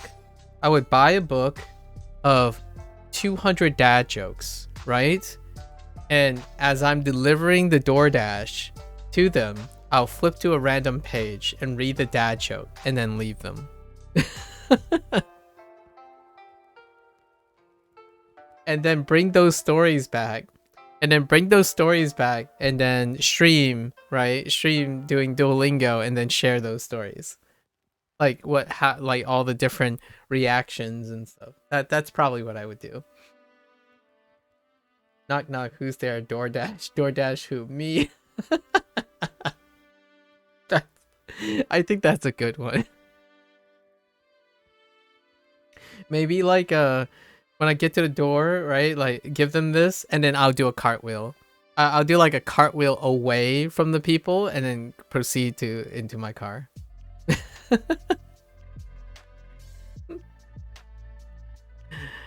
Okay.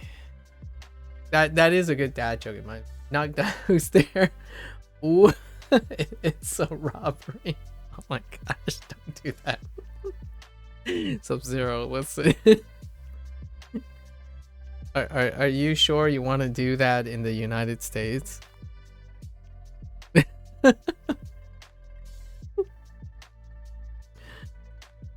Okay, all right. Jokes aside. Jokes aside.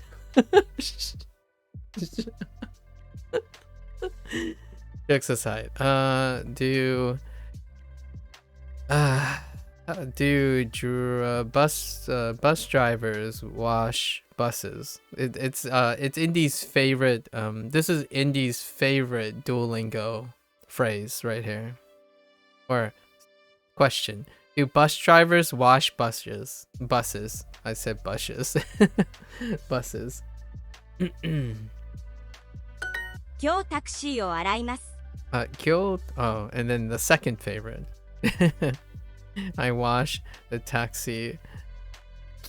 Oh no, maybe third, because every day is pretty boss.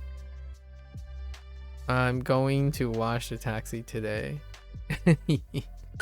この後カラオケに行きましょう。 Oh no, yeah, we're not joking. We're really not. But the joke, the thing about funny jokes is there's elements of truth in it, right? この後カラオケに行きましょう。We should go to karaoke after work or after this. カラオケで歌いましょう。カラオケで歌いましょう。Oh, sorry. カラオケで歌いましょう。I mean, there's an exclamation mark. We should sing at karaoke. That's kind of a weird thing.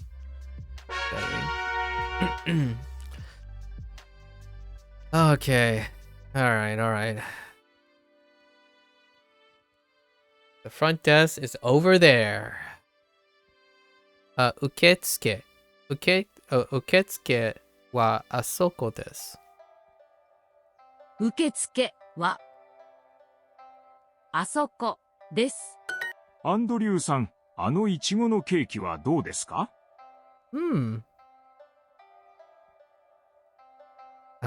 いいですね。あれですか？いいですね。あれですか？いいですね。That cake over there is pretty nice. ここは Sounds good. 私の席じゃないです。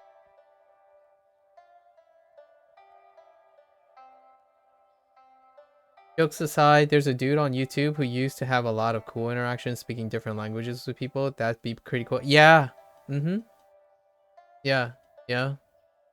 There's so many ideas. I'm like, I was not kidding about the stuff.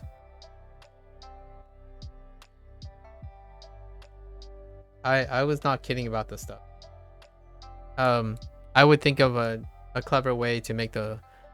Whenever I do a job, I want to do it with a little spice, a little personality. So oftentimes that motivates me to do something more. And then when you do something more at a job, you tend to stand out, at least in the United States. So the idea is I want to do that. If I ever pick up a job where someone hires me to do anything, I usually try to do something that makes an impression. So it's not doing a better job. Like, I don't want to give people the impression that there's something better about personalities. There's no specific personality that's better or worse. The idea is if you put something of yourself into something you're doing, it ultimately becomes something very meaningful to you, and it motivates you to continue doing the job, as opposed to, I do this job, it's for a paycheck, what have you. That's it. And that's why, in my opinion, when I was teaching or had the opportunity to teach or do science, it's part of me that's going into the job, and that allows me to continuously feel refreshed. Kind of like learning Duolingo. I'm bringing something to Duolingo every day. It doesn't feel like a grind because I need to come up with things that make Duolingo different. If you're watching these videos, you know, for all the future people who watch these in posterity, I like to believe that the experience that you're watching now is probably quite different from the experience watching someone who's speedrunning Duolingo. Yeah, he was interesting. So I've seen a lot of these type of YouTubers, so it was interesting because he wouldn't study language for too long and try to get super fluent. He would go really hard on language for like, yeah. So I heard that he was fluent in about 3 in conversational skills. He is fluent in conversation. Yes. The person is fluent in conversational skills. Not complex writing or anything. There are a lot of them. I think the one that I was introduced to first, right, by sheer coincidence was Xiaoma, right? Because Xiaoma is from New York City, or he is from New York, sort of. He spent most of his time in New York. Now he's in New Jersey, by the way. So, but a lot of the language he did was not technically what's not really, but yeah. What's your beef with Xiaoma? JB, maybe we shouldn't discuss this because that was a little bit strong. Perhaps he can only speak Mandarin, that's it. Well, technically he can speak a lot of things. That you would be selling him short considering where you are as a speaker, but his enunciation is pretty impressive because of what I know, I suppose. But that is pretty biased and not constructive, what you just said. Considering the other person that you're referring to, which also I would qualify as 3 or 4 of them, they're definitely conversational forward, not writing competent. He tried Norwegian for a short amount of time, and as a native, he didn't do too bad, honestly. Yeah, I didn't think he did too bad with Fujonese either. Yeah, true. I forgot he learned French, Italian, Spanish, and he does. So the stuff that he reached out really far, I totally agree. I actually totally agree. His Fujonese was pretty great, even considering all the interference he would have from Mandarin. It was good. It certainly, if I had to be really nitpicky, right? It's more than I can. So we are spoiled by very extraordinary people online, and so I think the one thing that I enjoy watching him is because he smiles when he does these. You know what I mean? So if there's anything that ultimately shines through, in my opinion, is when someone is not aiming to be good, but aiming to enjoy.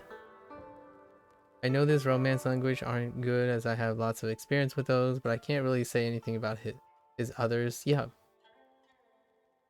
Gets it from his girlfriend, so yeah. Yeah. Xiaoma, as far as I remember, Xiaoma is married and he has a child, and that's why he recently moved to New Jersey. It's one of his motivations because it was very tough to constantly worry about newborn in the streets of New York City. So as far as I know, he is married and with a child, with a significant other. あ、ここは私の席じゃないです。ここは something じゃないです。Oh, this is the heckin' phrase.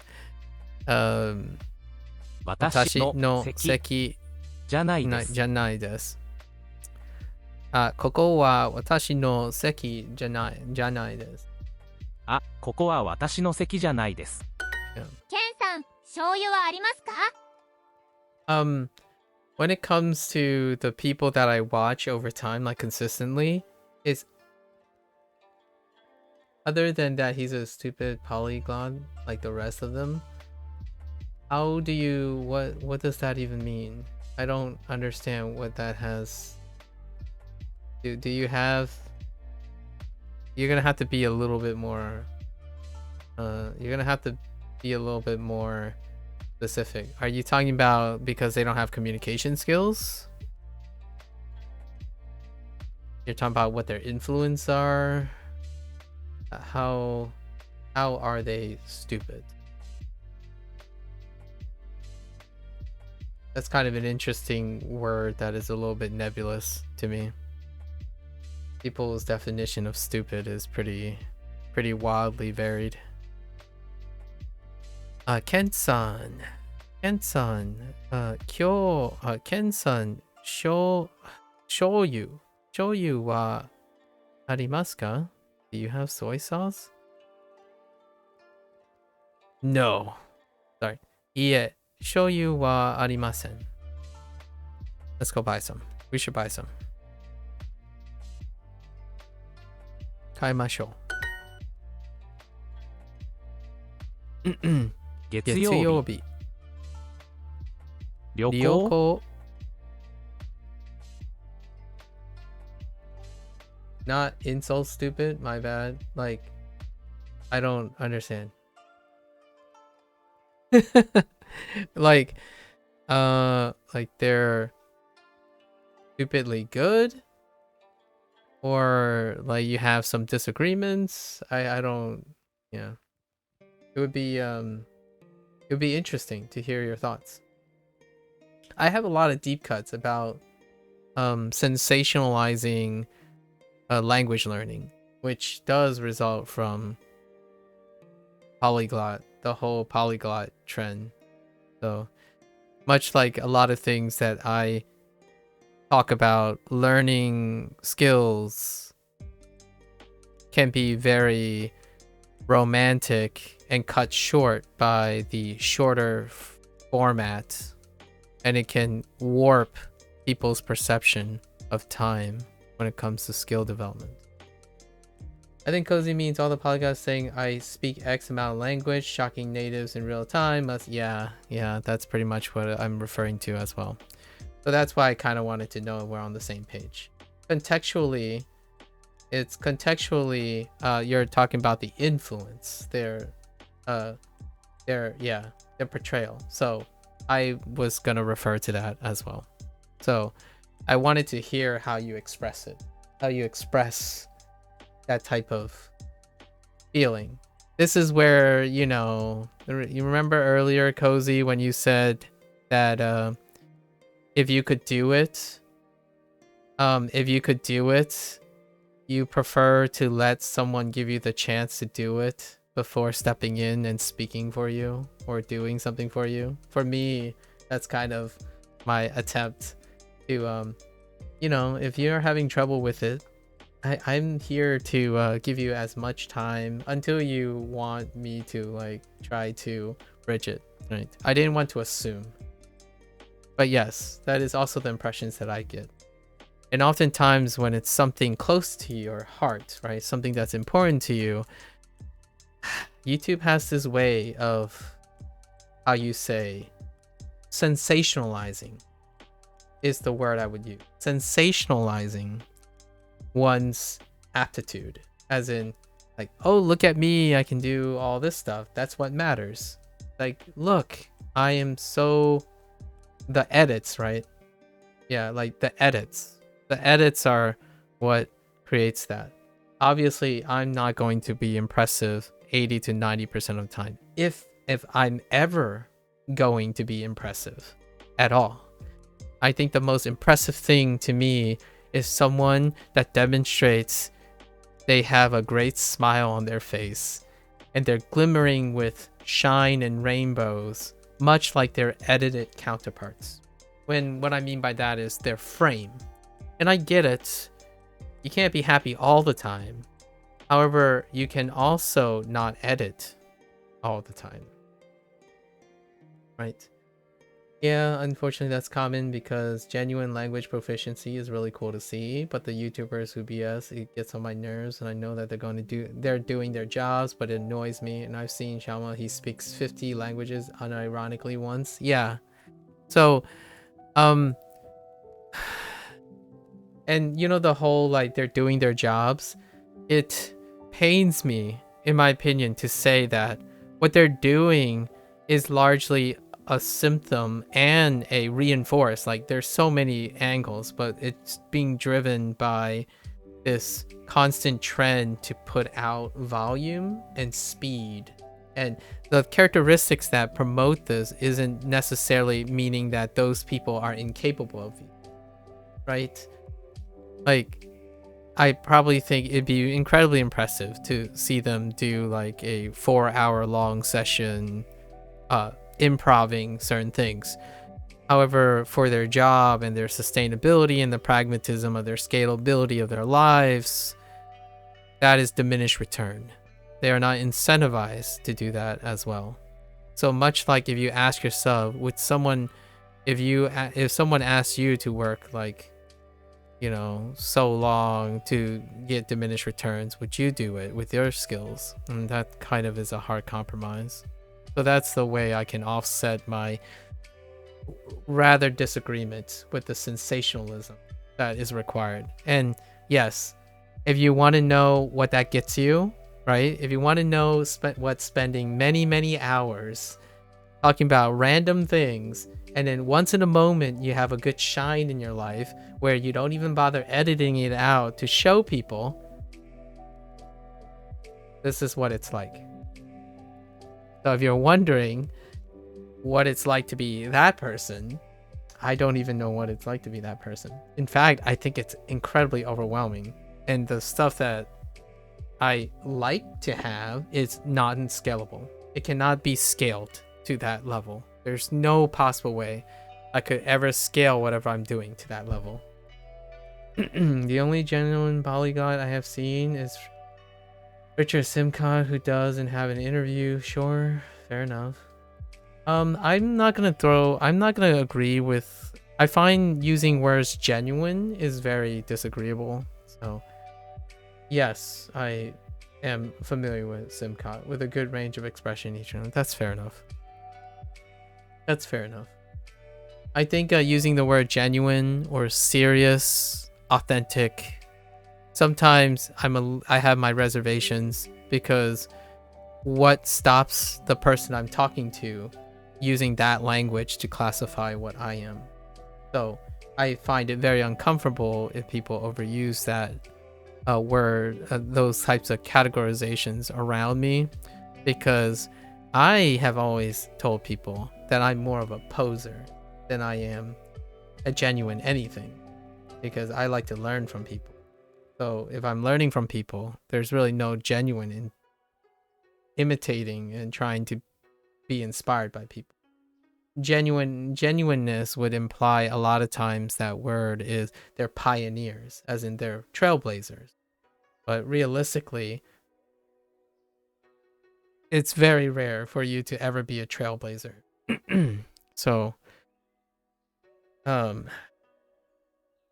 sometimes when people focuses on the best of things, they forget what the average of things are. So if I was gonna classify genuine polyglots, I would probably go towards the average polyglot and not classify the greatest of polyglots. So Simcott would be an extraordinary case, along with someone else.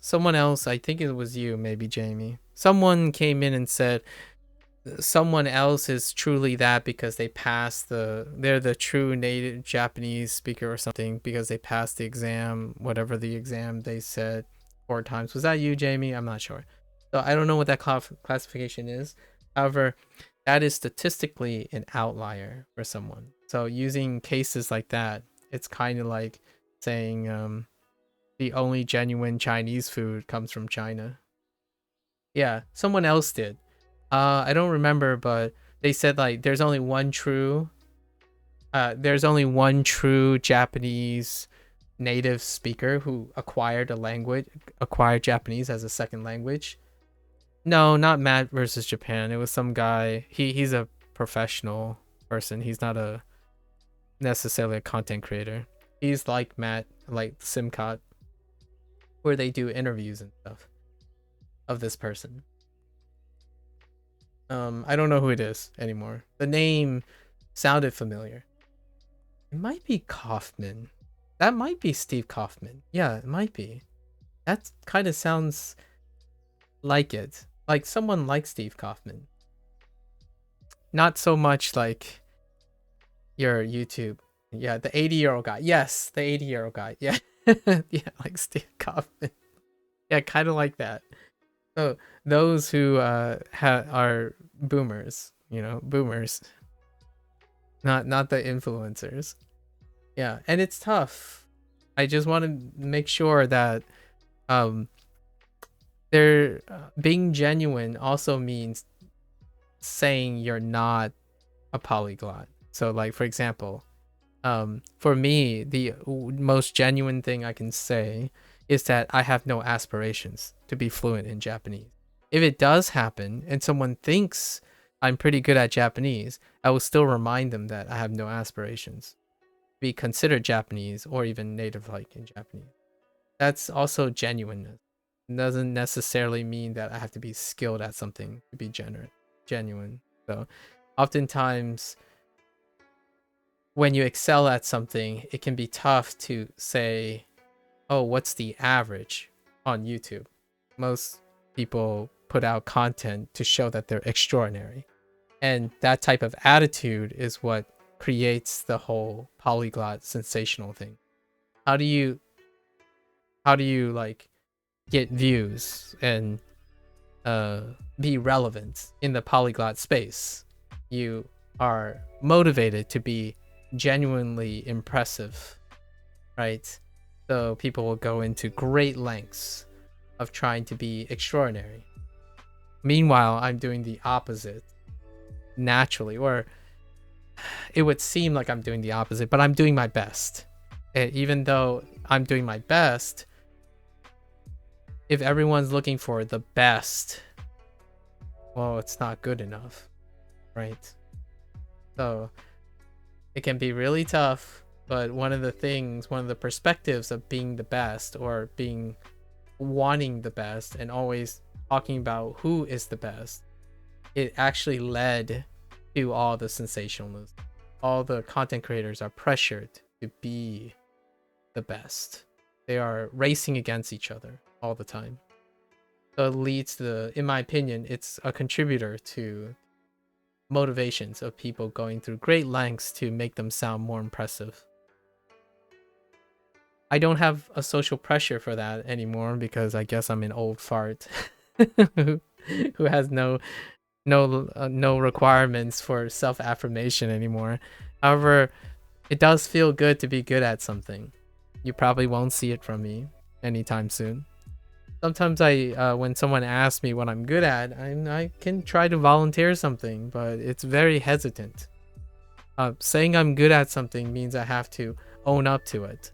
And for me, it's so much more of a comfortable life for me and my mental health to not worry about having to be good at something. What is this?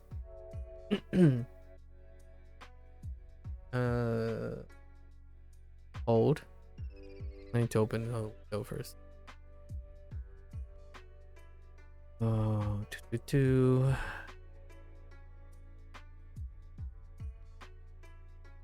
Hey. Oh, yeah. I did see this one. With Walter. Yeah, I did see this one. Oh, is this the one you're talking about? Where...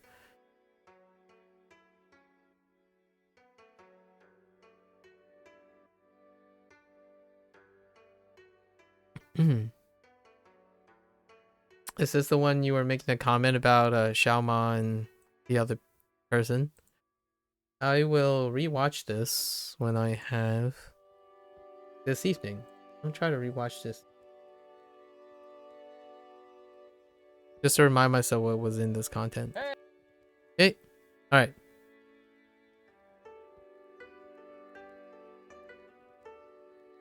Walter Porta Weaver, the biggest sham. I was done with the sham polygons. Why did you link the... Oh, there's another one. Oh, you're talking about... Okay. Yeah, I'll watch it.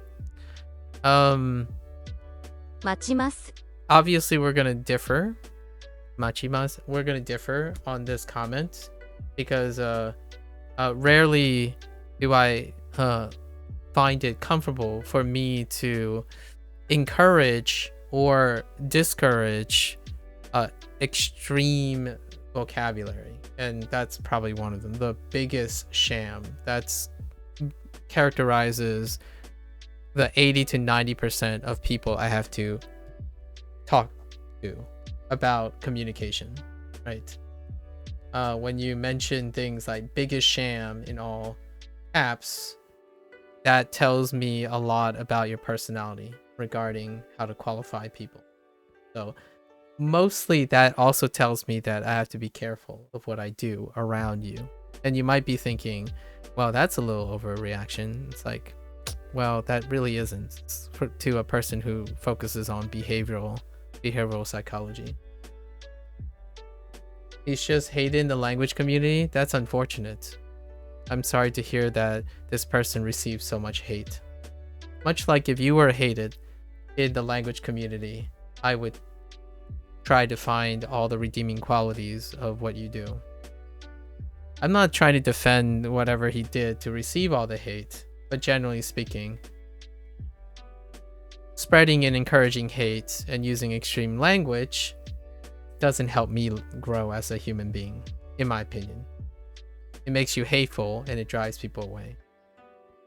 At least for me, I do not tend to surround myself with people who can easily hate other people or join in echo chambers of hate for other people. Otherwise, I wouldn't be using Duolingo. I would succumb to the hate and join the haters.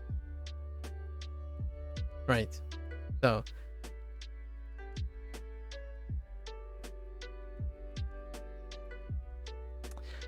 also reverse psychology sarcasm. That's cyberbullying, but okay. Hey Usama. How's it going? How's it going, Usama? From YouTube. Yeah, I can understand you, but I have watched him long enough and seen the messed up things he's done to make money at the expense of others to have this opinion. That's fair enough. Does it justify you to be a hateful person, knowing it? I'd like to think, I don't want to gaslight you or strong arm you things. I think you have the potential to be better than that. So, in my opinion, you have learned what you clearly understand what you shouldn't do, and maybe that will be enough to leave that. Like, I don't know what's happening with that person. I don't have enough information, but I think you're not that hateful type of person, right? So they're probably going to get their just dues from someone who else is extreme, but I like to believe in people that are willing to talk to me and share time to make an example when there is, however, not be the catalyst for malice, right?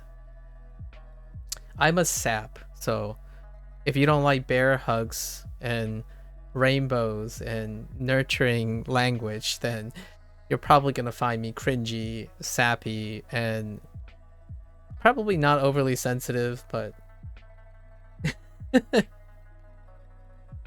I've been hate on a lot. I mean, like, you know, being a receiver of being bullied a lot of times, even for being good, sometimes can be very eye-opening, especially when I was younger. And even then, I still don't blame those people. But that's being sappy. I will tell you that if you make a mistake, right, and it was unintentional or intentional, if you asked me for help, I will still continue to try my best to help you. That's kind of the I don't know, the Hippocratic oath of whatever this is, right? I don't know what that guy did, though. I'm very curious. So, believe me, this evening, I'll look into it. I will look into what has happened. I am not aware of the guy's background. I have no idea. I had my suspicions, though. I am very suspicious by nature. So when when I got swarmed with these polyglot videos about Learn this way. Learn to speak immediately in 10 minutes. Have conversation with 25 phrases. That, like, it's all over my internet feed. Like, it's all over my YouTube feed. So I'm not here, like, I didn't spend here. I'm not selling you a happy pill. So again, I usually use the happy pill as my example. Some people would come up to me and say, well, you're blabbing about like psychology and like, you know, the meaning of life. It's like, I didn't say I was selling the meaning of life. I don't go around peddling miracle cures and life hacks, like language hacks. In fact, I get more language hacks sold to me for being someone who appears like he doesn't know what he's doing. He used to charge people lots of money to teach them. Yeah, that sounds about right. カップケーキ I figure that's where that's going. 写真 It kind of lines up with all the business people too. The business people, like, here's my 36 top side hustle and how they work. You know, find in your heart to subscribe to my $500 get rich in month program, right? I know. あ、 I ド know. ーナツも買いましょう Being sappy and compassionate, or maybe sympathetic or pitying, doesn't make me a very naive person. I can tell you for sure, I know where you're going. And it sucks. It really does suck. There's no way around it. Because people do get hurt from that stuff. Empty promises. It's interesting because the same thing can be said about Duolingo. So the arguments that I have encountered as a person who uses Duolingo is an attack on me, but really it's an attack on the promises that Duolingo made. And we're entering the same situation. Although one big asterisk for Duolingo is it doesn't actually cost anything.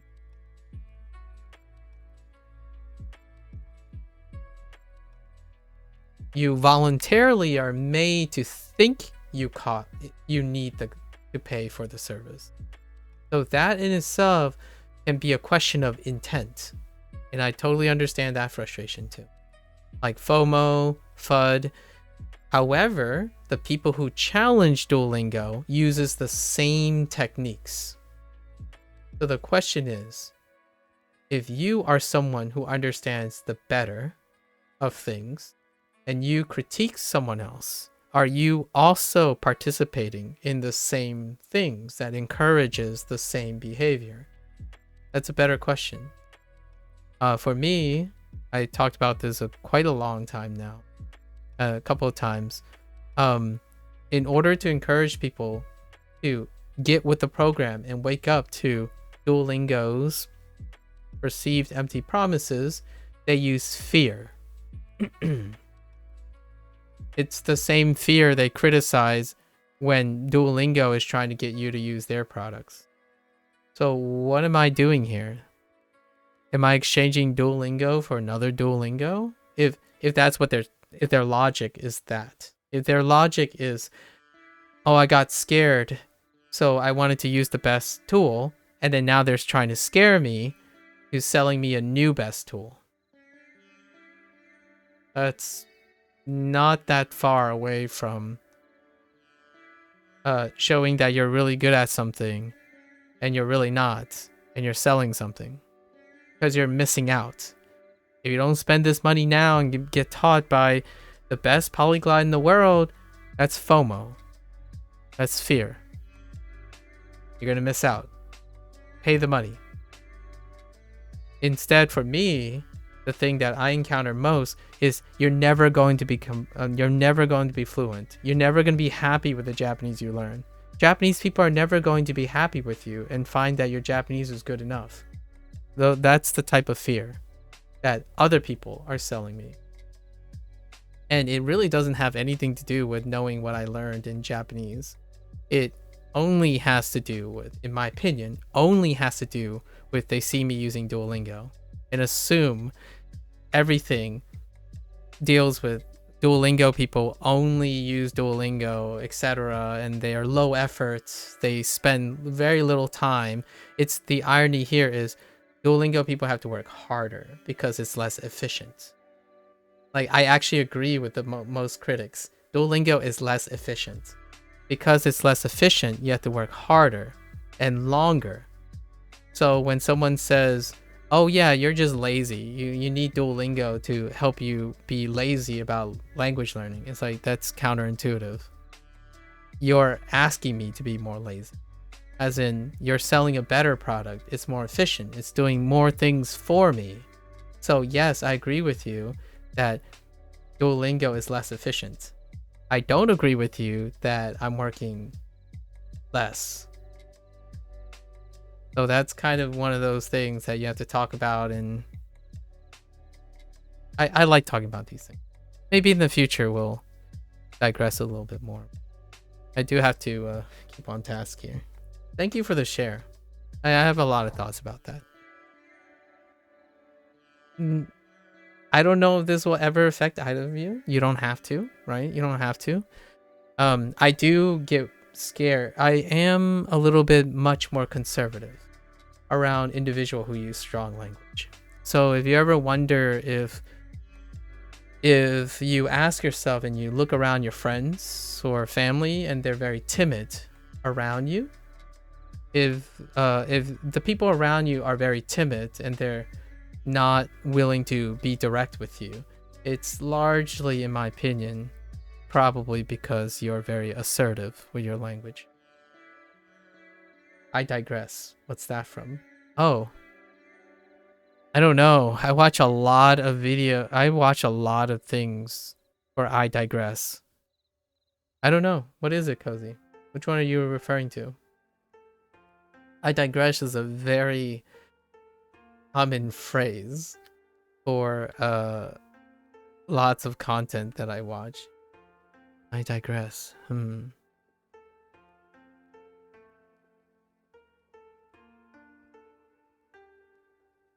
A tech tuber?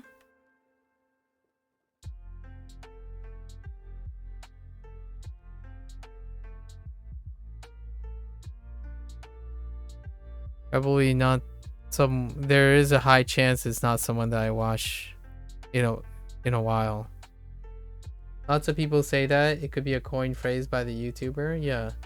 So I'm trying to think of a person who coined I digress. Like, but I digressed. But I digress. Who could have said that? But I digress. I feel like that's... Oh, I don't watch J2 Cents.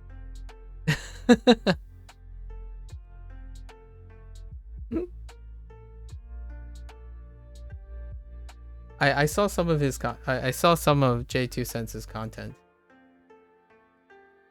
I do not watch J2 Cents. Yeah. Sometimes. Yeah, that would explain why I don't understand the coin phrase. あ、ドーナツも買いましょう。 Ironically, you picked something that falls into our discussion about polyglot recently. あ、ドーナツも買いましょう。ドーナツも買いましょう。あ、ドーナツも買いましょう。 Yeah.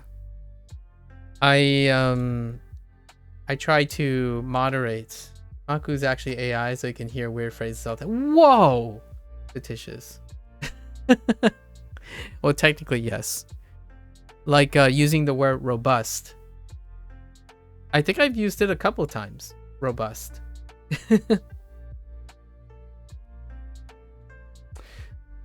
I would love to entertain some robust counter arguments to the shaming of polyglots. Something like that. I don't know. That was very heavy-handed. That was incredibly heavy-handed. I was not ready to use the word robust. What was the other word? Safeguards. When I'm around people who use a strong language, I tend to put up my safeguards in order to maintain a more robust appeal. So the reason why fictitious, I think the inside joke here, a lot of time, at least I feel where fictitious is going, is there was a subreddit about someone who said like certain words are telltale signs of AI, and some of the words were robust and safeguards. I forgot what the others were, but it was pretty funny, and I use those words. In fact, the videos that I watch, the scientists that I watch, trigger like 2 or 3 of those words every 30 sentences, and one of them is robust. In fact, the first one wasn't even a scientist. It was a guy who described running statistics, track and field statistics, and he dropped the word robust. So apparently that's something that ChatGPT uses very commonly. MAKU is robust. Yeah.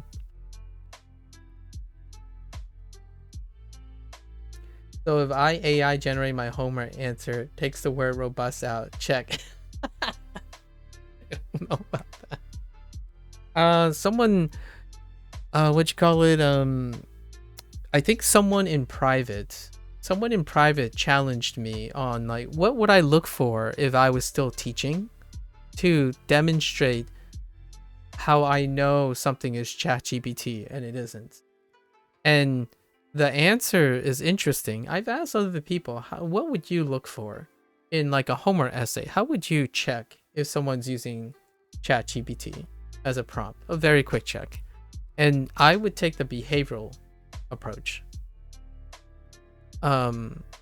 It's usually why I talk to people the way I do. I typically focus on logic and the human condition. So ChatGPT still is a bit behind, like it can be in the future. I'd be fooled all the time. I'm not saying I'm not an expert that's immune to ChatGPT, but I like to ask what people look for. And for me, I look for eternal logic most of the time. Easy, just ask them a simple question. How does that stop someone from giving you a cogent ChatGPT question?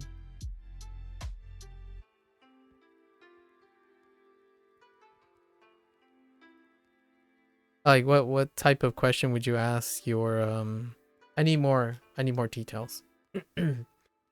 What does that so if you give a student that, what kind of question would you give a student to prevent them from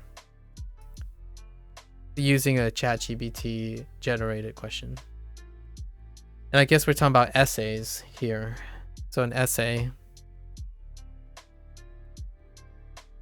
because you can just tell the robot vibes. I don't know what I'm talking about.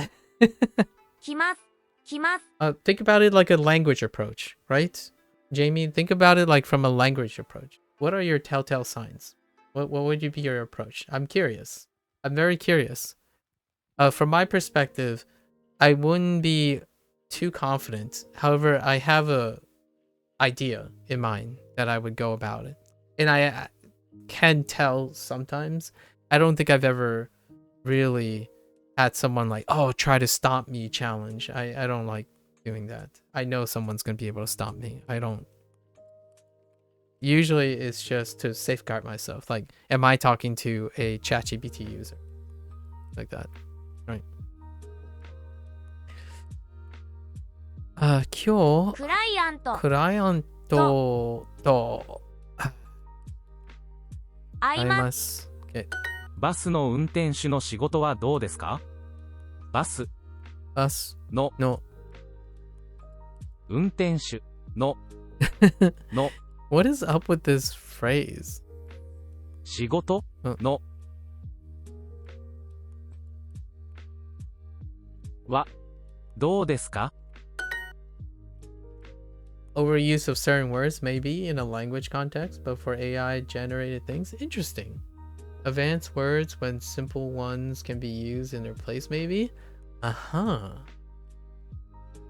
Okay. Everyone, this chat is AI, you don't know it yet? I'm a deep fake, you know? Like you don't know it yet, but a synthetic human being. I mean, it fooled a bunch of people on social media. Why can't it happen here? Actually, there's a very big telltale sign on how to tell or like how to tell when it's a deep fake thing in like in a personality way. But I like where Jamie's going here. I wanted to add a little bit more to what Jamie's going. So the overuse of a word actually tends to happen with someone who has an underdeveloped vocabulary. However, sometimes overused words come in patterns and clusters as opposed to random. So that can be a telltale sign. If you understand the writer, you can probably see clustering in their word usage. Much like if they're using advanced ones as opposed to simple ones. So they are always using a lot of advanced ones. You can, if you give them a question that crosses two different types of discipline, their advanced words will shift. As in, the things they're really comfortable with will have more advanced words, likely to have more advanced words than the ones that they're not comfortable with. So you can challenge them with a question like, how do you feel about X, Y, and Z, and tell me about what it is. So oftentimes, if it's an AI, it'd probably be pretty consistent throughout. However, when you're talking to a human being, there's a chance they will shift diction based on how comfortable they are in writing about the topic. So a lot of times consistency, much like you said, the overuse, but more like consistent. If it's incredibly consistent, then there's no emotions, right? Yeah, there's no emotional sway. And emotional sway comes with diction. So if you see that suddenly when you're asking them, what do you think about all the people who starve every day, right? And then it'd be like this consistent, overly simple vibe. But you ask them, well, what about starving and the lack of drinking water? You can kind of see that the person will likely sway back and forth in terms of the contextual diction. So words can become, unless you're a sociopath, yes. Unless you're a sociopath, we're not, that's, as long as you're not in the outliers, the statistical likelihood is that someone will have a pattern of speech. And that pattern of speech elicits an emotion. So when you ask them disagreeable topics or agreeable topics or controversial topics or making controversial statements, it's not middle ground most of the time. It doesn't sound like professional speech in the environment of a classroom. In public, you can end up sounding like a politician. So for example, I've made this joke before, and fictitious is not really, it's actually kind of true. So if I ever watch my writing that I do, when the writing that I do professionally, right, it's very neutral. It's incredibly neutral. So if I'm concerned about talking correctness, as in, oh, it may or may not exist if we consider the following parameters, and if we consider the possible parameters, we can come to this conclusion. Scientific writing tends to have that type of feel. And that can be imitated quite uncannily. Like I have seen prompts in ChatGPT where I almost felt like it was something I've written, right?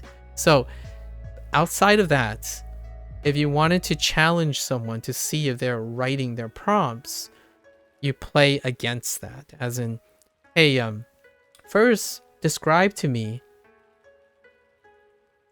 I don't know, the circumference of the planet, like circumference of the Earth. How would you calculate the circumference of the Earth?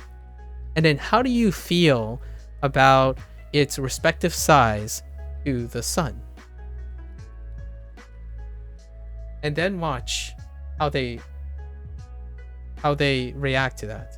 Because generally, I would say a ChatGPT would continue to be analytical about it. If you use trigger words, like they would basically take the circumference of the sun, the volume of the sun, and then compare it to the earth, come to a very unadulterated, hyper objective thing. And some humans do that pretty well.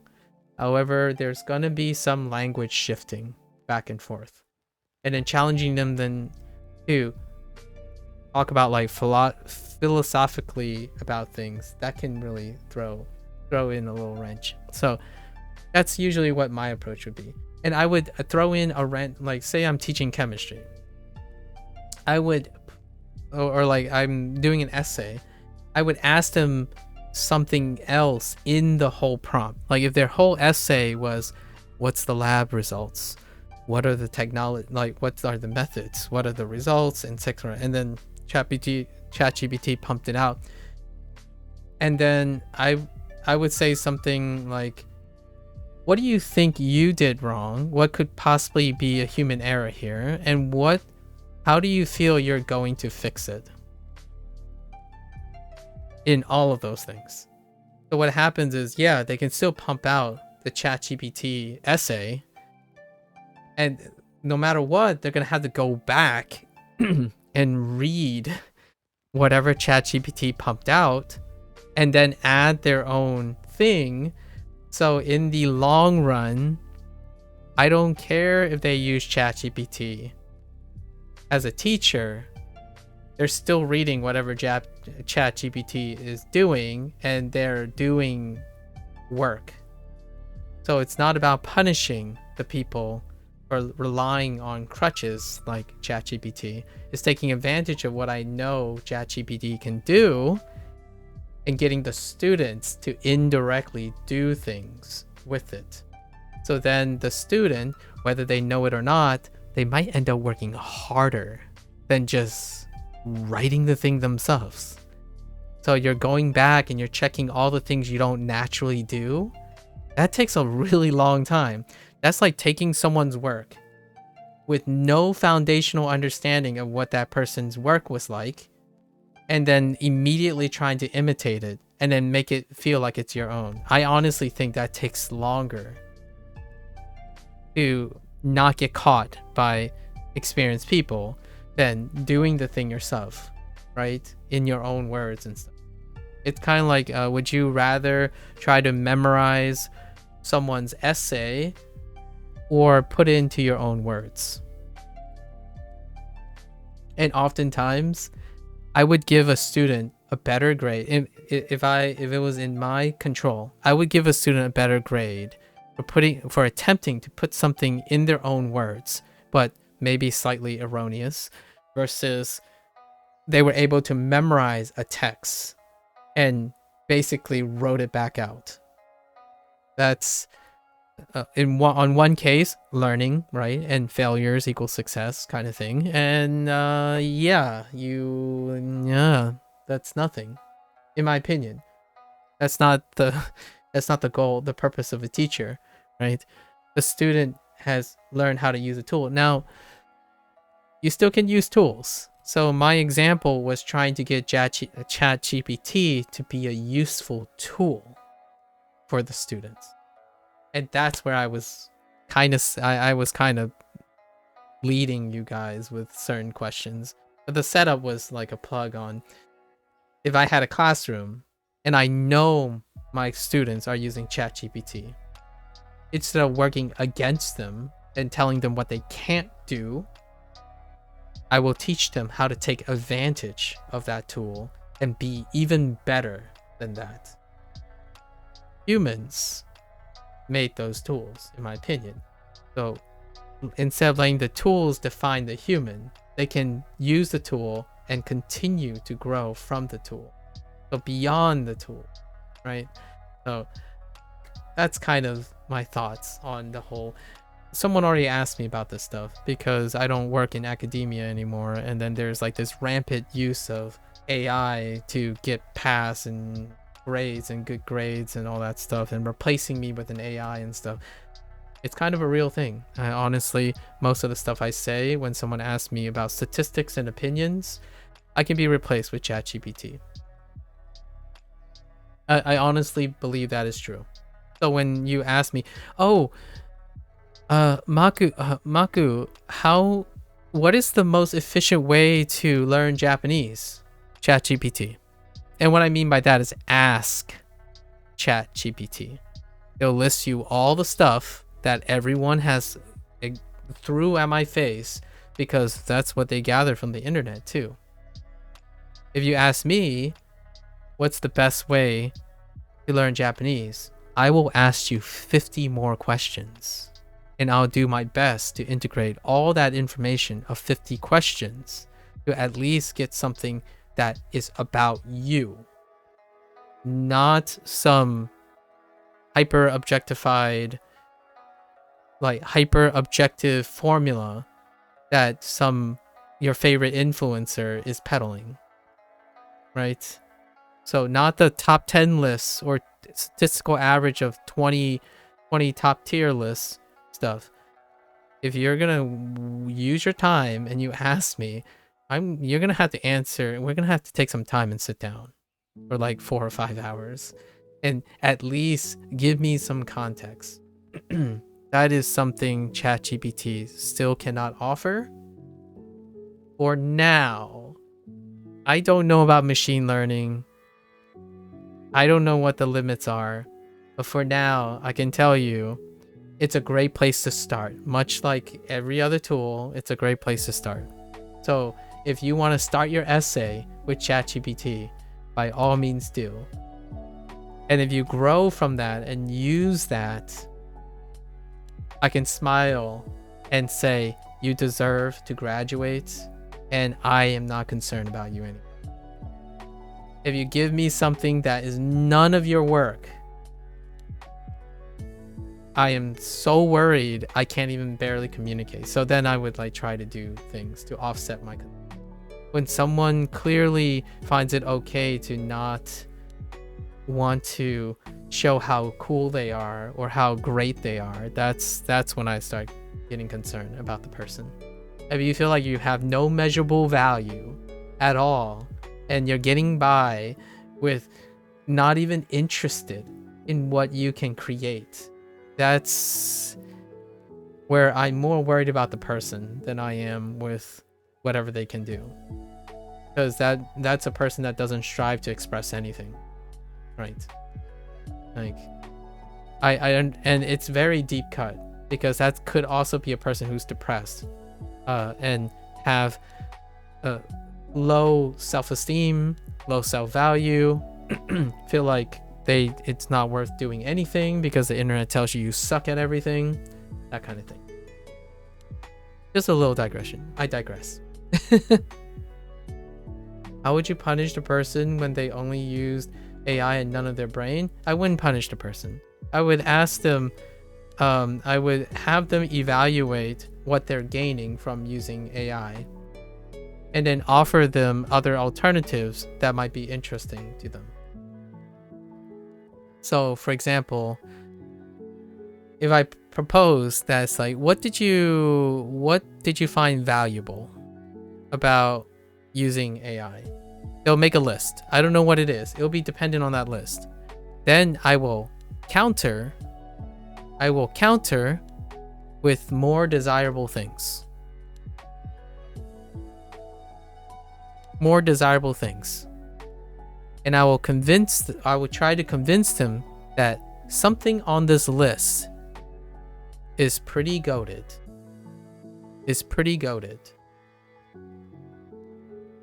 And it takes that one thing, you put it in here, and it'll drive them to do whatever they want. You get that? So for one thing, it's like, a lot of times it's social relationships, right? So sometimes I might be able to ask like, well, what happens when you need to express your feelings?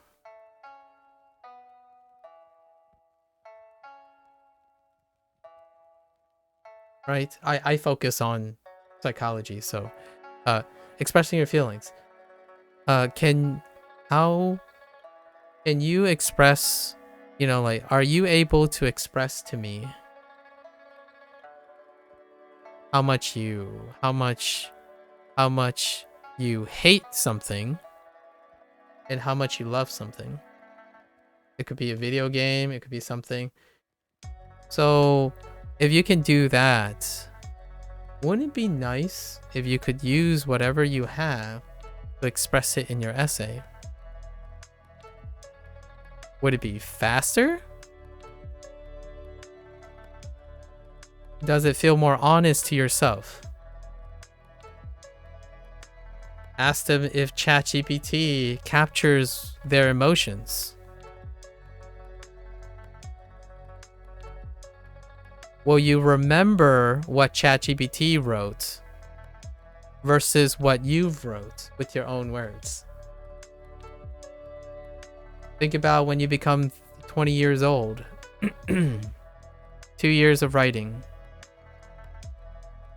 Will you feel that the ChatGPT prompts that you submitted have more sentimentalism than the 2 years you spent writing things in your own word? That's legacy building. ChatGPT can't give you legacy building that you spent time investing. So the idea is to try to challenge them and see what they're getting from something. If you ask them what they're getting, you can then ante up, as in, what else can I offer you? Oftentimes, you don't have the time to say what you're doing for them and how they can see it, because if a teacher is gonna tell you, oh, in 5 years you'll thank me, right? But what does that look like? What is the thing that makes the current generation of apps so effective? You get to see it happen. Rewards, progress, stats, right? Whoops, states, projection, like projection of where you're going to be, a roadmap. So the question you try to tackle is, okay, you're going to continue using ChatGPT. I can't spell ChatGPT. PTT. ChatGPT. You ask them things like, are you going to be proud of your work?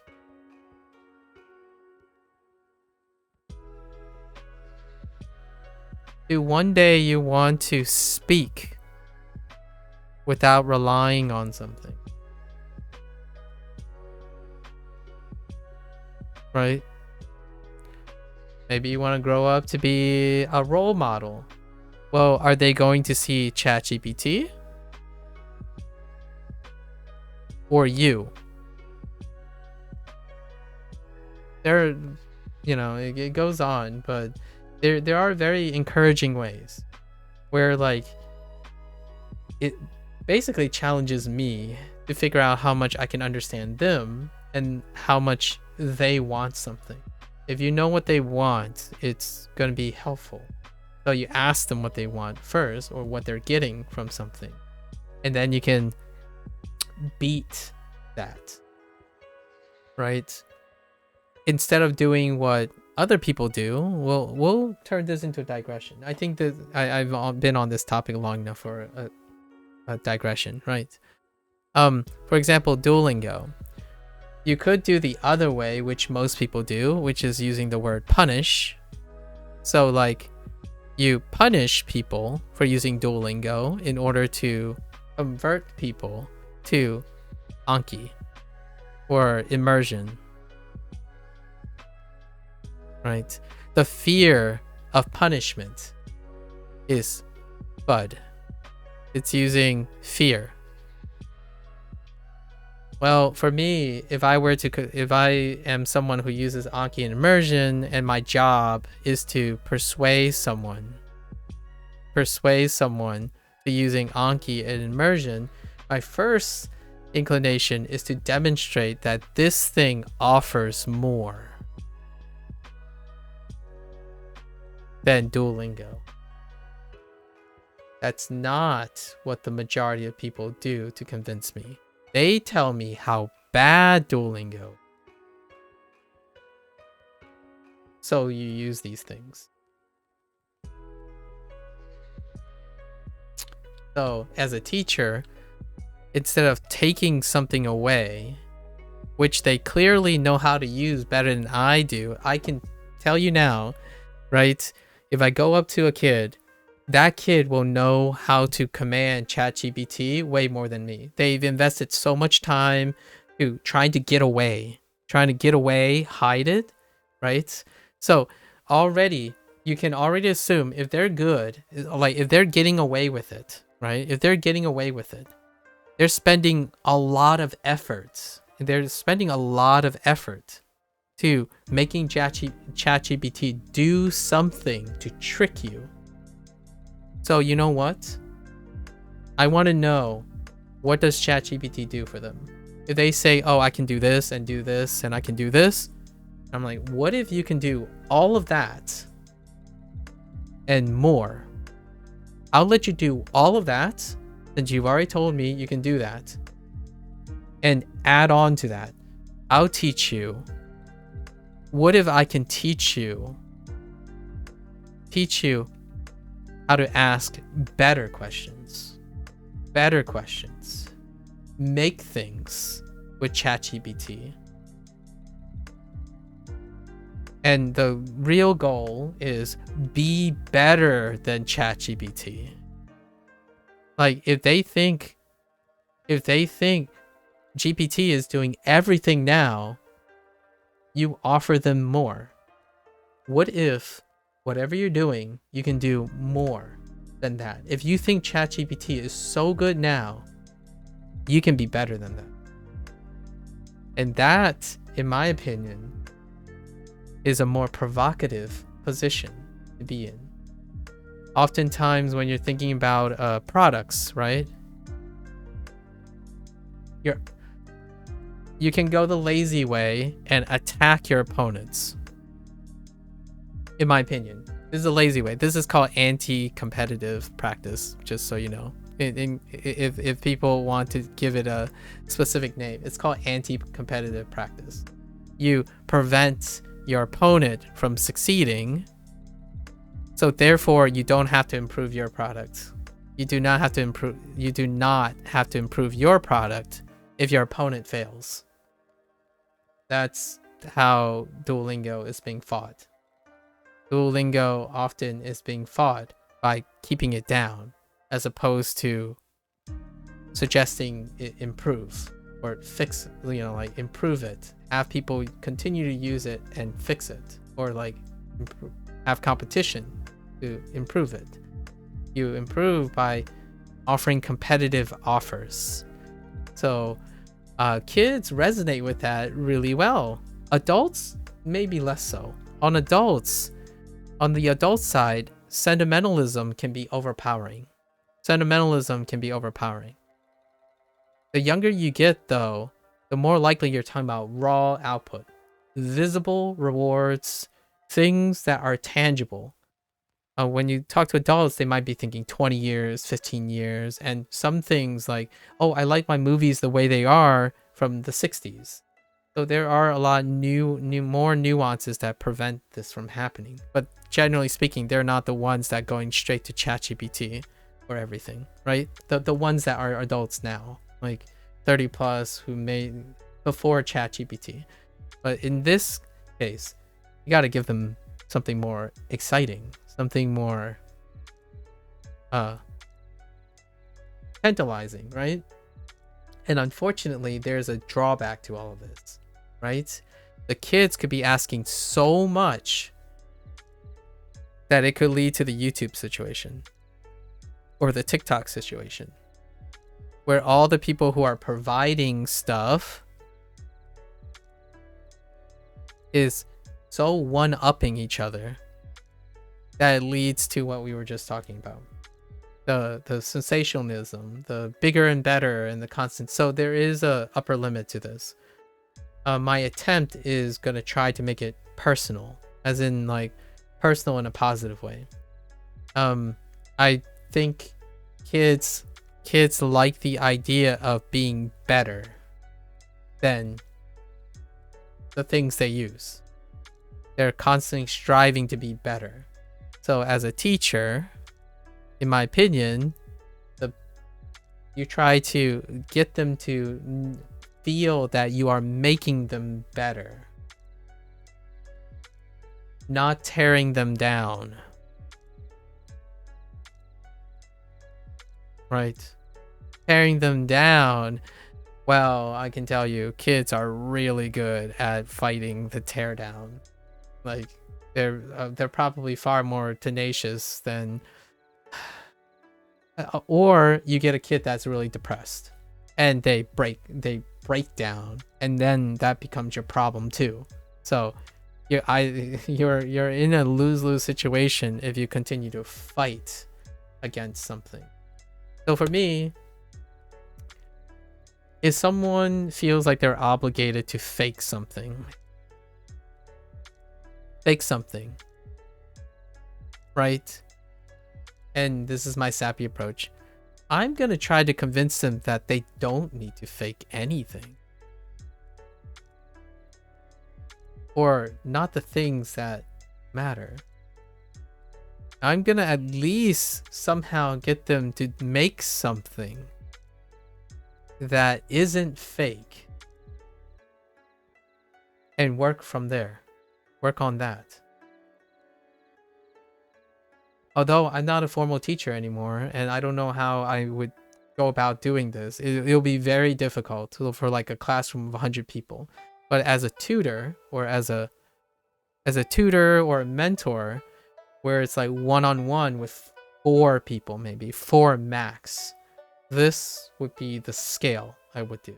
And then all this, maybe I will take up, like, I would spend 10 years. This hasn't happened to me ever yet. I would spend 10 years collecting experiences from this, and maybe I can come up with like a book of consistencies that you can try, that has maybe a higher rate of, that may have a decently above average rate of success. And that's often those books you read about, the ones that are constantly referred to over time. It's built on a life of wisdom, right? A lot of experimental, or not experimental, but experience-based wisdom. And they don't give you anything but, hey, this is likely to perform above average. It's not the best. It's not the greatest. True, like, in my opinion, true experts don't make guarantees. Guarantees are that's career suicide, in my opinion. And just like the whole like shaming the polyglots and stuff, when it comes out a lot. And I'm not willing to sacrifice my reputation and my credibility, even though I don't work professionally, to risk saying, use my approach, you'll succeed. If you sit down with me and you give me 10 hours, I will at least try my darndest to convince you that you don't need to fake anything to be effective, right? I'm not going to tell them they're not going to fail, though. So they might feel that they failed themselves. But one thing I have control over is they can't fail me if they try. So at least one person telling someone that as long as you try, you can't fail me, that's something that is outside their control. But I have control over it. So I can assure them, at least I have control over that feeling. So it'll give them possibly the confidence and boost, and maybe some other things. Like, if ChatGPT, what does ChatGPT offer? Do they offer you comfort? Encouragement? I mean, they could, actually. Honestly, AI training is pretty remarkable now, where there are companion AI, right? Companion AI that's trying to tackle that very essence. The thing I'm doing now, there are many almost growing exponentially examples of effective companion AI that allows one to get out of their shell. And that's pretty cool in my opinion. Even if it means I don't get a chance to do this anymore or whatnot, it's nice to know that it's hard to approach a stranger because a human being has obligations, biases, and stuff. But if you have a companion AI, at least that's a great place to start.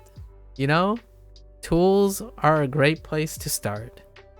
Great place to start. Right? Much like when you're sieving through hundreds of YouTube influencers and you're picking one to start. Right?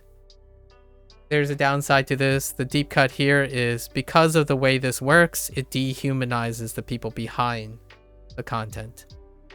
So you know what? As much as AI is replacing things, well, at least AI, you don't have to worry about dehumanizing AI. Right? So there are some evidence, in my opinion, right now, trends that AI companions are a bit more flexible because they can be trained to do something that doesn't end up having the human component where it may dehumanize.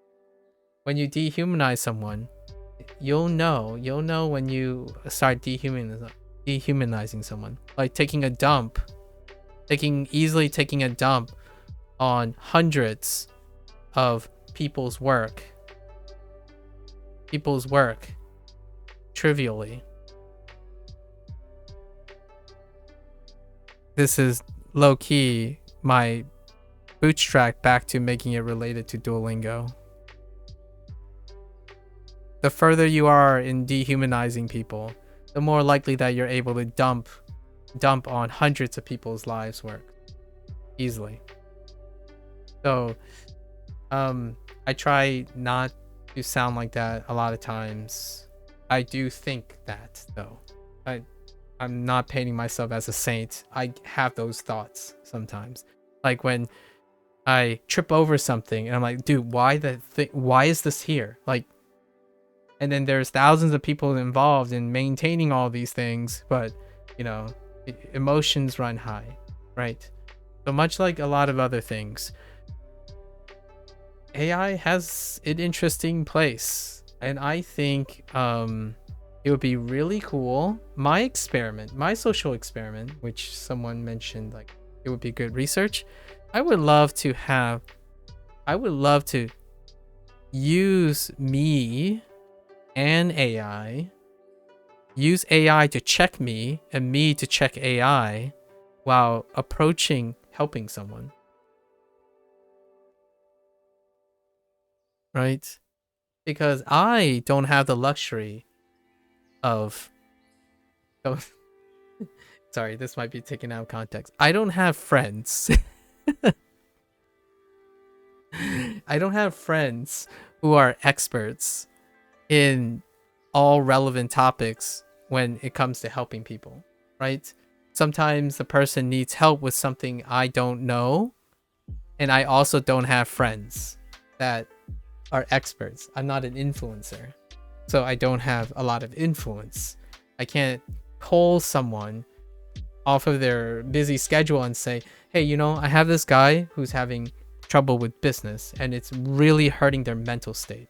So I need some advice on how to give me the crash course on business advice. And then I want to take that knowledge and use it in a way that will help this guy with their psychological problems with the context of the business. So basically, like if someone approaches you and they have a problem and everything is related to like a big core thing, I don't know, call it money or something. But then I gathered more information and this money comes with like house and mortgage and stuff, right? I don't know any of this stuff, but it would be nice to have access to, even at minimally, an AI who is conditioned, or AI that's trained with this type of information. And I can get a crash course on it, enough for me to inform myself to tackle this person's problem which is hurting their mental state. So in order to reach a person, you also need to be able to relate to them very quickly.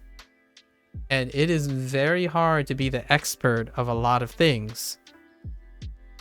But AI, it can at least provide something, right? Like, for example, what if the person is like, they're having trouble learning English, right? They're having trouble learning English and their native language is French. Well, as much as I understand English and I can like enforce them to use English only gonna work so well. However, if I had an AI that supports me with the French, I can do more than what I can do now. I can use French. That French is communicated efficiently to English. I can learn French. It can help me learn more French while helping this person. And then that person can benefit from both. So this is the way to synergistically use a tool. And that's how I would use a tool. So when I think about teaching someone, like teaching a student, I ask myself, how would I take advantage? How would I take advantage of the tool, right? What can I use? What can I use to benefit from this? And this, without saying too much more and sounding pedantic, this is how I treat Duolingo. Or all the things that people keep saying, Anki, LingQ. The question is, what can the tool do for me?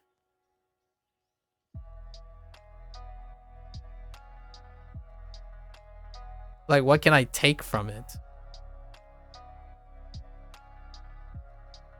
And not in the sense, I think this is not the greatest,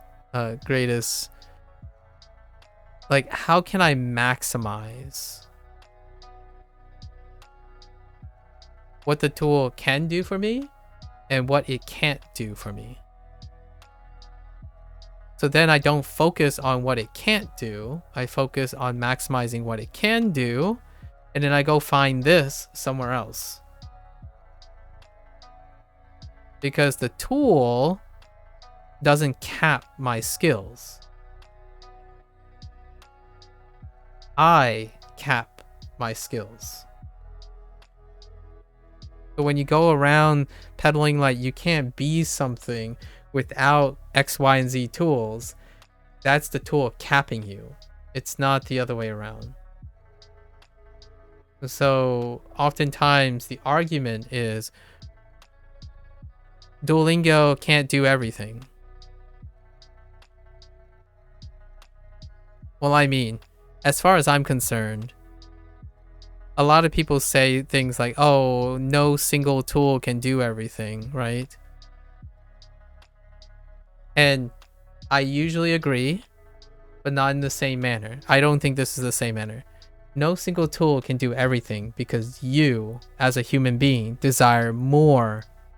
By the human condition, when you use a tool long enough, you will always, almost always, 90% of the time, you will desire more than what the tool can offer. You will want more. So the human condition we talked about the other day, you want more for yourself. I'm a tool. Technically I am, Cozy. In this relationship, I am the streamer, so I'm providing a content. So technically I am the tool in this perspective. I'm here to give you something that you can either decide to receive or use or take to your advantage. And you can leave, you know, like you can know when I'm not giving you something. So it's voluntarily yours to keep or take advantage of. Yeah, no, I understand, Cozy. Not in an insult way. So the human condition, right? The reason why I agree with people that says no single tool will be everything is because when you use a tool as a human being, if you are a person who grows, learns, and want to be better, you're going to outgrow the tool. No matter what, I almost want to guarantee, but I'm not going to guarantee it. You're going to desire more over time. So it's not just Duolingo, it's everything. You're more than the tool. So instead of focusing on what tools make you, focus on all the things you can steal from a tool. Okay, you're done with Duolingo? Great, you extracted all the value out of Duolingo. Now you're on to Anki. That's fine. That's fine. Why stop there? Why stop at LinQ? Why stop at ChatGPT? Why? You don't need to stop until you're 80 or 90 and you're like, yeah, you know what? I've done it all. I love my grandchildren and my great-grandchildren. Fine. That's cool. That's really cool. Until you reach that closure in your life, right? Until you reach that ultimate closure as a human being. Don't stop at something. And that's kind of what I'm talking about. I think a lot of times people think, I have to bring this up one last time, the word gatekeep, right? When you're a gatekeeper, if this is where you belong, right? And you're a gatekeeper right here, right? And you look out into the distance and you see this. You look out into the distance and you see this. To me, my question is, why not leave your community a little bit and take something from here? You don't have to be a gatekeeper for the rest of your life. I know it's very comfortable staying at home, right? It's very comfortable staying at home. But you know what? Sometimes it's great to travel, right? And emotionally, people like to travel. Connect with more people. You can stay comfortably and connect with everyone in your own community in home. But, you know, once in a while, you want to travel to Japan, chill a little bit. You might even decide to stay and become the gatekeeper here.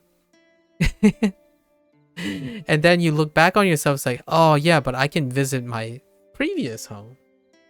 And then you're thinking, oh yeah, but this one's pretty cool. Let's travel here. Ireland. You know, greet the people. It's like, oh yeah, it's great here. Let's be a gatekeeper here. You're a human being, my friends. You are more dynamic. You are more dynamic than I could ever communicate to you. If you don't believe that you are adaptive, that's basically sacrificing the one thing, in my opinion. This is the true sacrifice of being human.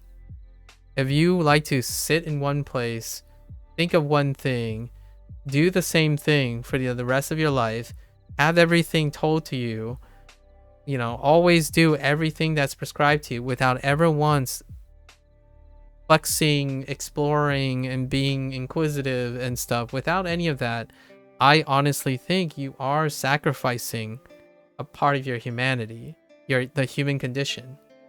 The joy of natural curiosity, the joy of the potential of becoming better, the joy of showing things that other people create that you can use and create even more than that. Show evolution, right? That's kind of the thing. So if there's anything kids resonate with, kids, maybe even learners resonate with, is this prospect of a better deal. So going back to ChatGPT, oftentimes when the younger they get, honestly, the least path of resistance that you can focus on, that means it makes your job easier. But try not to be complacent, right? Like as a teacher, it can become complacent. I'm not talking about becoming complacent as in when you take the path of least resistance, that doesn't necessarily mean you should work less hard, as in my opinion, personally. I wouldn't work less hard if the kids are easier. I would still continue to try harder because that benefits me too. It will make my future job easier, the future of that future job easier. If I'm young enough as a teacher and I'm still thriving in energy, I would make sure I use that energy in order for a day when I'm not high in energy. One day I'm gonna get old, right? One day I'm gonna get exhausted. So whenever I have energy, speaking of a maximalist lifestyle, I want to at least seize the opportunity to get better deals. Keep on laying more and more better deals until one day I'm going to get too old. I'm going to get too exhausted. My eyes don't work. Like I go blind or something. Something's going to happen. So until that day, energy invested in better deals lead to a more secure future. So kids, that's what I want to present them. Because kids now are bombarded by YouTube. They see what's in their future, or they believe they see what's in their future. Well, the question is, as an adult or as a teacher, you can offer them different visions of the future. Much like YouTube. And it's very, very hard. I'm not going to trivialize this at all. As a parent, right? As a parent, as a former language learner, like say like a polyglot, like right, you're a polyglot and you have children that you're trying to encourage to learn more language. You are competing with YouTube. Before, if you can't, in my opinion, if you do not compete with YouTube, if you cannot compete with TikTok, if you can't compete with that, like on an emotional level or like some sort of better deal,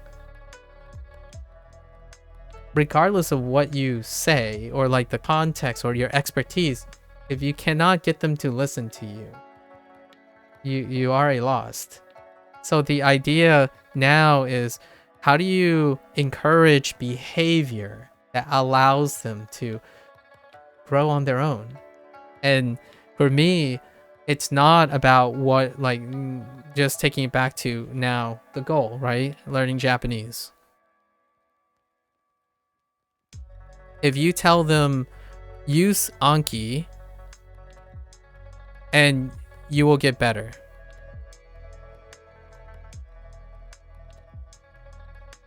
what does that even look like to a person? Do they even know what this means? It's like, okay, well, then you're going to try to describe more, like make flashcards and do this, right? Do this and that. Okay, that's a little better. That's definitely a little better, right? But they're not seeing any reward. Like, how will I know? How will I know? How do I test it?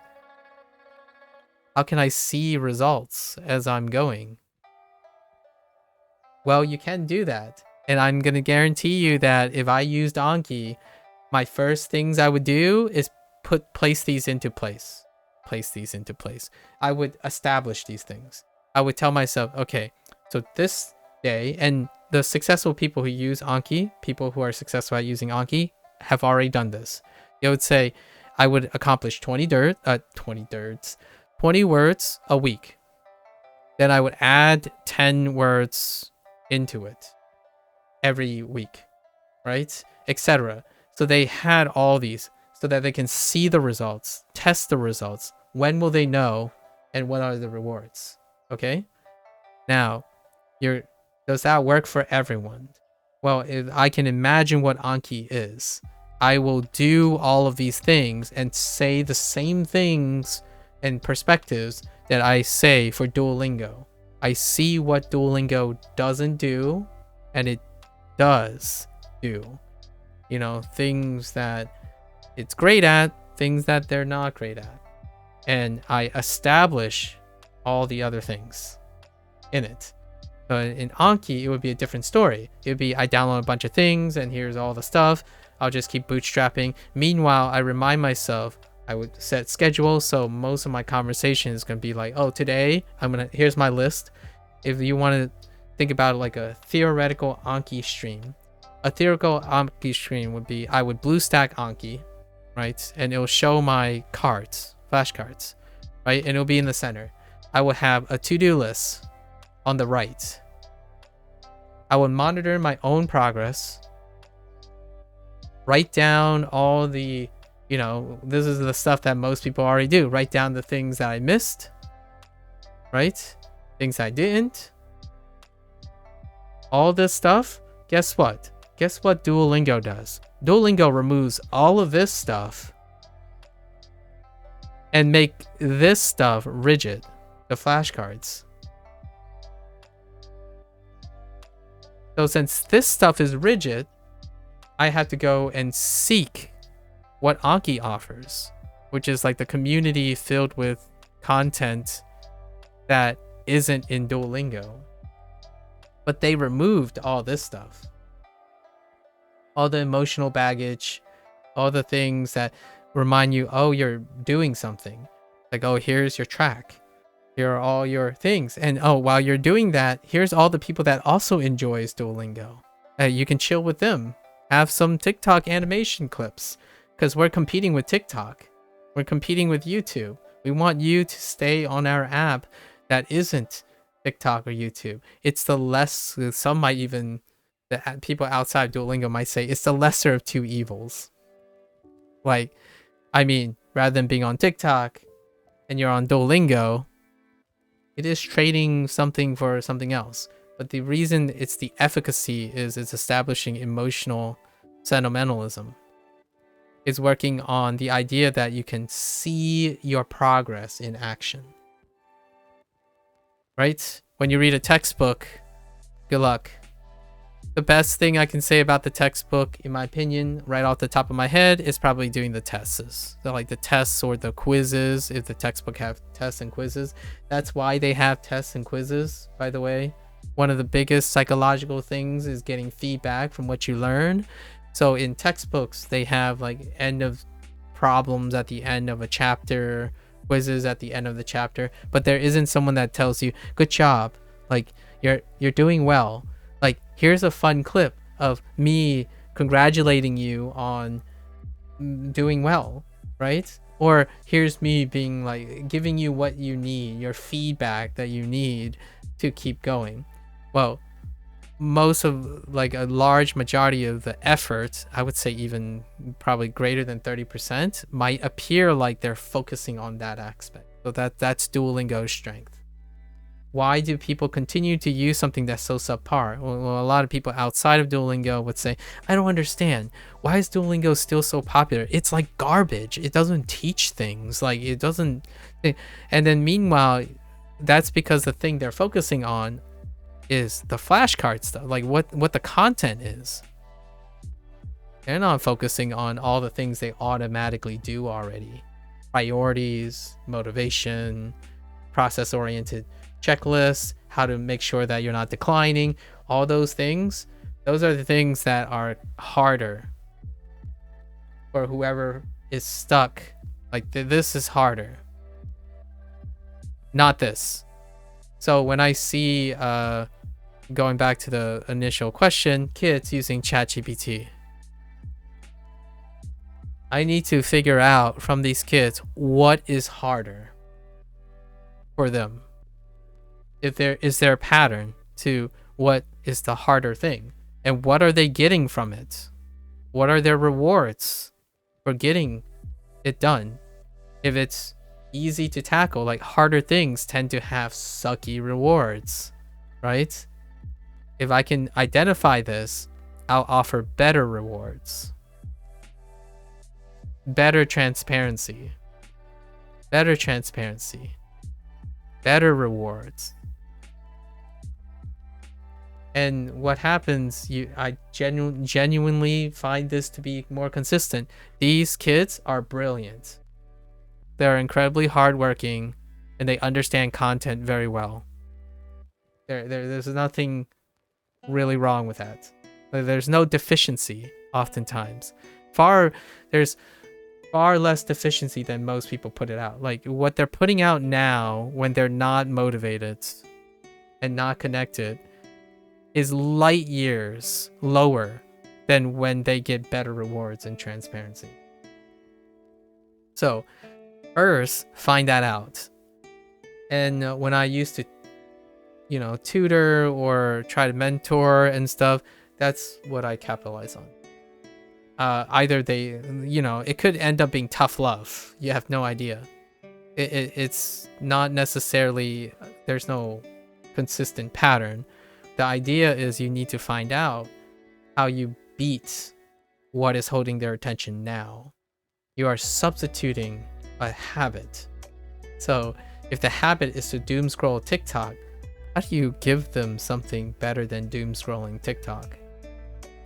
Well, I can tell you, it might take a corporation like Duolingo to first start on how to get people to even be addicted to something that involves an educational purpose, versus you going around saying, oh yeah, people who pick up Japanese, they're all those people who just quit after like a week or 2 weeks because they couldn't hack it and stuff. Yeah, that's definitely coming from someone who doesn't care about teaching. It really does. It's not their responsibility, and I totally understand. And they probably say, yeah, I don't want to be a teacher. I'm making an observation. It's objectively true. It's like, yes, it is. It's also unfeeling, and you don't care about it. If it's objectively true, then you don't care about it.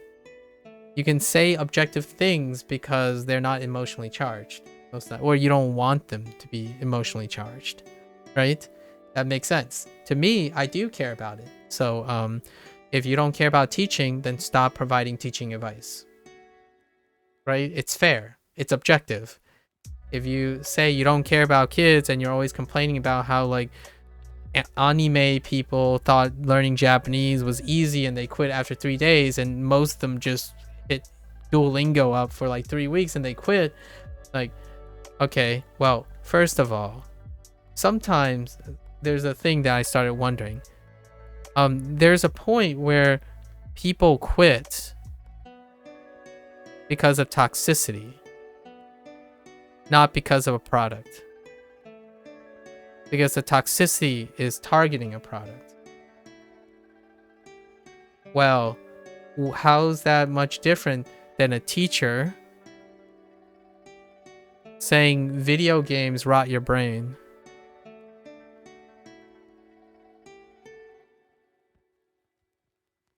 Stop wasting time. Stop wasting time playing video games that you're good at.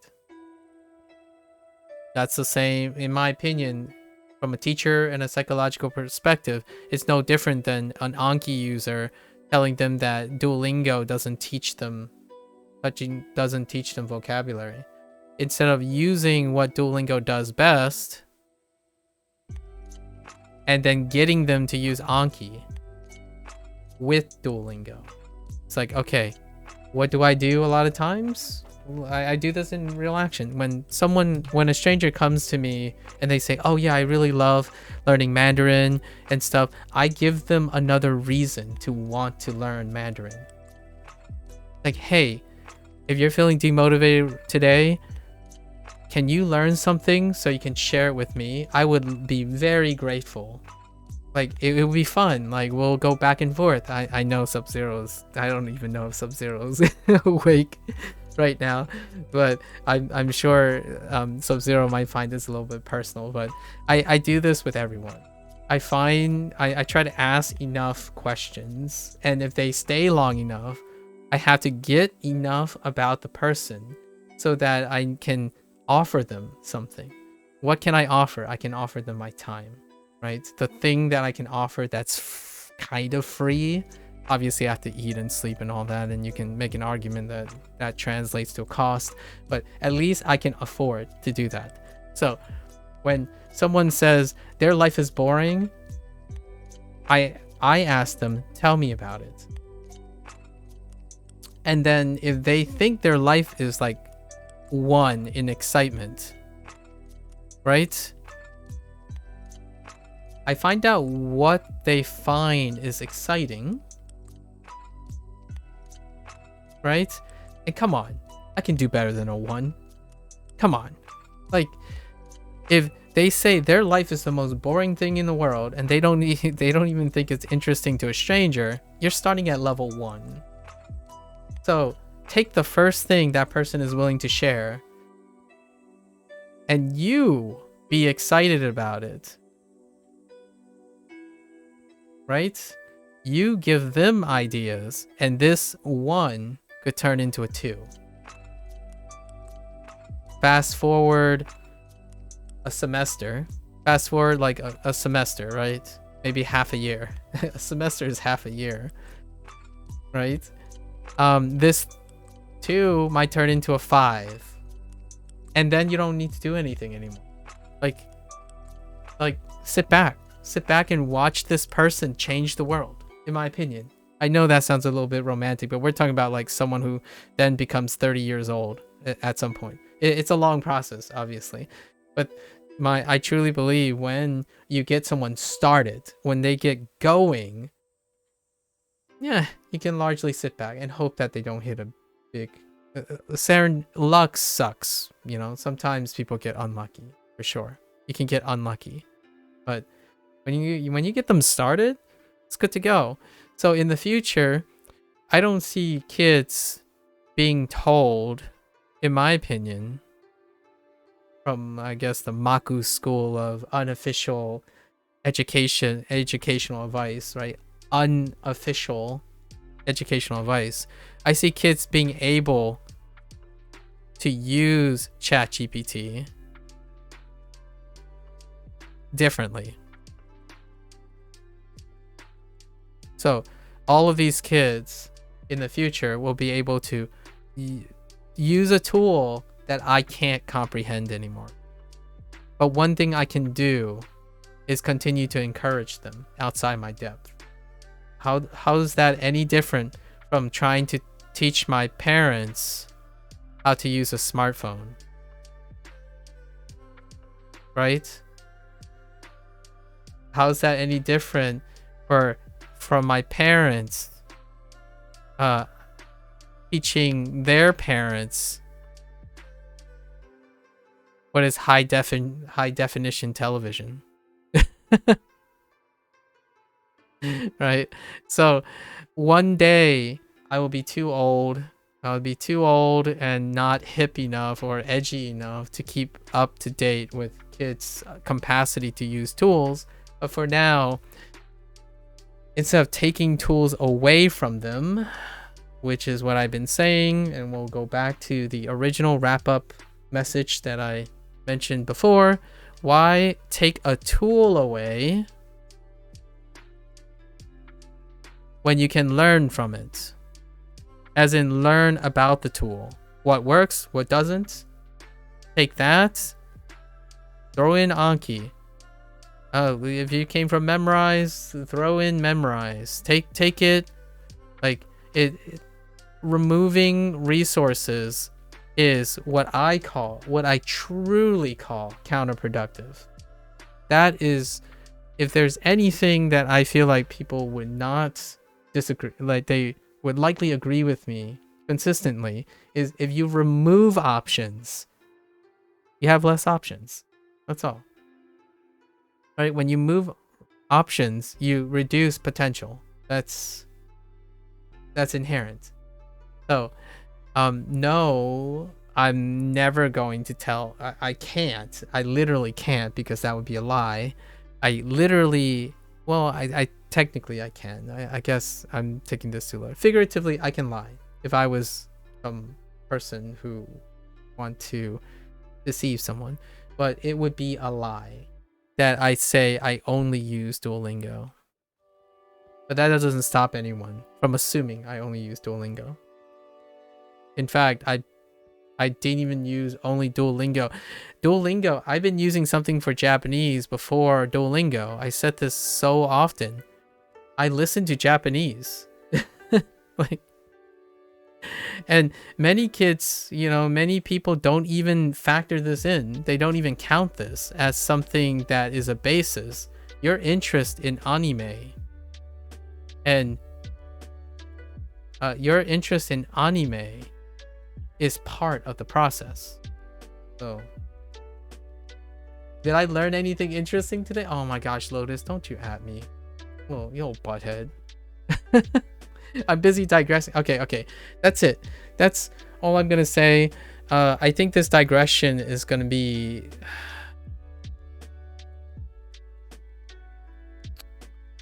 encouragement through better deals, right?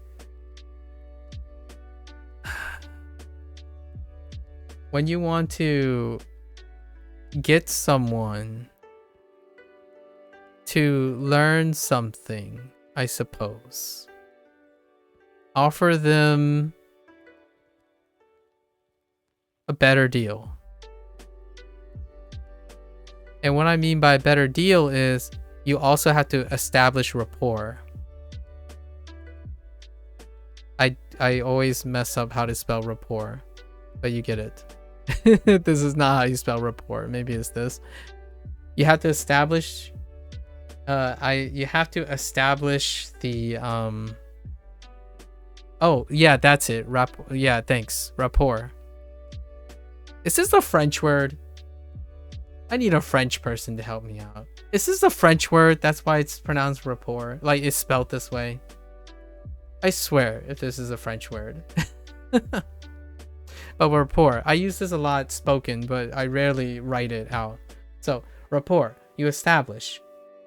From the French, rapporter, according to Google. Yep. Okay. So, rapport. If you can get someone to know what they want, what they value, where they're getting it, and what they're doing, it's worth the investment first. Before you go and do the classical internet expert, in my opinion, the classical internet expert thing, and do what a lot of scientists, a lot of hyper objective people do, which is sound like AI. Basically, I collected all this data. This is the statistical likely most optimized.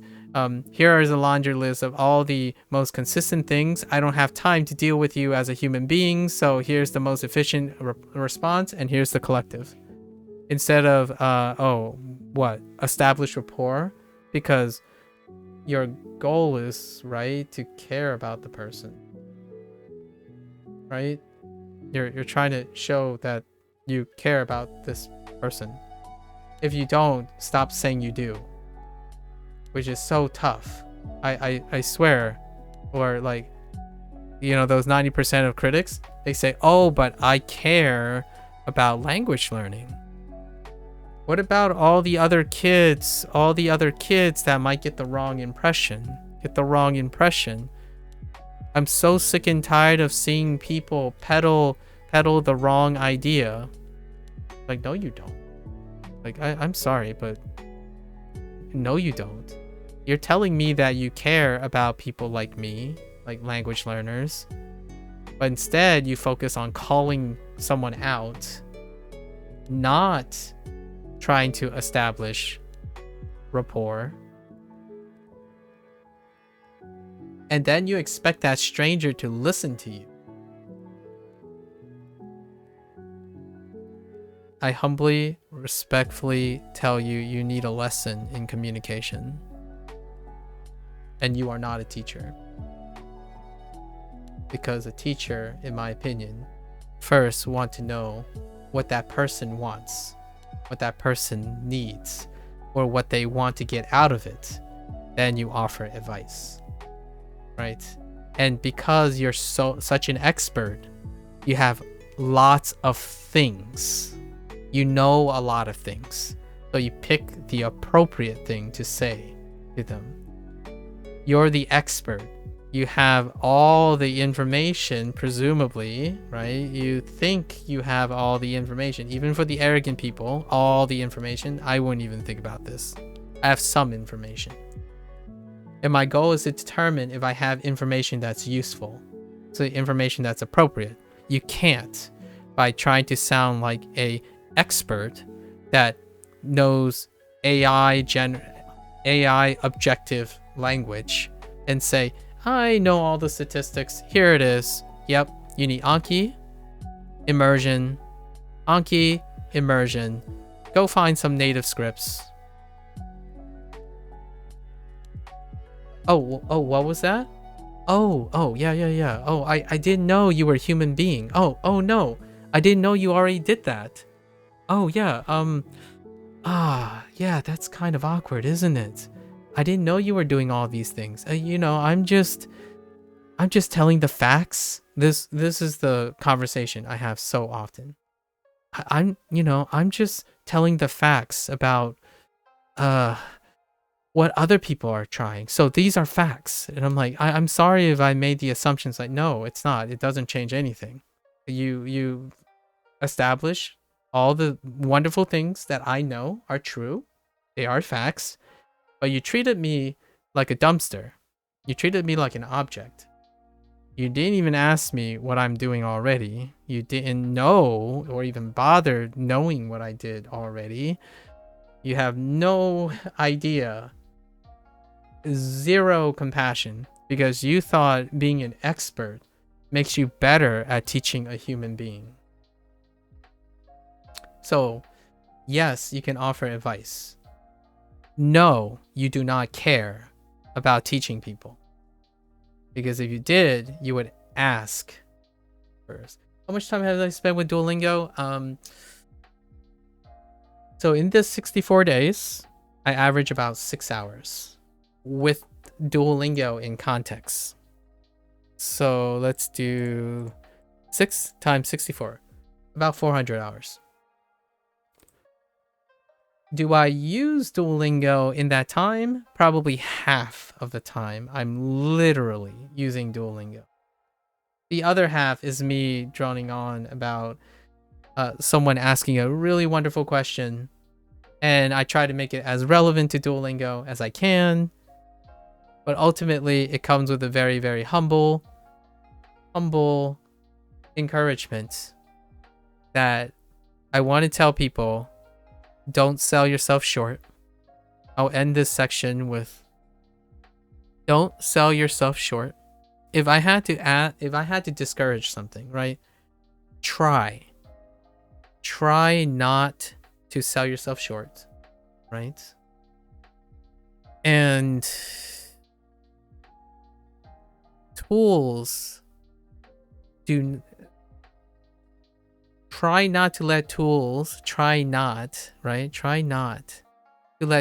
define and cap your innovation.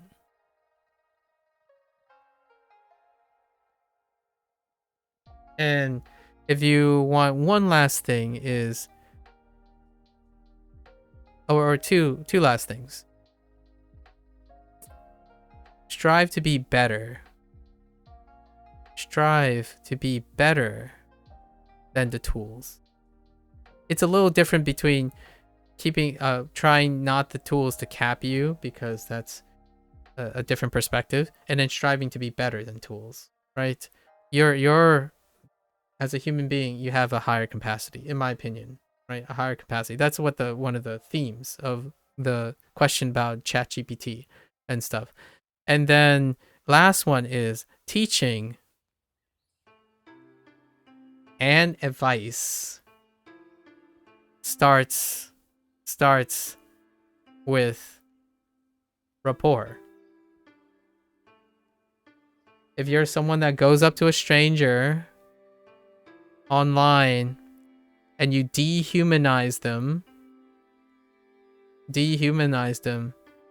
you are projecting. You are likely, almost 90% of the time, you're projecting, because you have no idea what this human is like. You are assuming all of it. So where are all your assumptions coming from? your own thoughts. You haven't removed any doubt of what they're doing. So YouTube does do that. It does it very often, and content creators set themselves up for that too. Much like our whole polyglot situation that we were alluding to. They set themselves up for it too. It's a feedback loop. People who expect people to be inhuman, as in they can do supernatural human things all the time, and it's encouraged, so the content creators then present themselves as subhuman. They are always happy, they are always filled with life, they can do things in like 15 seconds or learn 40 languages in one day. I know I'm being hyperbolic so that I don't want to touch on anyone's toes. Hyperbolic claims. It's a two-person body problem. I do not sell those. You start with rapport, and a relationship with anyone between humans first comes with mutual respect, right? Mutual respect. That's what rapport, a defining element of rapport is. And informed or compassion. Informed compassion. It comes with informed compassion. So yes, to the critics, I've already read that huge essay that I've written. If that person's responding, that's awesome. Like, if you spend some more time, if you move on, that's perfectly fine. But one thing I can tell you is gatekeeping can apply to narrow-mindedness. You have gated your opinions on how to reach people. So if you don't want to work on your communication skills, that's perfectly fine with me. Try not to be so offended, I suppose, if you don't understand why someone doesn't want to relate to you when you can't even show them the mutual respect of being informed. Which other platform do I stream? I stream on YouTube. So I simultaneously stream on YouTube and Twitch. Dang. And there you go. So there you go. My last thing is, like, I actually think the people I've met do this. They do this, and I do believe that more people are likely to thank you and listen to you and want to help you in the long run, or even give you things or become your friends if you ironically behave like a businessman in a different way, in both practicality, like objectivity, and subjectivity. How do you get someone to buy your product? You have to establish rapport. How do you get someone to buy into your advice or trust you? You have to establish rapport. So yeah, that is gatekeeping. Do you know what gatekeepers do? They don't care about the stranger. They only care if you fill the requirements. That's not rapport. That's you stopping someone from entering your domain. It's not you trying to travel into someone else. The stranger who's trying to enter the community is challenged with getting into someone's good grace. They're trying to fulfill your qualities. So when you offer advice, that works the other way around. You walked into someone else's house. You're offering them advice, but you can't even give them the time of day to understand what's going on in the house. So now you're officially the visitor, and I guess I'm the gatekeeper. And the idea about that is that gatekeeping is not inherently negative. You can be aware of gatekeeping, and you can make it friendly. Think of it as a Walmart greeter. Now, this is a bad analogy, but if I had a restaurant and I own the restaurant, I will be the host because I want to greet everyone at the door with welcome arms. Like, it is my job to establish rapport, and they are more willing to stay and buy my food or pay my restaurant staff and, you know, all that stuff. They're more willing to stay and spend time and buy whatever I'm selling. So if you're selling advice, or you're not selling advice, or you're offering advice, well, if no one asked and you want to get someone to accept your unsolicited advice, it would be so meaningful if you spent at least 10 minutes asking questions to know that you're genuinely interested. Not go up and plaster. This is like the new age YouTube comment section. You can get video comment advice 9 out of 10 times, and it would just be based on the text or the thumbnail. And then you wonder if, and then you challenge me and say, you're not gatekeeping.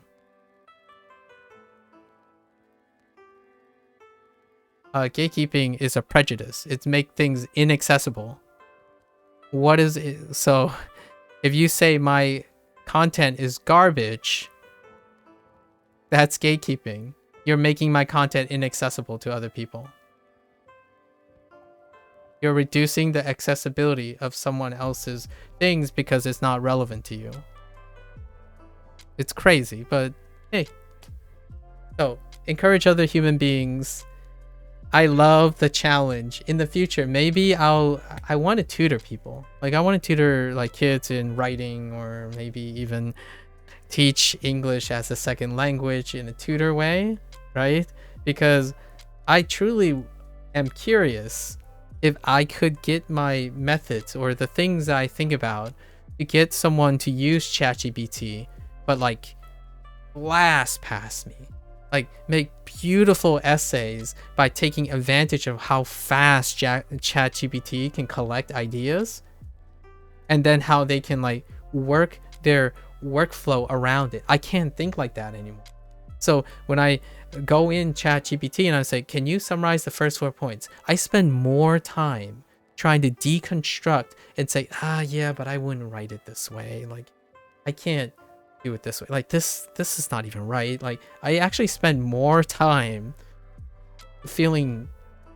having trouble with ChatGPT creating an essay more than, and that's because I didn't grow up with it. I didn't build a whole workflow around ChatGPT. But what if I encouraged kids who are already doing it and incentivizing them to do even more than that?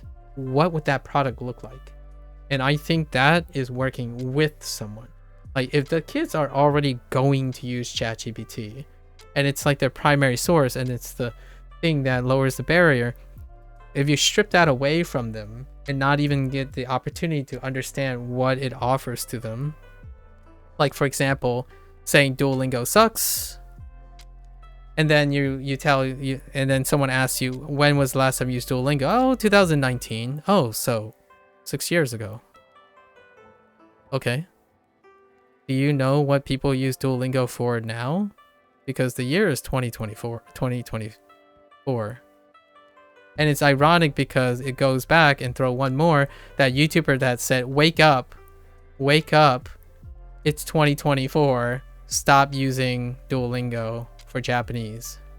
The irony here is, yeah, is 2024. That's exactly the point. When was the last time you used it? Right? So, hey, so that's a personal opinion, but I have to make it about Duolingo in some way. The thing is, why not both? Why not everything? Honestly, if you're so smart and you're so great, you will, in my opinion, you will be able to find and take all the best things that makes many things popular. Duolingo is popular. Find out why. Use those strategies. Use that. Strip it from Duolingo and then put it into another product that is offering something else, which is also popular.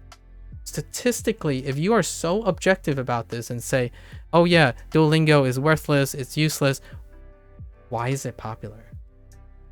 Can you explain that?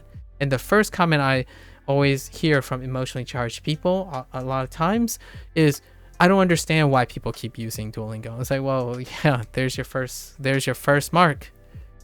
Can you find out? Because it's very understandable if you know. You have to understand your opponent. It's kind of back to that art of war comment yesterday. Understand your opponent. Use that to your advantage. And your tool, or whatever your future is going to include all of it. So, all of the above. Above until it's not useful anymore. If you definitely did not find Duolingo, that's fine. Do you think that means it's not useful to other people? Ask them. Ask them. Okay? Alright. There you go. And I still haven't finished my lessons. So, let's try to finish my lessons. The problem now is I have 5 more lessons. I had to finish it. We're gonna do this. We're gonna do this. Let's do it. Alright. Hold on to your hats. I'm going fast. By fast, I mean very slowly. Relatively speaking. 午前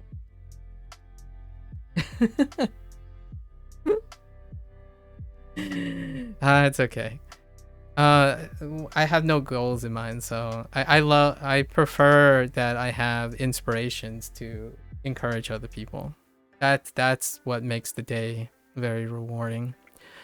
Okay, so 午前9時ご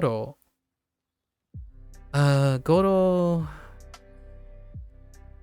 仕事に行きます。そう9時頃に行きます。 I will go to work around. Oops, wait. 仕事 I totally forgot the object.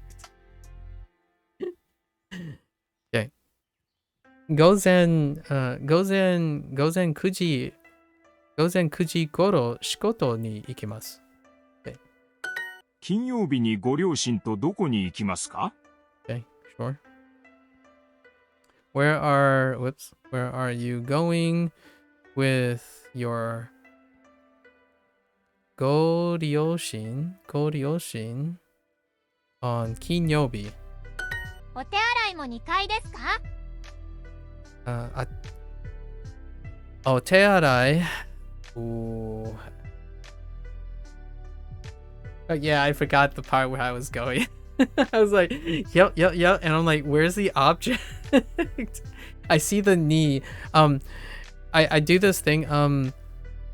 In English, there's this phrase about like hanging like a hanging verb or like a hanging noun where like, or a hanging object where it's left naked, like it's leaving there. And oftentimes whenever I get the particles, I'm like, dude, there's a hanging particle here. Like what is it? And then when I saw that knee, I was like, wait, where am I going? I totally forgot the location that I'm going. The hanging particle, like yikes. At least there's a particle system to remind you that you forgot your location. It's kind of funny. Anyways. お手洗いも2階ですか? Okay. Is the restroom on the second floor? Also on the second floor. Hey, Kishab. I got carried away again, Kishab. Don't at me. I really was expecting to end stream like early. Kishab. I got a little carried away. Is the restroom also on the second floor? Alright, let's keep ご going. 両親と城に行きますか？ How are you? Did you sleep well, Kishab? On YouTube. ご両親と城に行きますか? Are you going to the castle with your parents? And that's it. I was gonna say on Friday or something. Too busy speedrunning dueling petitions. I'm gonna need you to cease your shenanigans. All right, we're gonna do this. It's possible. I've done this before. We've done this before. Okay, this is review day. It's possible on review day. I'm so desperate and thirsty for a new vocabulary. We must get 一 this. 緒に遊びませんか？一緒に遊びません。遊びませんか? Yeah. Let's go. 花火大会に行きましょう or 見ましょう行きましょう行きましょう。 Sure. 今晩コンサートがあります。今晩 okay. 今晩 Konban something. Konban が ga 今晩コンサートがあります。 dang it. Konsato. Okay. コンサート Konsato が ga あります。 Alright, we're gone. You slept for 8 hours and 40 minutes? That sounds like a very healthy amount of sleep, Kishab. Are you well rested today for your big day? What are you doing today, Kishab? Konshumatsu. That looks like a koen moment. Where's my koen? 公園 Alright, we're good. 明 Let's 日 go. 面白いイベントがあります。 Okay. 明日 Ashita, I heard イベント evento something maybe when 明 it 日 starts. 面白いイベントがあります。 Oh. 面白い Omoshiroi が ga arimasu. あります。 An interesting event. Tomorrow there's an interesting event or a funny event or whatever. We're looking for Saka. サッカー It's fine. You regularly go to the gym and lift heavy weights, so I need a good sleep cycle. Excellent. Ishab. Excellent. That sounds amazing, actually. Lifting weights. I haven't lifted weights in a while, but it's kind of... I used to like kind of be not into it, but yeah, that sounds like a fun time. You're still learning the particles and can't seem to remember when to use he in the sentence? So annoying. I don't even... What do you use head for? Marcy. Mercy? On the... Yeah. What? How can you describe to me what you use head for? I actually haven't learned that. It's a destination marker. Oh, another destination marker. Interesting. Oh wait. Oh wait. Oh yeah. I don't know what that is. Yeah, I haven't learned that. He in quotations. Which one's he? Or he? How do you record these videos? I want to do the same thing with a French course. I use OBS Studio, if that helps. It's pretty I think there are a lot of guides for that, if that helps. I typically just use OBS Studio. Yeah. Yes. That is correct. So what is this? Okay. I'm going to climb to... Oh, okay, to the top of Mount Fuji. Okay, Fuji-san. Oh. Go for a submarine sinking. So, how is that? Can you tell me just a little bit before I keep going? How is that different from ni in those situations?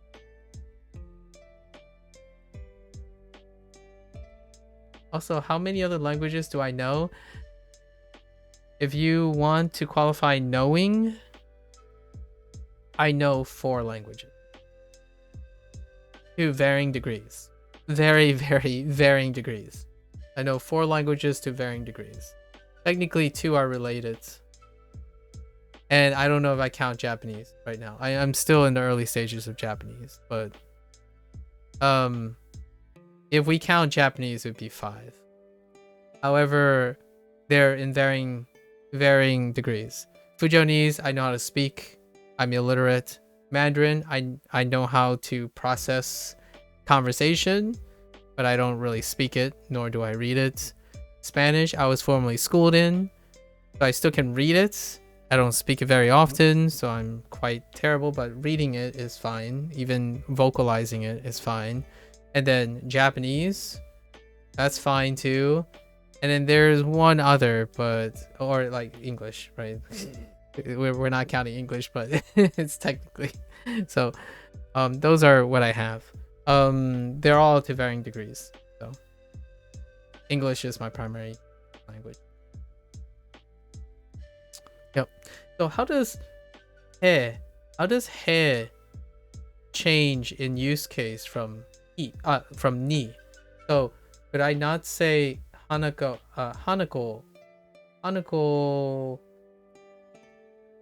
ga America ni ikimasu, or like iku. There are instances where there seem like they could be used for both. If I remember correctly, Bushu introduced the particle he by saying that it's a particle that can have a similar meaning to ni. Okay, so he is more about the path to the destination. I see, and ni is more about the destination itself. They're similar. I see. No, that's great. That helps me out a lot. So if I was thinking about the literal idea of moving towards it, I can see some use cases about like transportation and stuff too. Like how the path, you can use a lot of contextual things about in the sentence where you're talking about the act of like getting to that location. And I would say he also benefits from using that instead of ni. Like for example, how would you travel by even ni? So far I only have ni as a way of destination. So like if you travel by plane, or if you slowly go there or fast go there, I can see a case where I would prefer he over ni. But that's really interesting. I don't know anything about he right now, but thanks for sharing. Yeah, that totally messes with me as a native English speaker who's learning Japanese. I have no doubt I will have a similar confusion. I think I share your interest when it comes to, or your focus on, like for example here, right? I see what you mean by he when you brought up he, when you heard this like ni ikimasen ka, right?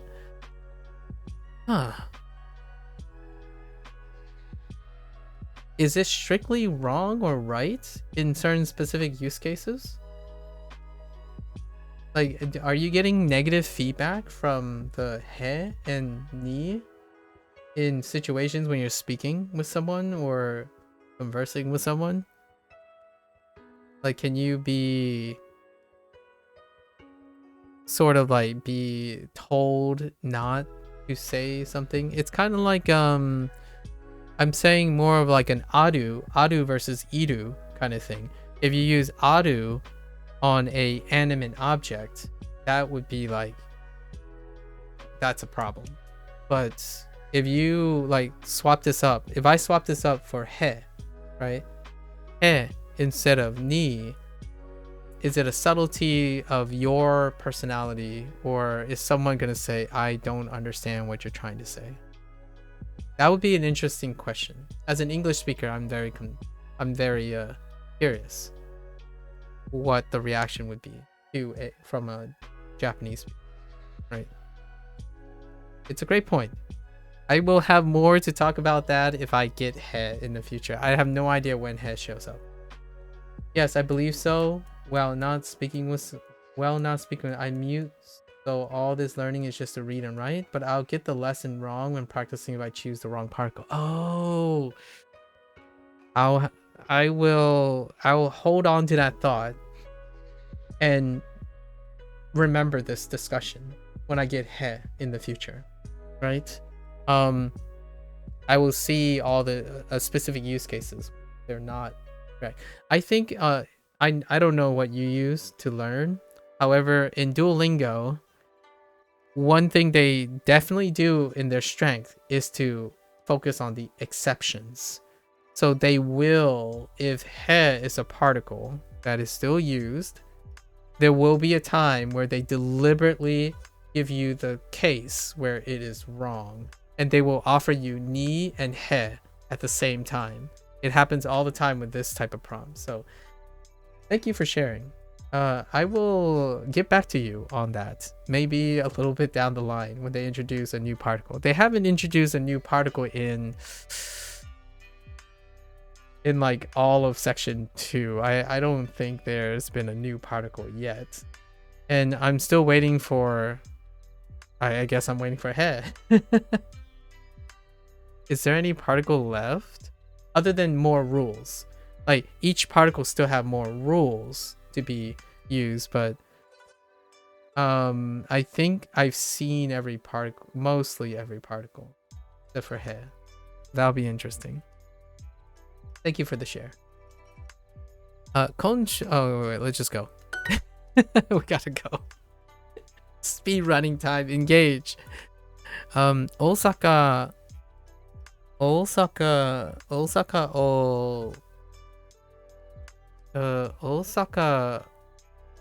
in, okay, Osaka de asobimasen ka? Asobimasen ka? Asobimasen ka? I said, oh, asobimasen ka? So, Osaka. 大阪で遊びませんか Let's 一 go. 緒に花火大会に行きませんか Okay. いいですね。行きましょう。Fireworks display. Okay. 今週末 Konshu matsu. Oh, that's interesting. 今週末 That's an interesting pause, Falstaff. Konshu matsu. Konshu matsu. Hanabi taikai. 花火大会があります Let's go. 今週末花火大会に行きませんか？ Okay. Same response. いいですね。行きましょう. Right? Just to reinforce, allow you to practice, right? Hearing the sounds over and over again. 有名な花火大会です. Yeah, that works.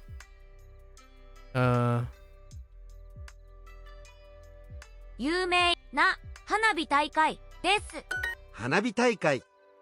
花火大会. Sure. 明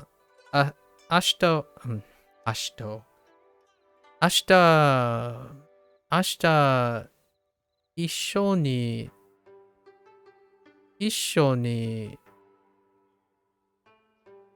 遊びませんか? Yeah, that works. Right. 明日明日一緒に一緒に遊びませんか？ Okay. 大阪で遊びませんか？ Sure.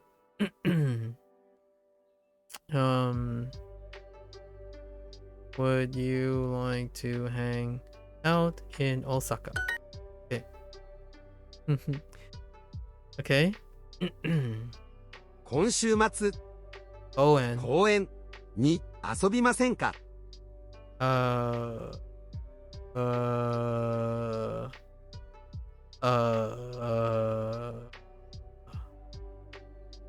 Something feels off. Oh, wait. No, there's a.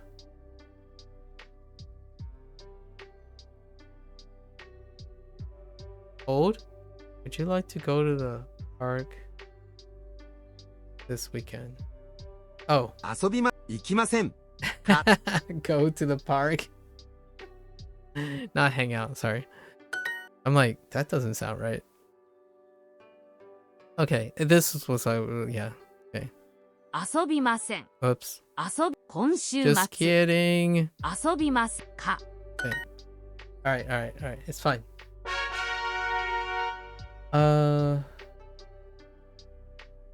The similarities between ni and he reminds me of a similarity in the Irish Gaelic language, where the meaning of the English word have is meant, but what's said means something more like at. Ooh. Like I see what you mean. Like to say gave a good day is have a good day is okay, which means something like be good day at you. Yes, I see what you mean. Interesting. Yes. Here's a question. Oh no, wait. I don't have an English. I was trying to think of a English counterpart. No, I don't have one. Oh no worries. No worries, Marcy. I got it. I got it. Mutual understandability. No need to apologize. We all make typos, right?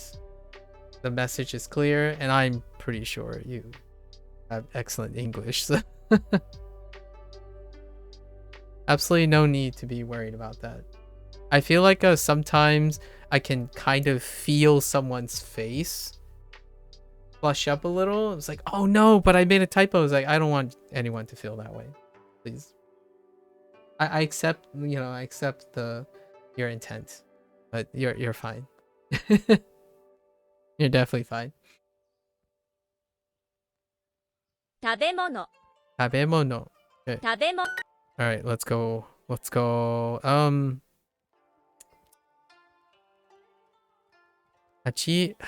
月. Okay. 8月 Man, this cutoff doesn't help a lot of times. Dang it.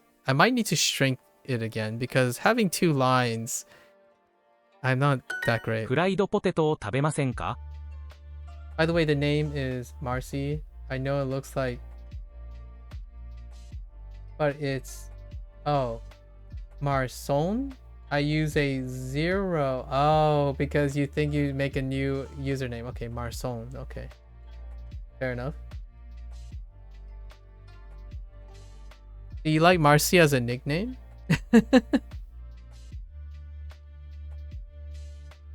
What is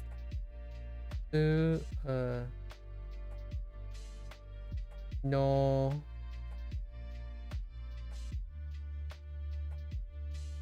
Nobi no no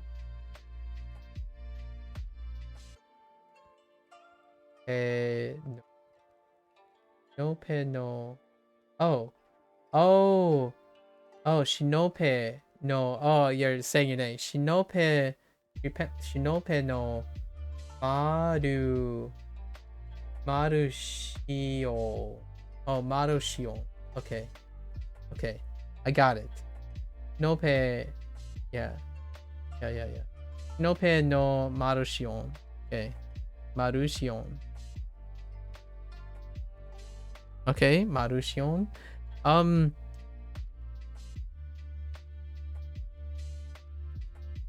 Is that what you're going with Japanese, or is that of a different origin?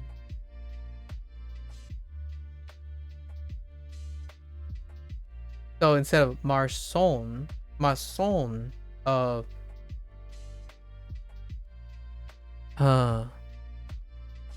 Shinope? Shino? If you know what I mean. Like a different, like somewhere else, like some other place besides Japanese. It's Turkish. I thought maybe it would be easier for you to read if I said it in Japanese. My mistake. Oh, okay. So how you say it in Turkish?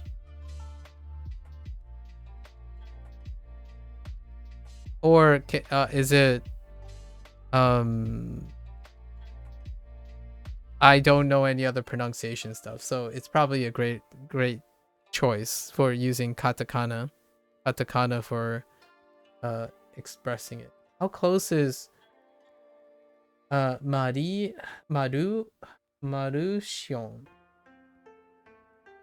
How close is Marushion?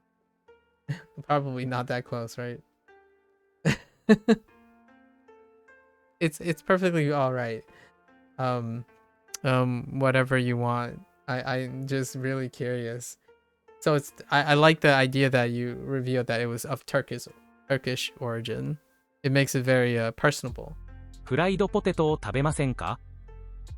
フライドポテト。フライドポテト。フライドポテト。フライドポテトを食べませんか？お、食べませんか？フライドポテトを食べませんか？フライドポテトを食べませんか？ Heckin' French fries, dude. ラーメン。Moving on. 食べ物がたくさんあります。食べ物がたくさんあります。Okay. ががたくさんあります。たくさんあります。食べ物がたくさんあります。Sounds sort of like ma yon en. Ma yonen?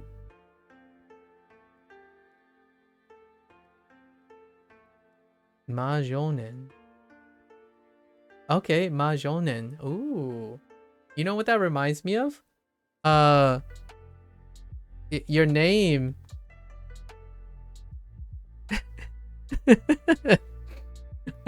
I'm not gonna call you this, but sorry. I'm I don't know if you know, but I'm Chinese, like Chinese American. So the moment you wrote mahjong, it sounded like mahjong. Mahjong. Thank you for clarifying. Mahjong. It's a pretty name. Yeah, mahjong. Mahjong. How you say the last one? Let's see if that's mahjong. Sinop.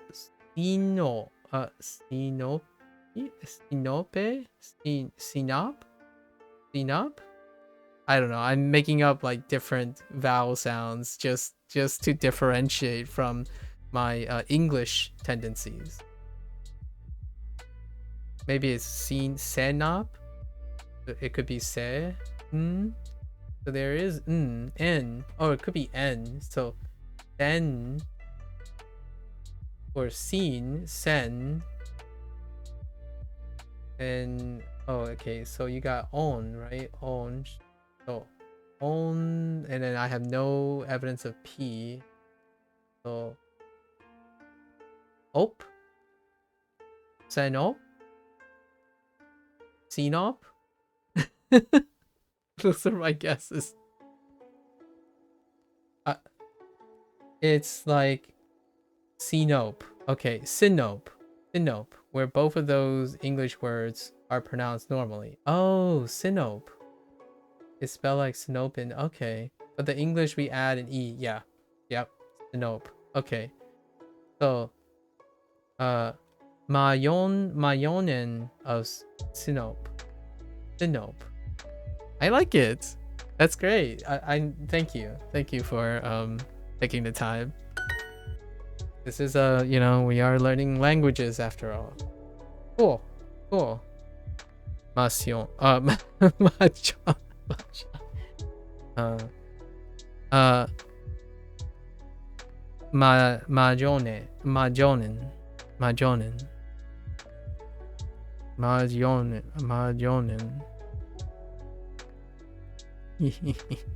I'll keep that in mind. I see you're a fan of the sloth face. I am indeed a fan of the sloth face too. Delicious. We're moving on. This is where I stop pronouncing my speech because it slows me down, right? 金曜お祭り? Yep. We're going. All right, we'll do at least this one. 新聞、くじ、魚、食べ物、8月。Okay. 韓国のイベント。Oops. 韓国8月に。Oops.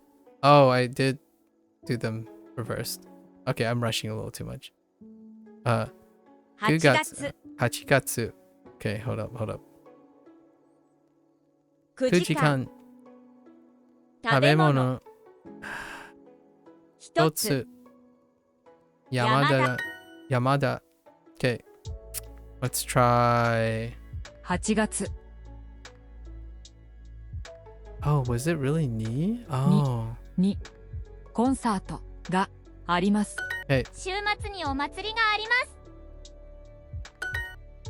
I haven't really done this. I don't know how fast I can actually go if I was trying to go fast. 食べ物。おいしい。今日お祭りがあります。チョコバナナを食べませんか？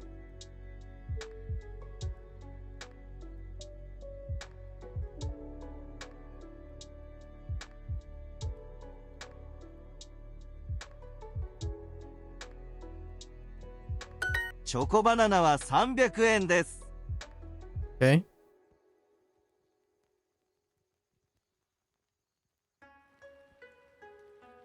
8月に大学のイベントがあります。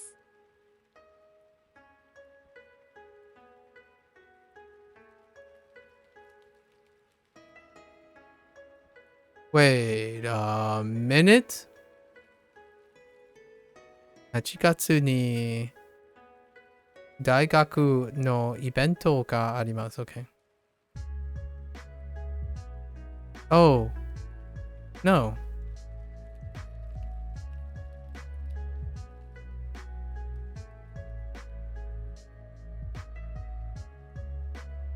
Oh.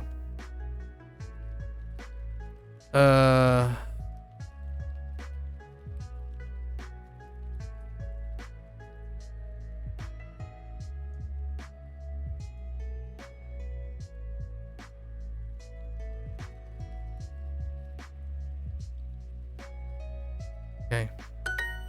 Gotta shuffle the prepositions around.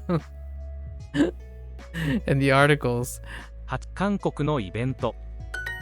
Okay. Heck in English. Okay. ダンスのコンテスト。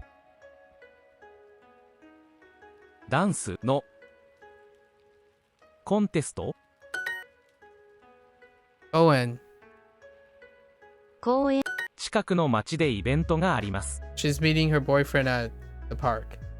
And how do I know that? Is because when you review enough and you have a good memory, like short-term recall, you know all the answers before the prompt. I know. Because of visual aid. So any of the ones that with visual aid, I technically already know all the answers to the visual aid one, unfortunately. Although I spend my time speaking it so that it helps me speak. Yes, I know.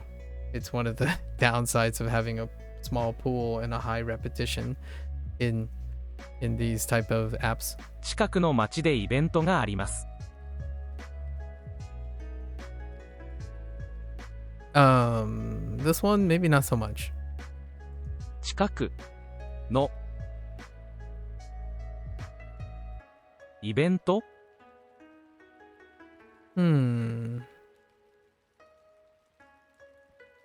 近くの町でイベントがあります。 Oh. 町でがあります。 Do we have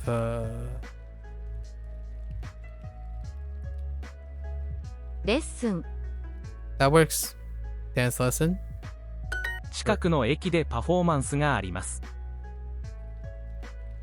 近くの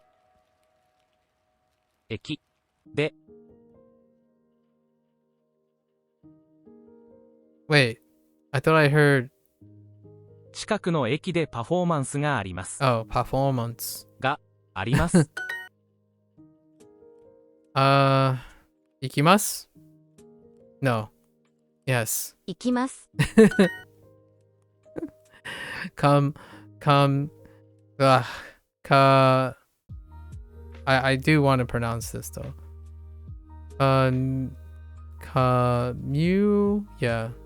Community center. Community center. コミュニティ Community center. センタ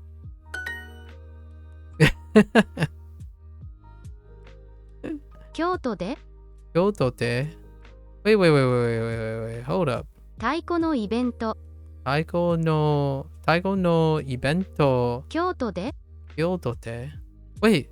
京都で What? This is I don't remember using this. 京都で太鼓のイベント、太鼓のイベント、京都で Did I really get this expression?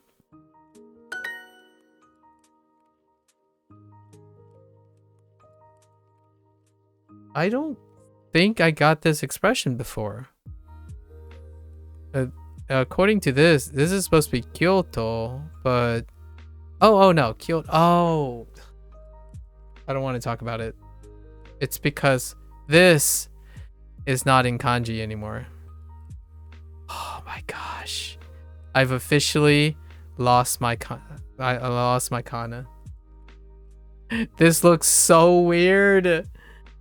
Oh, I couldn't even tell that it was Kyoto. Kanji. I don't want to talk about it. It's time to quit.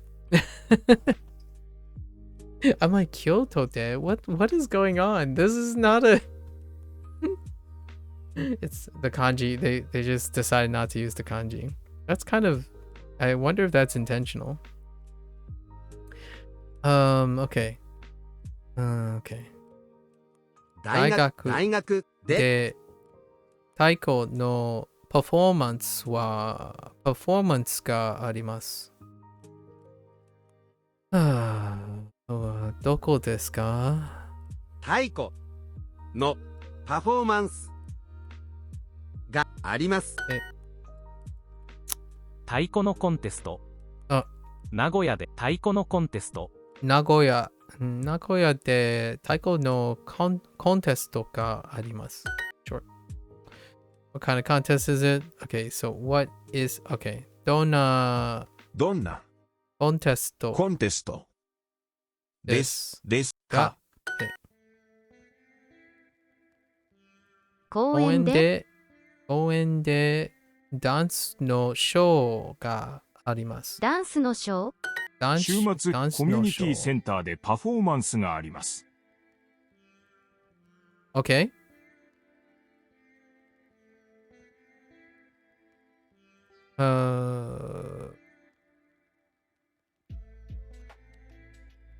Right. 週末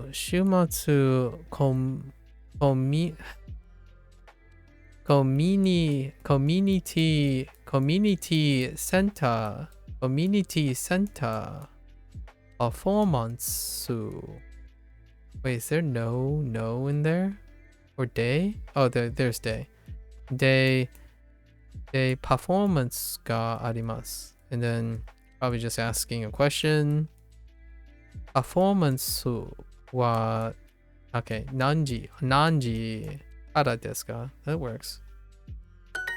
コミュニティセンター。You really like that. Community center. It's almost like Duolingo knows that I'm terrible at saying community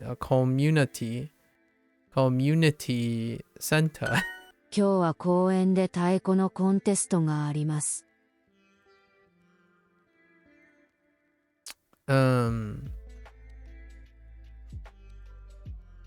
コンテストは何時からですか？ Sure. All good. A dance contest? ダンスのコンテスト。ダンのコンテスト。ダンスの。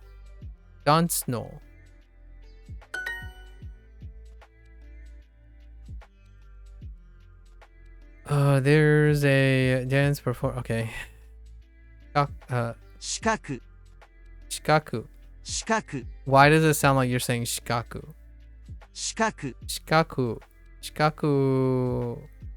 の学校。Where's 学校？学校でダンス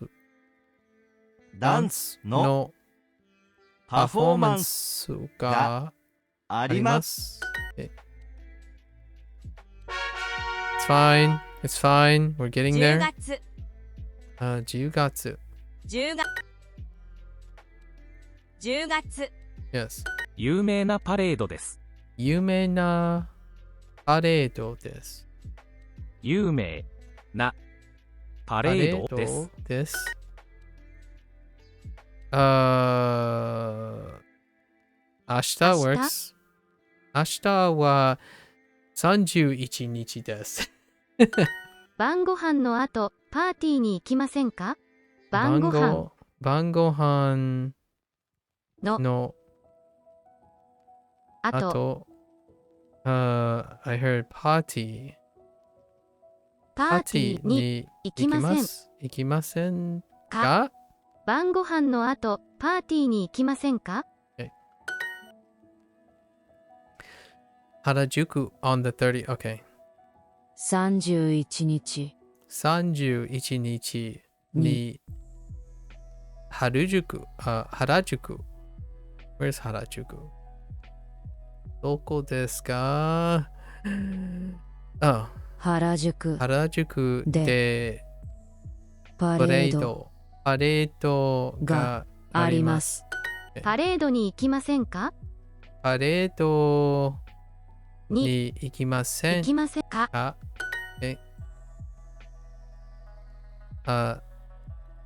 ？10月大きいコンサートがあります。10月10月に大きいコンサートがあります。10月に大阪で and the rest. I'm just kidding. お祭りがあります。ハロウィン。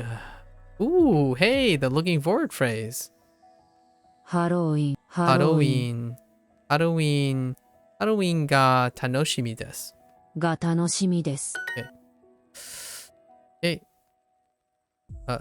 土曜日に名古屋でハロウィンのパーティーがあります。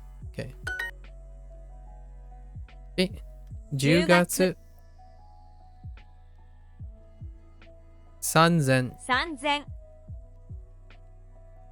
食べ物日曜日8月31日に遊園地で whatever that is, just kidding. プレードがあります。ハロウィンのパレードに行きませんか？ Do you want it? いいですね。パレードはいつですか？Yeah, when is it? ハロウィンのパーティーに行きませんか？ Okay. Would you like to go to a Halloween party?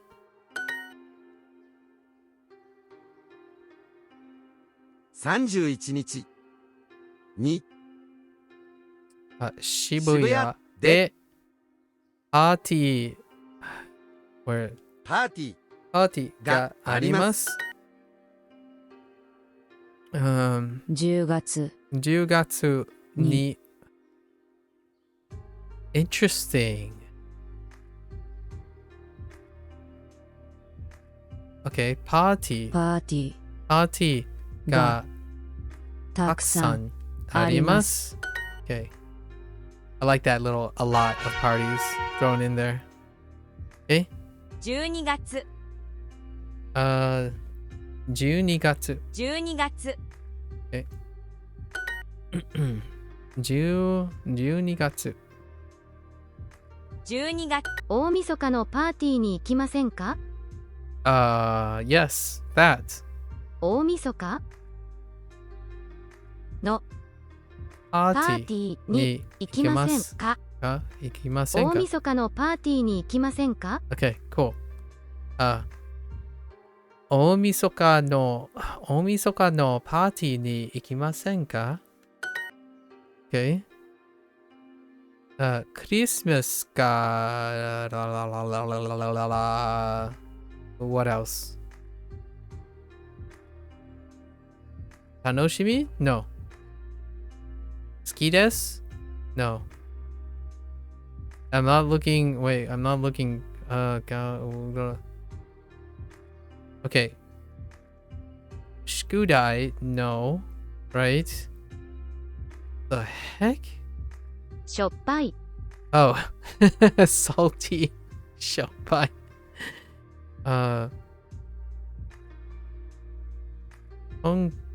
今月 Konkatsu. Oh, tonkatsu. What? 大好き Oh, daisuki. Oh man, I was looking for ski desu and then it's actually daisuki desu. 渋谷でカウントダウンのイベントがあります。渋谷 Oh, countdown. I heard で Shibuya de maybe カウントダウン countdown のイベントが秋葉原秋葉原あります。渋谷でカウントダウンのイベントがあります。Okay, sure. Countdown event. 大晦日はテレビを見ます。クリスマスケーキを買います。クリス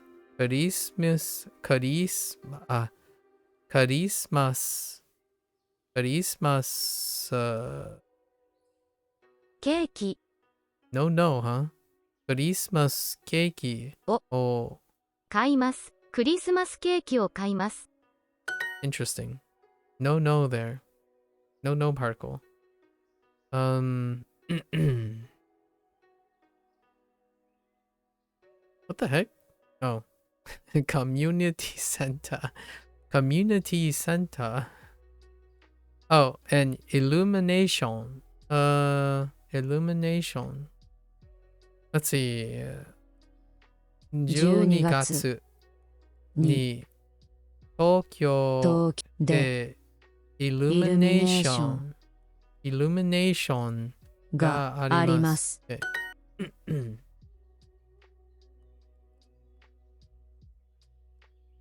12月31日に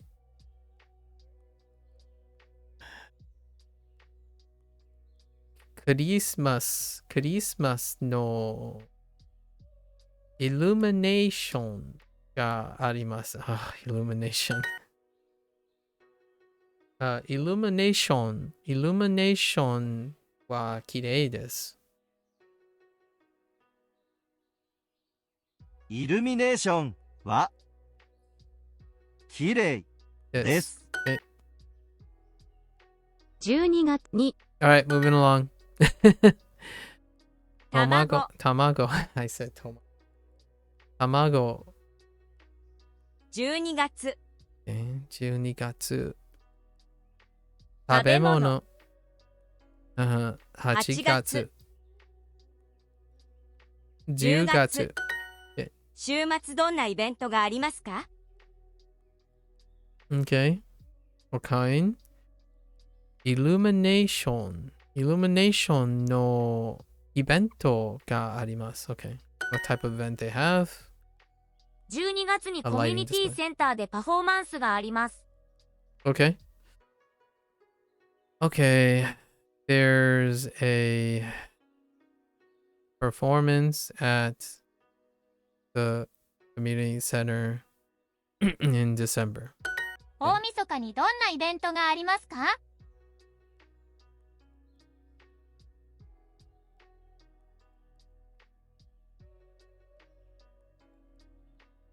？Contest, so no.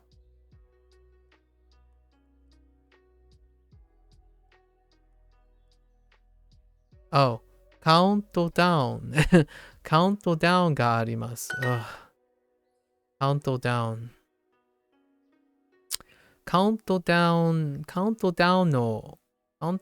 のイベントはどこですか？カウントダウンのイベントはどこですか？デパートでクリスマスのセールがあります。Alright. Up and away, Adam. Let's go.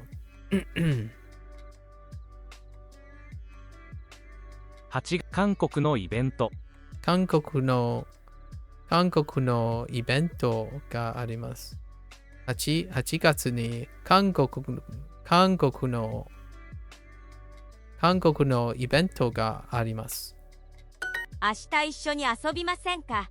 明日一緒に浴びませんか? Oh my gosh, I'm gonna say 浴びま a couple times. Here, that's not how that works. 明日一緒に遊びませんか? 遊びませんか? 遊びません. 遊びません. Would you like to hang out together tomorrow? Sure. 大晦日にどんなイベントがありますか？大晦日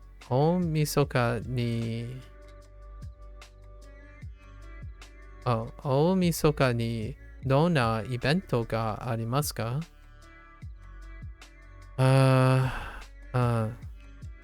カウントダウンがあります。大阪で遊びませんか？大阪で遊びませんか?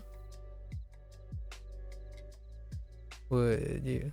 I'm trying to like not look at it. I think looking at 遊びませんか makes me screw up really weirdly. What? Would you like to hang out in Osaka? 8月に花火大会があります。Oh, interesting.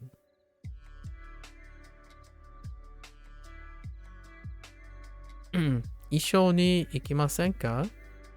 10月にイベントに行きませんか? Would you like to go to the event in August? I mean, October.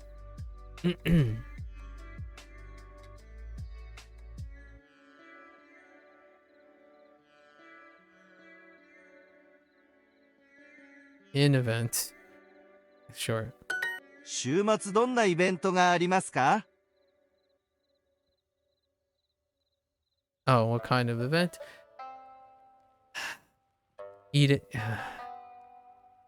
Illumination のイベントがあります。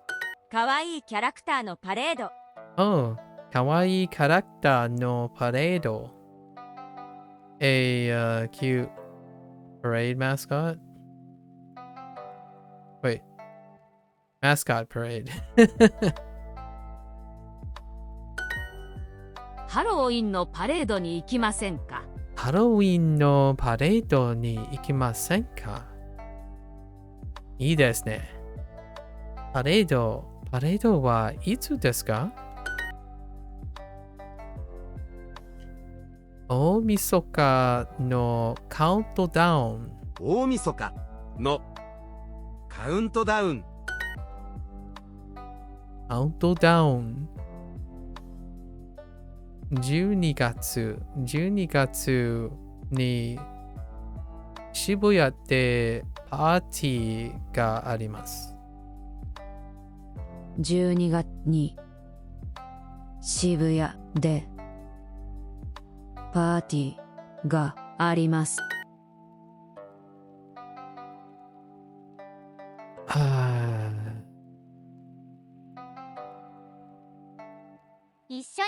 一緒にお菓子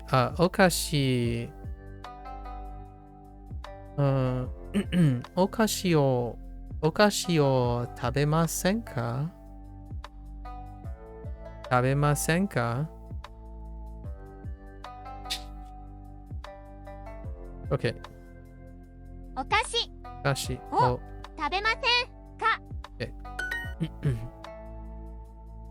All right. No, we're going to the review. We're done. This is it. Review. I played for 9 hours. It's not even 9 hours yet. Okay.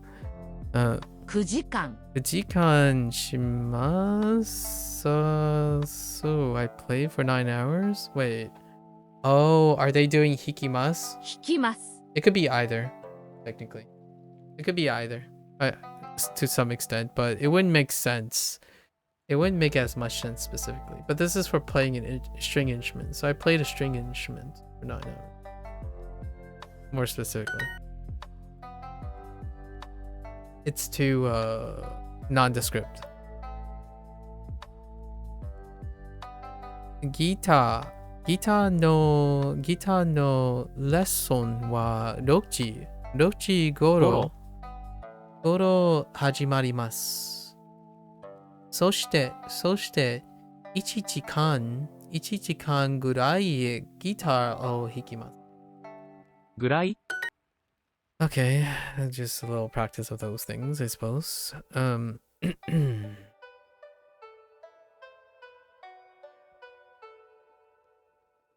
今夜に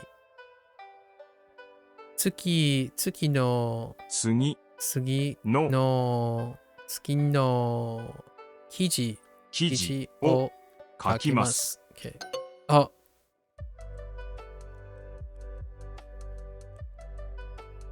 Oh, I didn't need the ni. And then I need the wa.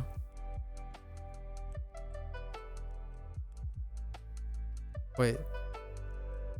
Oh, it's a wa, not a ni. Whoops. Yeah, alright, fair. 2時間半2時間半ひらがなを勉強します。2時間半ひらがなを勉強します。Okay. What kind of blog is it? どんなブログですか？今日のバレエのレッスンは9時までです。明日のレッスンは7時に終わります。今日のバレエのレッスンは9時までです。明日のレッスンは7時に終わります。Talk about lesson. Ooh, this is hard.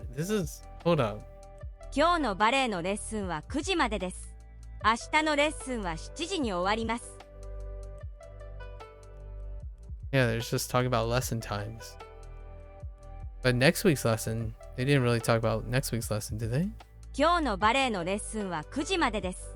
明日のレッスンは7時に終わります。No, it's just today and tomorrow. 今夜は何時間漢字を勉強しますか3時間半勉強します。フ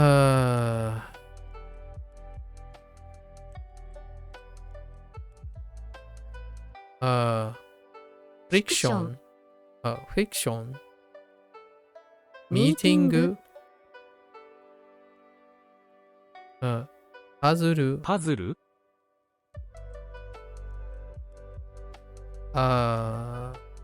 クライアント。and バレエ。今夜は何時間スペイン語を勉強しますか？ Okay. How long are you gonna study? For how many hours are you gonna study Spanish tonight? 2時間半勉強します。I'm gonna study for 2 hours. 明日3時にバドミントンの練習があります。Okay. 明日here. 3時に You're studying something. What are you studying? Or what are you doing? 明日3時にバドミントンの練習があります。heckin' バドミントン。You're not saying バドミントン。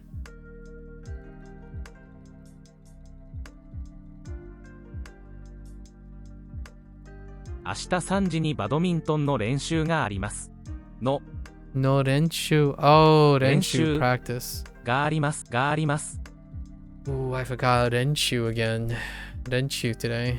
明日3時にバドミントンの練習があります。Practice. 週末4時間ぐらいテニスをします。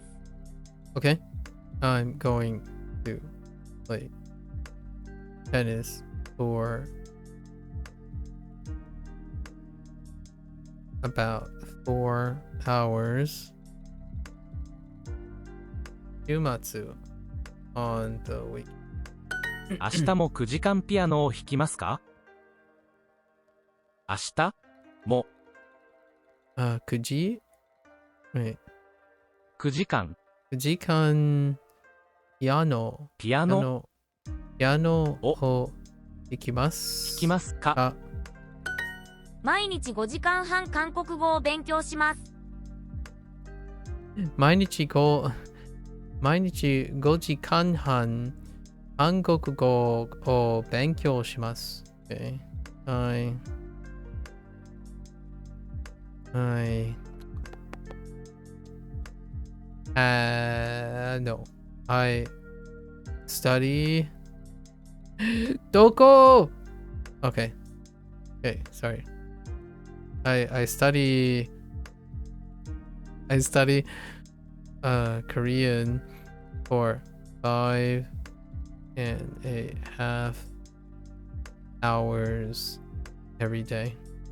週末は友達と中国語を話します。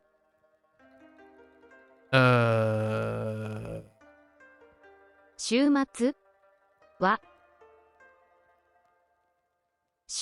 は友達と中国語を話します。友達と中国語を話します。週末は友達と中国語を話します。Okay.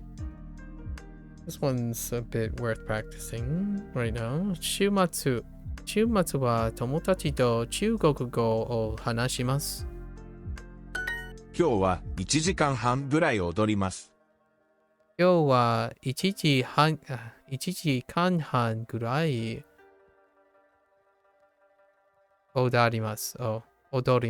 踊ります。Let's try that again. 今日は1時間半ぐらい踊ります。Okay. Sure.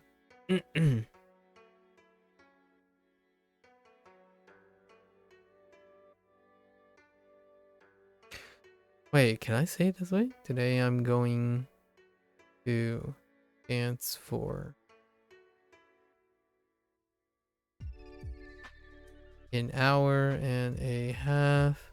About an hour and a half? Yeah, that works. Okay. And then last but not least. 今夜は oh, this is the mistake I made actually. 今夜は次の記事を書きます。記事を書きます。そう。次の記事を書きます。There we have it. We did it. Da da da da da da da da da. Oh, and it was exactly on midnight. We completed it right on midnight. All right. Let's take a sneak peek at tomorrow's lesson. Talk about date plans. Okay, I mean, I guess I've technically been on dates. Date plans and take public transport. I see Tanjobi. It's probably Tanjobi, right? Or Tanjo. Oh, Tanjo. Oh, it's just Tanjo? No. Kanojo. No. Kanojo. Where's Tanjobi? There it is. Tanjobi. Yeah. Oh, we already know that because a few select people wished me a birthday in Japanese, actually. So we're good with Tanjobi. But that comes up a lot. And then we have Kanojo, which is a returning girlfriend. Dates. Where's the word for date? Let's see if we can find it.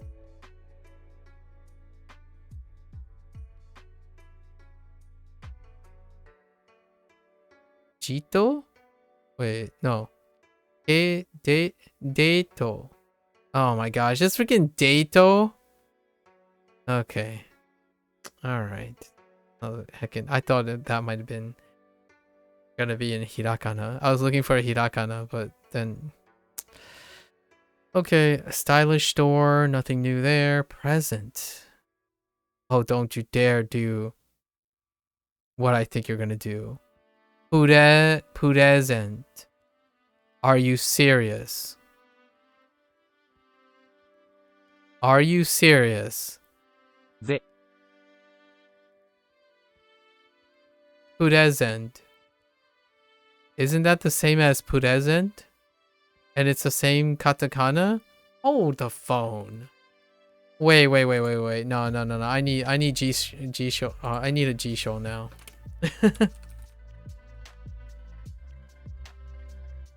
Present. Okay, so it's still okay, hold up. Where the heck is present? Present, okay. Oh, pudenzento. Oh no, I missed the to. Never mind. Never mind. I missed the to. To. Pudenzento. Okay, it's not present, which is presentation, but they decide to use presento for present.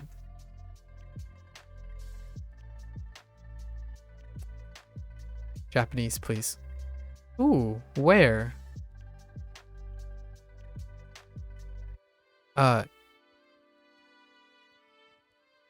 Kima. Wait. What are you going to wear? Ki? Kimas? It's just kimas? Oh no, that's wait. Ma, ki, ma, su, ka, ki. Hold up. Wait, I need a G-show.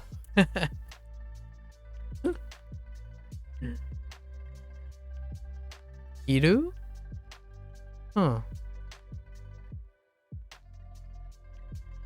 I see. Okay.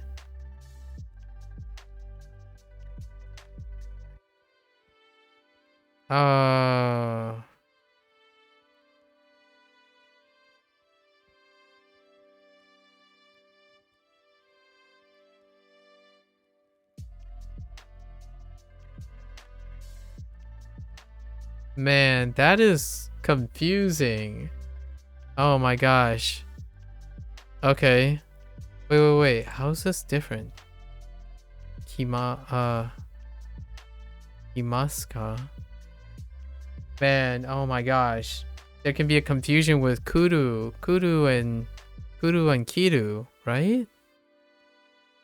Only the kanji is probably different. Wait, now I gotta look up this too. So I gotta get a clarification. Kimas. Alright. So that's something to look forward to. This is interesting. A blouse, another article of clothing. Let me guess. Burasu. Yeah, it's burasu. Okay. Okay. Sure. Movie, nearby movie theater. Is movie theater...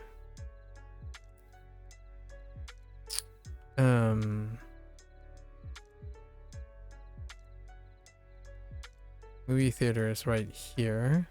Eiga-kan.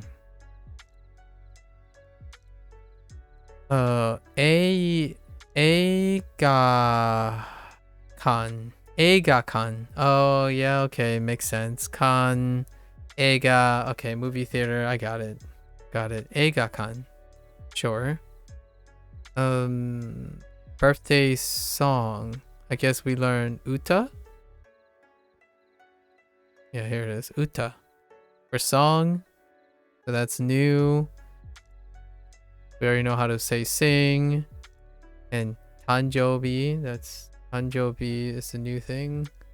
Alright, that's for tomorrow. What else we have here? Talk about public transits. What else we got? The stations are coming back. We should get on. Right, using the volition now. train is still the same. We should get on the next train here. That's fine. We should get off.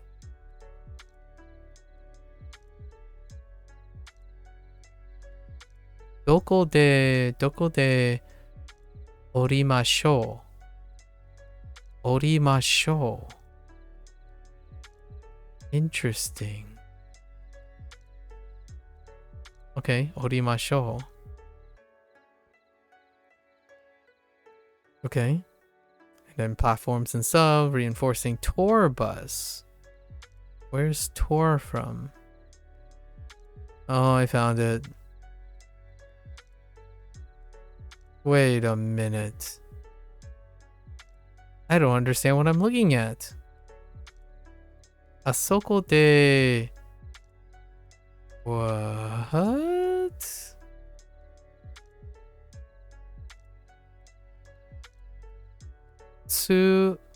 Sua? No, wait. Tuabusa? Tuabus? Oh my gosh. Tua?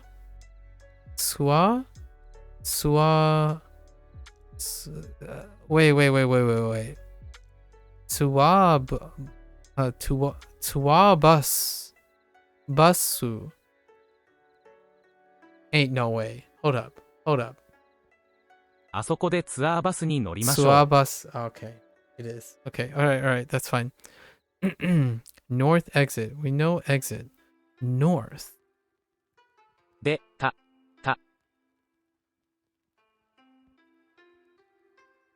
Kita.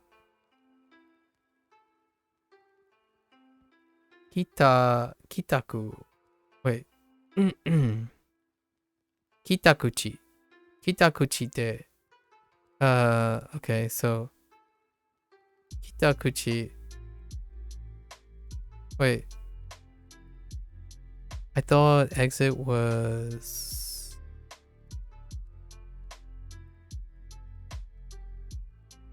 Takuchi. So Ki. Okay, Ki is north. Yeah, so Takuchi and Ki is north. So north exit. Okay, fair enough. Itakuchi. Okay. There's some interesting stuff. I actually want to know. So this where. I need to figure out this where thing. Okay. Alright, folks. That's a wrap. Thanks for chilling. Thanks for listening. What have you. A wrap for day 64. Thank you for chilling. Thanks for hanging around, listening, sharing. We'll be back with more vocab tomorrow, some spicy new vocab. As always, until next time, stay safe, stay healthy. Encourage yourself to be better than tools, okay? Go use all the tools in the world, learn from them, combine it, and make your mega tool. You can be the mega. Alright, folks. As always, safe, healthy, both in mind and body. And as always, I'll catch you guys next time. Mata ashita. Ja ne.